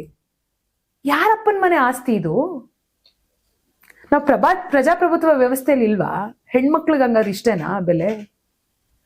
ನಾನು ಮತ್ತೆ ಒತ್ತು ಕೊಟ್ಟು ಹೇಳ್ತಾ ಇದೀನಿ, 33% ವಿಮೆನ್ ರಿಸರ್ವೇಶನ್ ಬೇಕು ಅಂತ ನಾವು ಹೋರಾಟ ಮಾಡ್ದಂಗೆ ನಾವು ಪ್ರಿಪೇರ್ ಆಗ್ಲೇಬೇಕು. ಯಾಕಂದ್ರೆ ನಾವು ಎಲ್ಲ ಪುರುಷರನ್ನ ಎದುರಾಕೊಂಡು ಅವ್ರ ಆಸೆ ಆಕಾಂಕ್ಷೆಗಳನ್ನೆಲ್ಲ ಮೀರಿ ನಾವು ಕೇಳ್ತಾ ಇದೀವಿ. ಕೇಳದಾಗ ನಾವು ತಕ್ಕನಂಗೆ ಅಧಿಕಾರವನ್ನ, ಆಡಳಿತವನ್ನ ಮಾಡಿ ತೋರಿಸ್ಬೇಕು. ಅದಕ್ಕೆ ನಾವು ಪ್ರಿಪೇರ್ ಆಗ್ಬೇಕು. ಹೆಣ್ಮಕ್ಳು ಪ್ರಿಪೇರ್ ಆಗ್ಬೇಕು. Very true.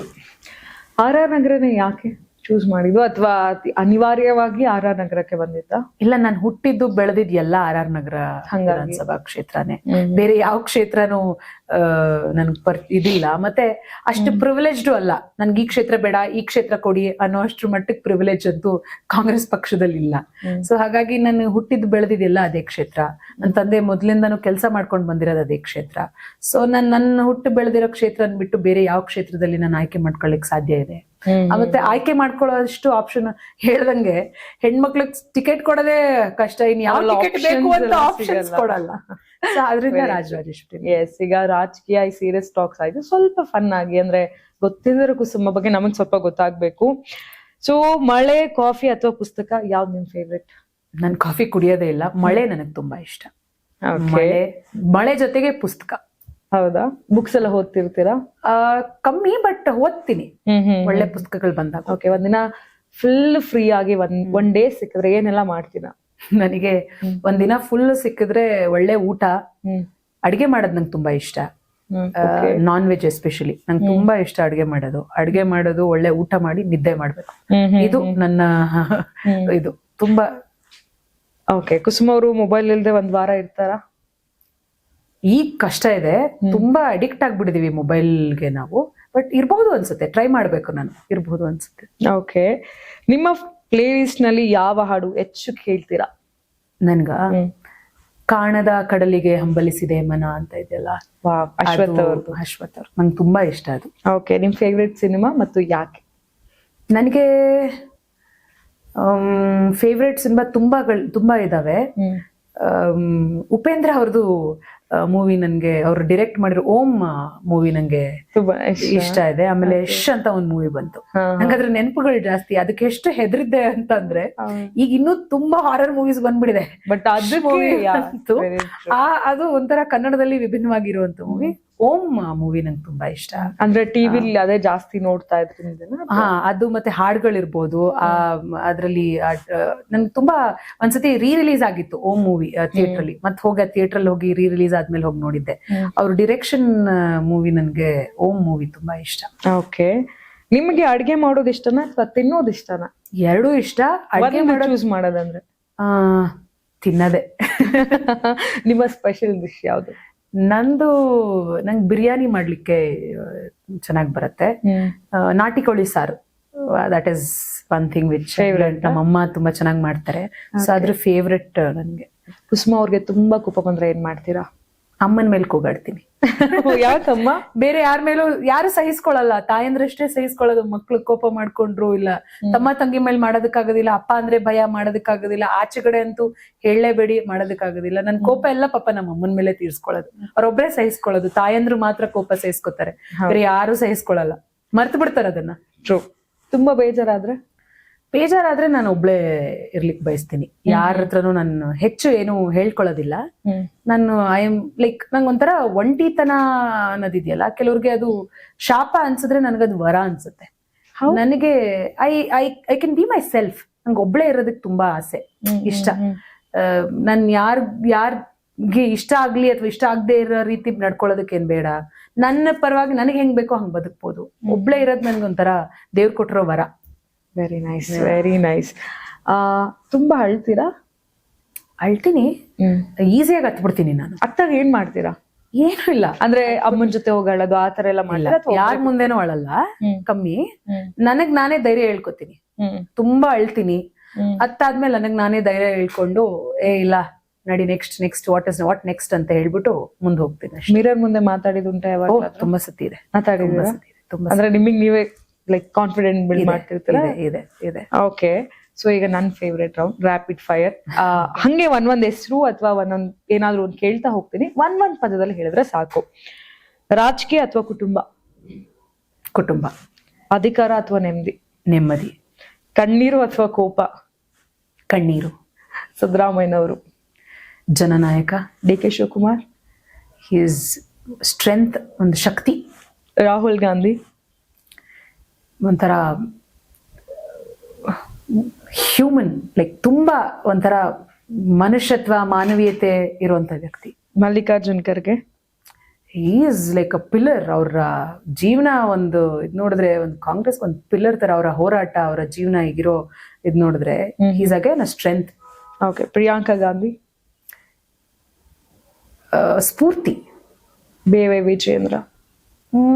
ನಂಗೆ ಅವ್ರ ಬಗ್ಗೆ ಅಷ್ಟು ಗೊತ್ತಿಲ್ಲ. ಅವ್ರು ಹೋರಾಟ ಮಾಡ್ಕೊಂಡು ಬಂದಿದ್ದಾರೆ. He's also a leader, I feel. H D Kumaraswamy? ಅವರು ಎಲ್ಲರಿಗೂ ಒಂದ್ ರೀತಿ ನಾಯಕರೇ.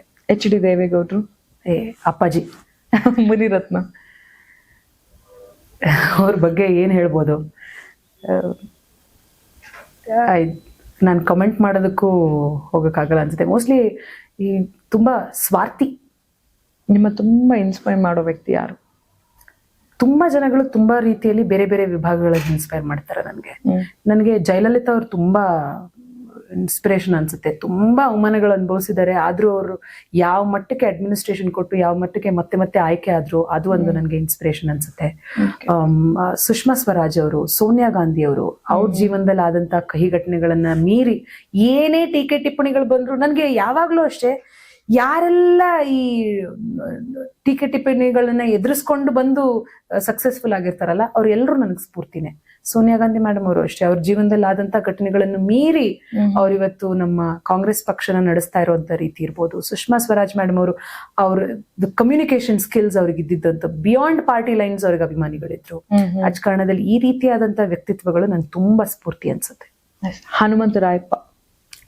ನನಗೆ ಎಲ್ಲ ನನ್ನ ಜೀವ. ನಿಮ್ಮ ತಾಯಿ? ಅವರು ಅಷ್ಟೇ ನನ್ನ ಜೀವ.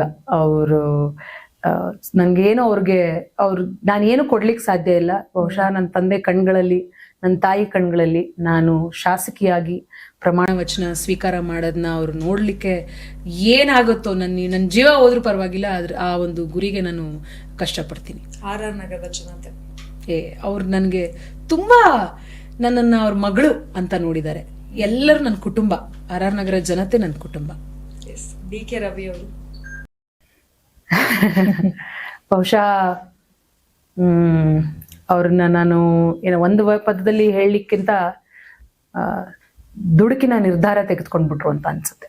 ಅವ್ರ ಬದುಕಬಹುದಿತ್ತು, ಬದುಕಿನ ಮೇಲೆ ಆಸೆ ಕಳ್ಕೊಬಾರ್ದಿತ್ತು, ಬದುಕಬಹುದಿತ್ತು ಅನ್ಸುತ್ತೆ ನನಗೆ. ಎಸ್, ಒಂದೊಂದು ಚೂಸ್ ಮಾಡ್ಬೇಕು, ಸಿದ್ದರಾಮಯ್ಯ ಅಥವಾ ಡಿ ಕೆ ಶಿವಕುಮಾರ್? ಹಂಗೆ ಸಾಧ್ಯನೇ ಇಲ್ಲ. ಒಂದು ಚೂಸ್ ಹಂಗೆ ಸಾಧ್ಯನೇ ಇಲ್ಲ. ಡಿ ಕೆ ಶಿವಕುಮಾರ್ ಸರ್ ಅವರು ನನ್ನನ್ನ ಸಣ್ಣ ಹುಡುಗಿ ಇದ್ದಾಗ್ಲಿಂದ ನೋಡ್ಕೊಂಡು ಬಂದಿದ್ದಾರೆ. ಯಾಕಂದ್ರೆ ಅವ್ರ ಒಡನಾಟ ನಮ್ಮ ಕುಟುಂಬದ ಜೊತೆ ಎಷ್ಟೋ ಜನಕ್ಕೆ ಗೊತ್ತಿರಲ್ಲ. ನಾನು ತುಂಬಾ ಸಣ್ಣ ಹೆಣ್ಮಗಳಿದ್ದಾಗ್ಲಿಂದಲೂ ಕೂಡ ನಾನು ಡಿ ಕೆ ಸರ್ ಅವರು ನಮ್ಮನ್ನ ನೋಡ್ಕೊಂಡು ಬಂದಿದ್ದಾರೆ. ಅವ್ರು ನನ್ನ ರಾಜಕೀಯ ಗುರುಗಳು, ಮತ್ತೆ ನನ್ನನ್ನ ರಾಜಕಾರಣಕ್ಕೆ ಇವತ್ತು ಕರ್ಕೊಂಡು ಬಂದಿದ್ದಾರೆ ಅಂದ್ರೆ D K Shivakumar sir. Okay, ಆಯ್ತು. ಇಬ್ರಲ್ಲಿ ಯಾರು ಬೆಸ್ಟ್ ಲೀಡರ್ ಅನ್ಸುತ್ತೆ? ಅಲ್ಲ, ಇಬ್ರು ಅವ್ರದೇ ರೀತಿಯಲ್ಲಿ ಬಿಟ್ಕೊಡಲ್ಲ. ಇಲ್ಲ, ನನ್ಗೆ ಬಿಟ್ಕೊಡೋದಕ್ಕೆ ಆಯ್ಕೆ ಮಾಡೋದಕ್ಕೆ ಸಾಧ್ಯ ಇಲ್ಲ. ಯಾಕಂದ್ರೆ ಇಬ್ರು ಅವ್ರದೇ ಆದ ರೀತಿಯಲ್ಲಿ ರಾಜಕಾರಣವನ್ನ ಮಾಡ್ಕೊಂಡು ಬಂದಿರೋದು. ಡಿ ಕೆ ಸರ್ ನನಗೆ ಹೆಚ್ಚು ಪರಿಚಿತರು, ಆತ್ಮೀಯರು. ಯಾಕೆ ಅಂತಂದ್ರೆ ನನ್ನ ರಾಜಕಾರಣಕ್ಕೆ ಕರ್ಕೊಂಡು ಬಂದಿದ್ದವ್ರೆ, ನನ್ನ ಹಿತೈಷಿಗಳು. ಪ್ರತಿ ಹಂತದಲ್ಲೂ ಕೂಡ ನನ್ನನ್ನ ಯಾವ್ದು ಸರಿ, ಯಾವ್ದು ತಪ್ಪು, ಯಾವ ರೀತಿ ನಡ್ಕೊಳ್ಬೇಕು ಅನ್ನೋ ಒಂದು ಮಾರ್ಗದರ್ಶನವನ್ನ ನೀಡ್ತಾ ಇರುವಂತದ್ದು. ಸೊ ಹಾಗಾಗಿ ಆಯ್ಕೆಗಳಿಲ್ಲ, ಬಟ್ ಇಬ್ರು ಅವ್ರದೇ ಆದ ವ್ಯಕ್ತಿತ್ವನ ಇಟ್ಕೊಂಡು ರಾಜಕಾರಣ ಮಾಡಿರುವಂತ. ಎಸ್. ಭಾಷಣ ಅಥವಾ ಸಂಘಟನೆ? ಸಂಘಟನೆ ಕಷ್ಟ, ಭಾಷಣನೂ ಕಷ್ಟ ಇದೆ. ಬಟ್ ಸಂಘಟನೆ, ಭಾಷಣದ ಜೊತೆಗೆ ಸಂಘಟನೆ ನನಗನ್ಸುತ್ತೆ. ಭಾಷಣ ಕೇಳಲಿಕ್ಕೆ ಇಷ್ಟ ನನ್ಗೆ. ಒಳ್ಳೊಳ್ಳೆ ಭಾಷಣಗಳು ಮಾಡೋರ್ದನ್ನು ಕೇಳಲಿಕ್ಕೆ ತುಂಬಾ ಇಷ್ಟ. ನಾನು ನೋಟ್ ಡೌನ್ ಮಾಡ್ಕೋತಿರ್ತೀನಿ. ಯಾರಾದ್ರೂ ಒಳ್ಳೆ ಭಾಷಣಕಾರ ಫೇವ್ರೇಟ್. ತುಂಬಾ ಜನ ತುಂಬಾ ಚೆನ್ನಾಗಿ ಭಾಷಣ ಮಾಡ್ತಾರೆ. ಇಂಥದ್ದೇ ವ್ಯಕ್ತಿಗಳಂತ ಅಲ್ಲ, ಎಷ್ಟೊಂದ್ ಜನ ನಮ್ಮ ನಾಯಕರುಗಳಲ್ಲೇನೆ ಸೆಷನ್ಗಳಲ್ಲಿ ತುಂಬಾ ಚೆನ್ನಾಗಿ ಮಾತಾಡ್ತಾರೆ. ವಿಧಾನಸೌಧದಲ್ಲಿ ತುಂಬಾ ಚೆನ್ನಾಗಿ ಮಾತಾಡ್ತಾರೆ. ನಮ್ಮಲ್ಲಿ ತುಂಬಾ ಚೆನ್ನಾಗಿ ಭಾಷಣಗಳು, ಇಂಥದ್ದೇ ವ್ಯಕ್ತಿ ಅಂತ ಅಲ್ಲ, ಒಳ್ಳೊಳ್ಳೆ ಸಬ್ಜೆಕ್ಟ್ ಗಳಲ್ಲಿ ಭಾಷಣ ಮಾಡ್ತಾ ಇರ್ಬೇಕಾದ್ರೆ ನನ್ ಕೇಳಲಿಕ್ಕೆ ತುಂಬಾ ಇಷ್ಟ ಭಾಷಣ. Very nice. ವಿಧಾನಸೌಧ ಅಥವಾ ಮನೆ? ಈಗ ನನಗೆ ಗುರಿ ಇರೋದು ವಿಧಾನಸೌಧದ ಮೆಟ್ಲು ಹತ್ತಬೇಕು ಅಂತ. ಮನೆ ಶಾಶ್ವತವಾಗಿರತ್ತೆ, ಮನೆ ಬಾಗ್ಲು ನನ್ಗೆ ಯಾವತ್ತೂ ತೆರೆದಿರತ್ತೆ. ವಿಧಾನಸೌಧದ ಬಾಗ್ಲನ್ನ ನಾನು ಮುಟ್ಟಬೇಕು, ಆ ಹೆಜ್ಜೆನ ಇಡಬೇಕು ಅನ್ನೋ ಒಂದು ಉದ್ದೇಶ. ನೈಸ್. ರಾಜಕೀಯ ಸಭೆ ಅಥವಾ ಕುಟುಂಬದ ಜೊತೆ ಒಂದು ದಿನ? ಕುಟುಂಬ ಜೊತೆ ನನಗೆ ಒಂದು ದಿನ ಶಾಶ್ವತವಾಗಿ ಕುಟುಂಬ ನನ್ನ ಜೊತೆ ಇರುತ್ತೆ. ರಾಜಕಾರಣದ ಸಭೆಗಳಲ್ಲಿ ನಂಗೆ ಕಲೀಲಿಕ್ಕೆ ಆಸಕ್ತಿ ಇದೆ. ಸೊ ಸಭೆಗಳನ್ನ ಆಯ್ಕೆ ಮಾಡ್ಕೊತೀನಿ. ಓಕೆ. MLA ಅಥವಾ ಸಚಿವೆ? ಸದ್ಯಕ್ಕೆ ನಾನು ಶಾಸಕಿಯಾಗಿ ನನ್ನ ಕ್ಷೇತ್ರದ ಜನಗಳ ಪ್ರೀತಿಯನ್ನ ಗಳಿಸಿ, ಗೌರವವನ್ನ ಗಳಿಸಿ, ಶಾಸಕಿಯಾಗಿ ವಿಧಾನಸೌಧದ ಪ್ರವೇಶ ಮಾಡಬೇಕು. ಸಚಿವೆ ಎಲ್ಲ ಅವೆಲ್ಲ ದೇವರಿಗೆ ಬಿಟ್ಟಿರುವಂತ ವಿಚಾರ. ನಾನು ಶಾಸಕಿಯಾಗಿ ವಿಧಾನಸೌಧದ ಮೆಟ್ಲನ್ನ ಏರಿ ನನ್ನ ಕ್ಷೇತ್ರದ ಜನತೆಗಳ ಗೌರವವನ್ನ ಉಳಿಸ್ಬೇಕು. ಅವರ ಆಸೆ ಆಕಾಂಕ್ಷೆಗಳು ಕುಂದು ಕೊರತೆಗಳನ್ನ ಈಡೇರಿಸುವಂತ ಕೆಲಸವನ್ನ ಮಾಡ್ಬೇಕು. ಎಸ್. ಇವಾಗ ನಾನು ಕೆಲವೊಂದು ಸೆಂಟೆನ್ಸ್ ಹೇಳ್ತೀನಿ, ಅದನ್ನ ಕಂಪ್ಲೀಟ್ ಮಾಡಿ. ನಾನು ಹೆಚ್ಚು ನಗೋದು? ಮಕ್ಕಳ ಪ್ರೀತಿ ಕಂಡಾಗ. ನೈಸ್. ನನಗೆ ಹೆಚ್ಚು ಕೋಪ ಬರೋದು? ಕೋಪ ಬರೋದು ನಾನು ಮಾಡಿಲ್ದೇ ಇರೋ ತಪ್ಪಿಗೆ ನನ್ನನ್ನ ತಪ್ಪಿತಸ್ಥಳು ಅಂತ ಅಂದಾಗ, ಹೊಣೆ ಮಾಡಿದಾಗ. ಮಾಡಿದಾಗ. ನನ್ನ ದೊಡ್ಡ ಶಕ್ತಿ? ನನ್ನ ತಂದೆ ತಾಯಿ. ನನ್ನ ದೊಡ್ಡ ದೌರ್ಬಲ್ಯ? ನನ್ನ ತಾಳ್ಮೆ. ನಾನು ರಾಜಕೀಯಕ್ಕೆ ಬಂದದ್ದು ಜನಗಳ ಕಷ್ಟಗಳಿಗೆ ಸ್ಪಂದಿಸ್ಬೇಕು ಅಂತ. S, very nice. ಅಂಡ್ ನಿಮ್ ಜೊತೆ ಮಾತಾಡ್ತಾ ಇದ್ರೆ ಹಂಗೆ ಹೋಗ್ತಾನೆ ಇದೆ, ಬಟ್ ಬಹಳಷ್ಟು ವಿಚಾರಗಳನ್ನ ನಾನು ಹಂಚ್ಕೊಂಡಿದೀನಿ ಅಂತ ಅನ್ಸತ್ತೆ. ಸೊ ನಾನು ಆಗ್ಲೇ ಹೇಳ್ತಾ ಇದ್ವಿ, ಸಾಕಷ್ಟು ಮಾತಾಡ್ಬೇಕಾದ್ರೆಲ್ಲ ಹೆಣ್ಣು ಮಕ್ಳಿಗೆ ಅರ್ಥ ಆಗಿರತ್ತೆ, ನೀವೇನೆಲ್ಲ ಫೇಸ್ ಮಾಡಿದ್ರೆ ಹಿಂಗೆಲ್ಲ ಬಂದಿದ್ದೀರಾ ಅಂತ. ಸೊ ನಿಮ್ಮ ಕಡೆಯಿಂದ ಒಂದಿಷ್ಟು ಬೆಸ್ಟ್ ಟಿಪ್ಸ್ ಕೊಡೋದು ಹೆಣ್ಮಕ್ಳಿಗಾಗಿರ್ಬೋದು, ಅಥವಾ ನಿಮ್ ರೀತಿಯಾಗಿ ಬಹಳಷ್ಟು ಘಟನೆಗಳನ್ನ ಅನುಭವಿಸ್ಕೊಂಡು ಬಂದು ಇವತ್ತು ನಿಂತಿರೋರಾಗಿರ್ಬೋದು, ಅಥವಾ ನಾನು ರಾಜಕೀಯಕ್ಕೆ ಬರ್ಬೇಕು ಅಂತ ಅನ್ಕೊಂಡಿರೋ ಹೆಣ್ಮಕ್ಳಿಗೆ ನಿಮ್ ಕಡೆಯಿಂದ ಏನಾದ್ರೂ ಒಂದು ಕೆಲವು ಸಲಹೆ ಕೊಡೋದಾದ್ರೆ ಕೊಡ್ಬೋದು. ರಾಜಕಾರಣಕ್ಕೆ ಬರ್ಬೇಕಾಗಿರುವಂತ ಹೆಣ್ಮಕ್ಳಿಗೆ ನಾನು ಹೇಳಲಿಕ್ಕೆ ಬಯಸೋದಿಷ್ಟೇ, ಈ ಹೆಜ್ಜೆ ಹಾದಿ ಸುಗಮವಾಗಿರಲ್ಲ. ತುಂಬಾ ಅಡೆತಡೆಗಳು ಬರುತ್ತೆ, ತುಂಬಾ ನೋವುಗಳ ಅನುಭವಿಸ್ಬೇಕಾಗತ್ತೆ, ತುಂಬಾ ನಿಂದನೆಗಳಿಗೆ ಒಳಪಡ್ಬೇಕಾಗತ್ತೆ, ತುಂಬಾ ಒಂದ್ ರೀತಿ ಕಷ್ಟಗಳು ಇರುವಂತ ಮುಳ್ಳಿನ ಹಾದಿ ಇದು. ಸೊ ತಯಾರಾಗಿ ಬನ್ನಿ. ಸುಮ್ನೆ ಆಸೆ ಇದೆ ಅಂತ ಬರೋದಕ್ಕಿಂತ ಹೆಚ್ಚಾಗಿ ಬಂದಿರೋರ್ದೆಲ್ರದ್ದು ಜೀವನ ಚೆನ್ನಾಗಿಲ್ಲ. ಅಂದ್ರೆ ನೋಡೋದಕ್ಕೆ ಸುಂದರವಾಗಿ ಕಾಣಿಸ್ಬಹುದು, ಆದ್ರೆ ನಿಜವಾಗ್ಲೂ ಅದು ತುಂಬಾ ಕಷ್ಟ ಇದೆ. ತಯಾರಿಕೆ ಇಟ್ಕೊಂಡು ಬನ್ನಿ ಅಂತ ಹೇಳಿಕ್ ಬಯಸ್ತೀನಿ. ಇನ್ನ ಸಾಮಾನ್ಯ ಹೆಣ್ಣು ಮಕ್ಕಳುಗಳಿಗೆ ನಾನು ಹೇಳೋದು ಇಷ್ಟೇ, ಯಾವ್ದಕ್ಕೂ ಧೃತಿ ಕೆಡಬೇಡಿ. ಜೀವನ ತುಂಬಾ ದೊಡ್ಡದಾಗಿದೆ, ತುಂಬಾ ದೂರ ಇದೆ ಜೀವನ. ಏನೇ ಕಷ್ಟ ಬಂದ್ರೂ ಎದುರಿಸುವಂತ ಶಕ್ತಿಯನ್ನ ನಿಮ್ಮಲ್ಲಿ ನೀವು ಧೈರ್ಯ ಕಂಡುಕೊಳ್ಳುವಂತದನ್ನ ನೀವು ಬೆಳೆಸ್ಕೊಳ್ಳಿ. ಬೇರೆಯವ್ರ ಧೈರ್ಯ ಹೇಳ್ತಾರೆ ಅನ್ನೋದಕ್ಕಿಂತ ಹೆಚ್ಚಾಗಿ ನಿಮಗ್ ನೀವು ಧೈರ್ಯ ತೆಗೆದುಕೊಳ್ಬೇಕು.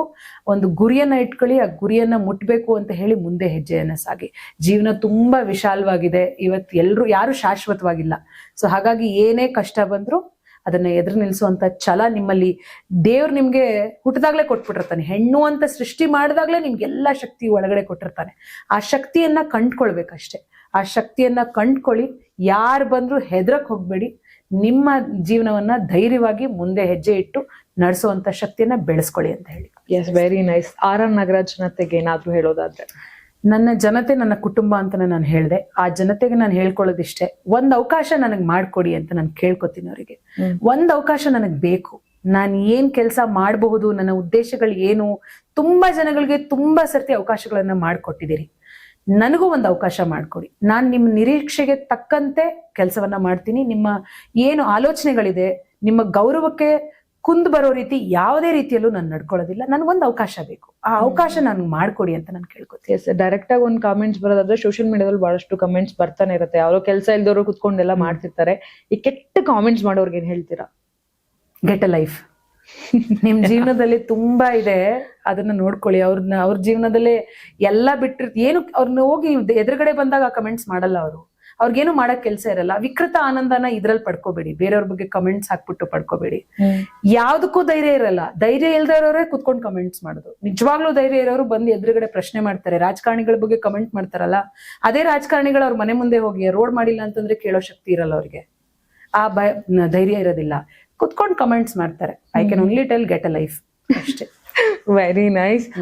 ಸೊ ಇದೇ ರೀತಿಯಾಗಿ ನಿಮ್ ಲೈಫ್ ಹೋಗ್ತಾ ಇರ್ಲಿ, ಒಳ್ಳೇದಾಗ್ಲಿ. ನೆಕ್ಸ್ಟ್ ಆರ್ ನಗರದ MLA ಆಗಿ ಮತ್ತೆ ಇದೇ ರೀತಿಯಾಗಿ ನನಗ್ ಬಂದ್ ಪಾಡ್ಕಾಸ್ಟ್ ಕೊಡಂಗಾಗ್ಲಿ.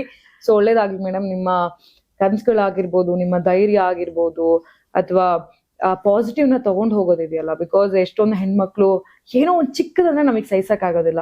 ಅವ್ರು ಹಂಗ ಅನ್ಬಿಟ್ರಲ್ಲ, ಹಿಂಗ ಅನ್ಬಿಟ್ರಲ್ಲ ಅಂತ ಯೋಚನೆ ಮಾಡ್ತಿರ್ತೀವಿ, ಅಥವಾ ಮೂಲೆ ಗುಂಪಾಗ್ಬಿಡ್ತೀವಿ. ಈ ರೀತಿಯಾಗಿ ಸನ್ನಿವೇಶದಲ್ಲಿ ನೀವು ಇವತ್ತು ಇಲ್ಲಿವರೆಗೂ ಬಂದ್ ಕೂರೋದಿದೆಯಲ್ಲ, ಆಟ್ಸ್ ಆಫ್ ಅನ್ಸುತ್ತೆ. ಮೇ ಬಿ ಎಷ್ಟೋ ಹೆಣ್ಮಕ್ಳಿಗೆ ಇನ್ಸ್ಪೈರ್. ನೀವು ಕೂಡ ಹೇಳ್ತಾ ಇದ್ರೆ ಎಷ್ಟೋ ಜನ ಟೆಕ್ಸ್ಟ್ ಮಾಡ್ತಾರೆ, ನನ್ನ ಕೇಳ್ತಾರೆ ಅಂತ. ಅಂಡ್ ಪರ್ಸನಲಿ ನನಗೆ ಬಹಳಷ್ಟು ಇಷ್ಟ ಆದಂತ ಪಾಡ್ಕಾಸ್ಟ್ ಅಂತ ಹೇಳಿದ್ರು ಕೂಡ ತಪ್ಪಾಗೋದಿಲ್ಲ. ಬಿಕಾಸ್ ನಾನು ಎಷ್ಟೋ ವಿಚಾರಗಳನ್ನ ನಿಮ್ಮಿಂದ ಕಲ್ತಿದ್ದೀನಿ. ಬಿಕಾಸ್ ಎಲ್ರಿಗೂ ಅದು ಈ ತರ ಹೆಣ್ಮಕ್ಳು ಆ ತರ ಹೆಣ್ಮಕ್ಳು ಅಂತಲ್ಲ, ನಾನ್ ಕಲಿಯೋದು ಕೂಡ ತುಂಬಾ ಇರತ್ತೆ. ಇವಾಗ ಹೌದು, ನಿಮ್ಮಿಂದ ಒಂದ್ ಧೈರ್ಯ ನಾನು ಇನ್ನ ಕಲ್ತಿದ್ದೀನಿ, ಹೌದಲ್ವಾ? ಎಷ್ಟೋ ನಾವು ನೆಗೆಟಿವ್ನೇ ಯಾಕೆ ತಗೊಬೇಕು, ಪಾಸಿಟಿವ್ ತಗೊಂಡು ಹೋಗ್ಬೋದಲ್ಲ ಅಂತ. ಅಂಡ್ ರಾಜಕೀಯ ಬರೀ ಪುರುಷರಿಗಷ್ಟೇ ಸೀಮಿತ ಅಲ್ಲ, ಅದು ಬದಲಾಗ್ತಾ ಇದೆ. ಆ ಬದಲಾವಣೆ ನಿಮ್ಮಿಂದನೂ ಕೂಡ ಆರಂಭ ಆಗಿದೆ. ಸೊ ಇದೇ ರೀತಿಯಾಗಿ ಸಾಕಷ್ಟು ಹೆಣ್ಮಕ್ಳಿಗೆ ಇದೇ ರೀತಿಯಾಗಿ ಸ್ಫೂರ್ತಿಯಾಗಿರಿ. ಅಂಡ್ ನೆಕ್ಸ್ಟ್ ನಾನು ಆಗ್ಲೇ ಹೇಳ್ದಾಗೆ MLA ಆದ್ಮೇಲೆ ದಯವಿಟ್ಟು ಬಂದು ನನ್ನ ಪಾಡ್ಕಾಸ್ಟ್ ಕೊಡಿ.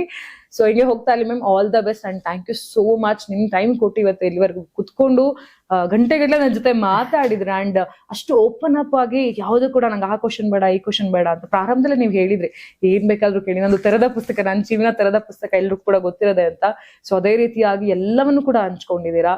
And thank you so much. ಏನಾದ್ರು ಹೇಳೋದಿಲ್ಲ? Thank you Ranjita. ನಾನು ಫಸ್ಟ್ ಆಫ್ ಆಲ್ ನಿಮ್ಗೆ ಈ ಒಂದು ಕಾರ್ಯಕ್ರಮ ಮಾಡಿದಿರಲ್ಲ, ನಾಯಕಿ ಅಂತ ಹೇಳಿ ಒಂದು ಕಾರ್ಯಕ್ರಮ ಮಾಡಿದಿರಲ್ಲ, ಅದಕ್ಕೆ ನಾನು ನಿಮಗೆ ಧನ್ಯವಾದಗಳನ್ನ ಹೇಳಲಿಕ್ಕೆ ಬಯಸ್ತೀನಿ. ಯಾಕಂತಂದ್ರೆ ಇವತ್ತು ನಾನು ಹೇಳ್ತಿದ್ದೆ, ನಮ್ಗೆ ರಿಸರ್ವೇಶನ್ ಏನೋ ಬಂದ್ಬಿಡುತ್ತೆ, ಆದ್ರೆ ಪ್ರಿಪೇರ್ ಆಗಿದಾರ ಅಂತ. ಈ ರೀತಿಯಾದ ಕಾರ್ಯಕ್ರಮಗಳು ಎಷ್ಟೋ ಜನ ಹೆಣ್ಮಕ್ಳುಗಳಿಗೆ ಅವ್ರನ್ನ ಅವ್ರು ತಯಾರಿ ಮಾಡ್ಕೊಳ್ಳೋದಕ್ಕೆ ಈಸಿ ಆಗುತ್ತೆ. ಸೊ ನಾನು ಕರ್ನಾಟಕ ಟಿವಿಗೆ ಈ ಒಂದು ನಾಯಕಿ ಅಂತ ನಡ್ಸ್ಕೊಳ್ತಾ ಇರೋ ಈ ಕಾನ್ಸೆಪ್ಟೇ ನನಗೆ ಬಹಳ ಸಂತೋಷ ತಗೊಂಡ್ ಬಂದಿತ್ತು. ಎಲ್ಲಿವರೆಗೂ ನಾವು ಹೆಣ್ಮಕ್ಳುಗಳಿಗೆ ವೇದಿಕೆ ಸೃಷ್ಟಿ ಮಾಡ್ಕೊಡಲ್ವೋ ಅಲ್ಲಿವರೆಗೂ ಏನು ಸಮಾಜದಲ್ಲಿ ಬದಲಾವಣೆ ಆಗಲ್ಲ. ಸೊ ನೀವಂತ ಒಂದು ವೇದಿಕೆಯನ್ನ ಸೃಷ್ಟಿ ಮಾಡಿದಿರಿ. ನಿಮ್ಗೆ ನಾನು ಕೃತಜ್ಞತೆಗಳನ್ನ, ಧನ್ಯವಾದಗಳನ್ನ ಎಲ್ಲ ಹೆಣ್ಣುಮಕ್ಳ ಪರವಾಗಿ ಧನ್ಯವಾದಗಳನ್ನ ಹೇಳಲಿಕ್ಕೆ ಬಯಸ್ತೀನಿ. And Ranjitha as a host, ನಾನು ನೋಡಿದೀನಿ ನಿಮ್ಮ ಪಾಡ್ಕಾಸ್ಟ್ಗಳನ್ನ, ತುಂಬಾ ಚೆನ್ನಾಗಿ ಯಾರಿಗೂ ಅನ್ಕಂಫರ್ಟಬಲ್ ಆಗದೆ ಇರೋ ರೀತಿ ನೀವು ಪಾಡ್ಕಾಸ್ಟ್ ನ ನಡೆಸ್ತೀರಿ. And thank you so much. ಚೆನ್ನಾಗಿ ನಡೆಸಿದ್ರಿ. ಇದೇ ರೀತಿ ನಿಮ್ಮ ಕರ್ನಾಟಕ ಟಿವಿ ವತಿಯಿಂದ ಇನ್ನಷ್ಟು ಮಹಿಳೆಯರಿಗೋಸ್ಕರ ಕಾರ್ಯಕ್ರಮಗಳು ಹೆಚ್ಚಾಗ್ಲಿ, ಇನ್ನೂ ಹೆಚ್ಚಿನ ಮಹಿಳೆಯರು ಬಂದು ಅವ್ರ ಒಂದು ವೇದಿಕೆ ಆಗ್ಲಿ, ಅವ್ರಿಗೆ ಅವರ ಒಂದು ಏನು ಆಕಾಂಕ್ಷೆಗಳಿದಾವೆ, ಅವರ ಬಯಕೆಗಳೇನಿದಾವೆ ಅವನ್ನೆಲ್ಲ ತಿಳಿ ಹೇಳಿ. ಎಷ್ಟೋ ವಿಚಾರಗಳಲ್ಲಿ ತಪ್ಪು ತಿಳುವಳಿಕೆ ಇರುತ್ತೆ. ಸೊ ಅಂತದನ್ನೆಲ್ಲ ಬಗೆಹರಿಸ್ಕೊಳ್ಳೋದಕ್ಕೆ ಒಂದು ವೇದಿಕೆ ಆಗಿದೆ. ಬರೀ ರಾಜಕಾರಣ ಅಂತಾನೆ ಅಲ್ಲದೆ ನೀವು ಎಲ್ಲ ವಿಚಾರದ ಬಗ್ಗೆ ಸಮಗ್ರವಾಗಿ ಮಾತಾಡುವಂತ ಒಂದು ಪಾಡ್ಕಾಸ್ಟ್ ಇದು ಅಂತಾನೆ ಹೇಳ್ಬೋದು. ಸೊ ನಿಮ್ಗೂ ನಿಮ್ಮ ಕಾರ್ಯಕ್ರಮಕ್ಕೂ ಒಳ್ಳೇದಾಗ್ಲಿ ಅಂತ ಹೇಳಲಿಕ್ಕೆ ಬಯಸ್ತಾ, ಮತ್ತೊಮ್ಮೆ ಎಲ್ಲ ಹೆಣ್ಮಕ್ಳ ಪರವಾಗಿ ಕರ್ನಾಟಕ ಟಿವಿಗೆ ನಿಮ್ಗೆ ಧನ್ಯವಾದಗಳು. Thank you so much madam. ಒಳ್ಳೇದಾಗ್ಲಿ. ಎಸ್, ನೋಡಿದ್ರಲ್ಲ, ನಾಯಕಿ ಕಾರ್ಯಕ್ರಮದಲ್ಲಿ ಇವತ್ತು ನನ್ನೊಟ್ಟಿಗೆ ಇದ್ದಂತ ನಾಯಕಿ ಕುಸುಮ ಹನುಮಂತರಾಯಪ್ಪ. ಇದೇ ರೀತಿಯಾಗಿ ಬಹಳಷ್ಟು ನಾಯಕಿಯರನ್ನ ನಾನ್ ಕರ್ಕೊಂಡ್ ಬರ್ತೀನಿ. ಸೊ ಅಲ್ಲಿವರೆಗೂ ನೋಡ್ತಾ ಇರಿ ಕರ್ನಾಟಕ ಟಿವಿ, ಇದು ಕನ್ನಡಿಗರ ಧ್ವನಿ. ನಾನು ನಿಮ್ಮ ರಂಜಿತಾ ರೇವಣ್ಣ. ಧನ್ಯವಾದ.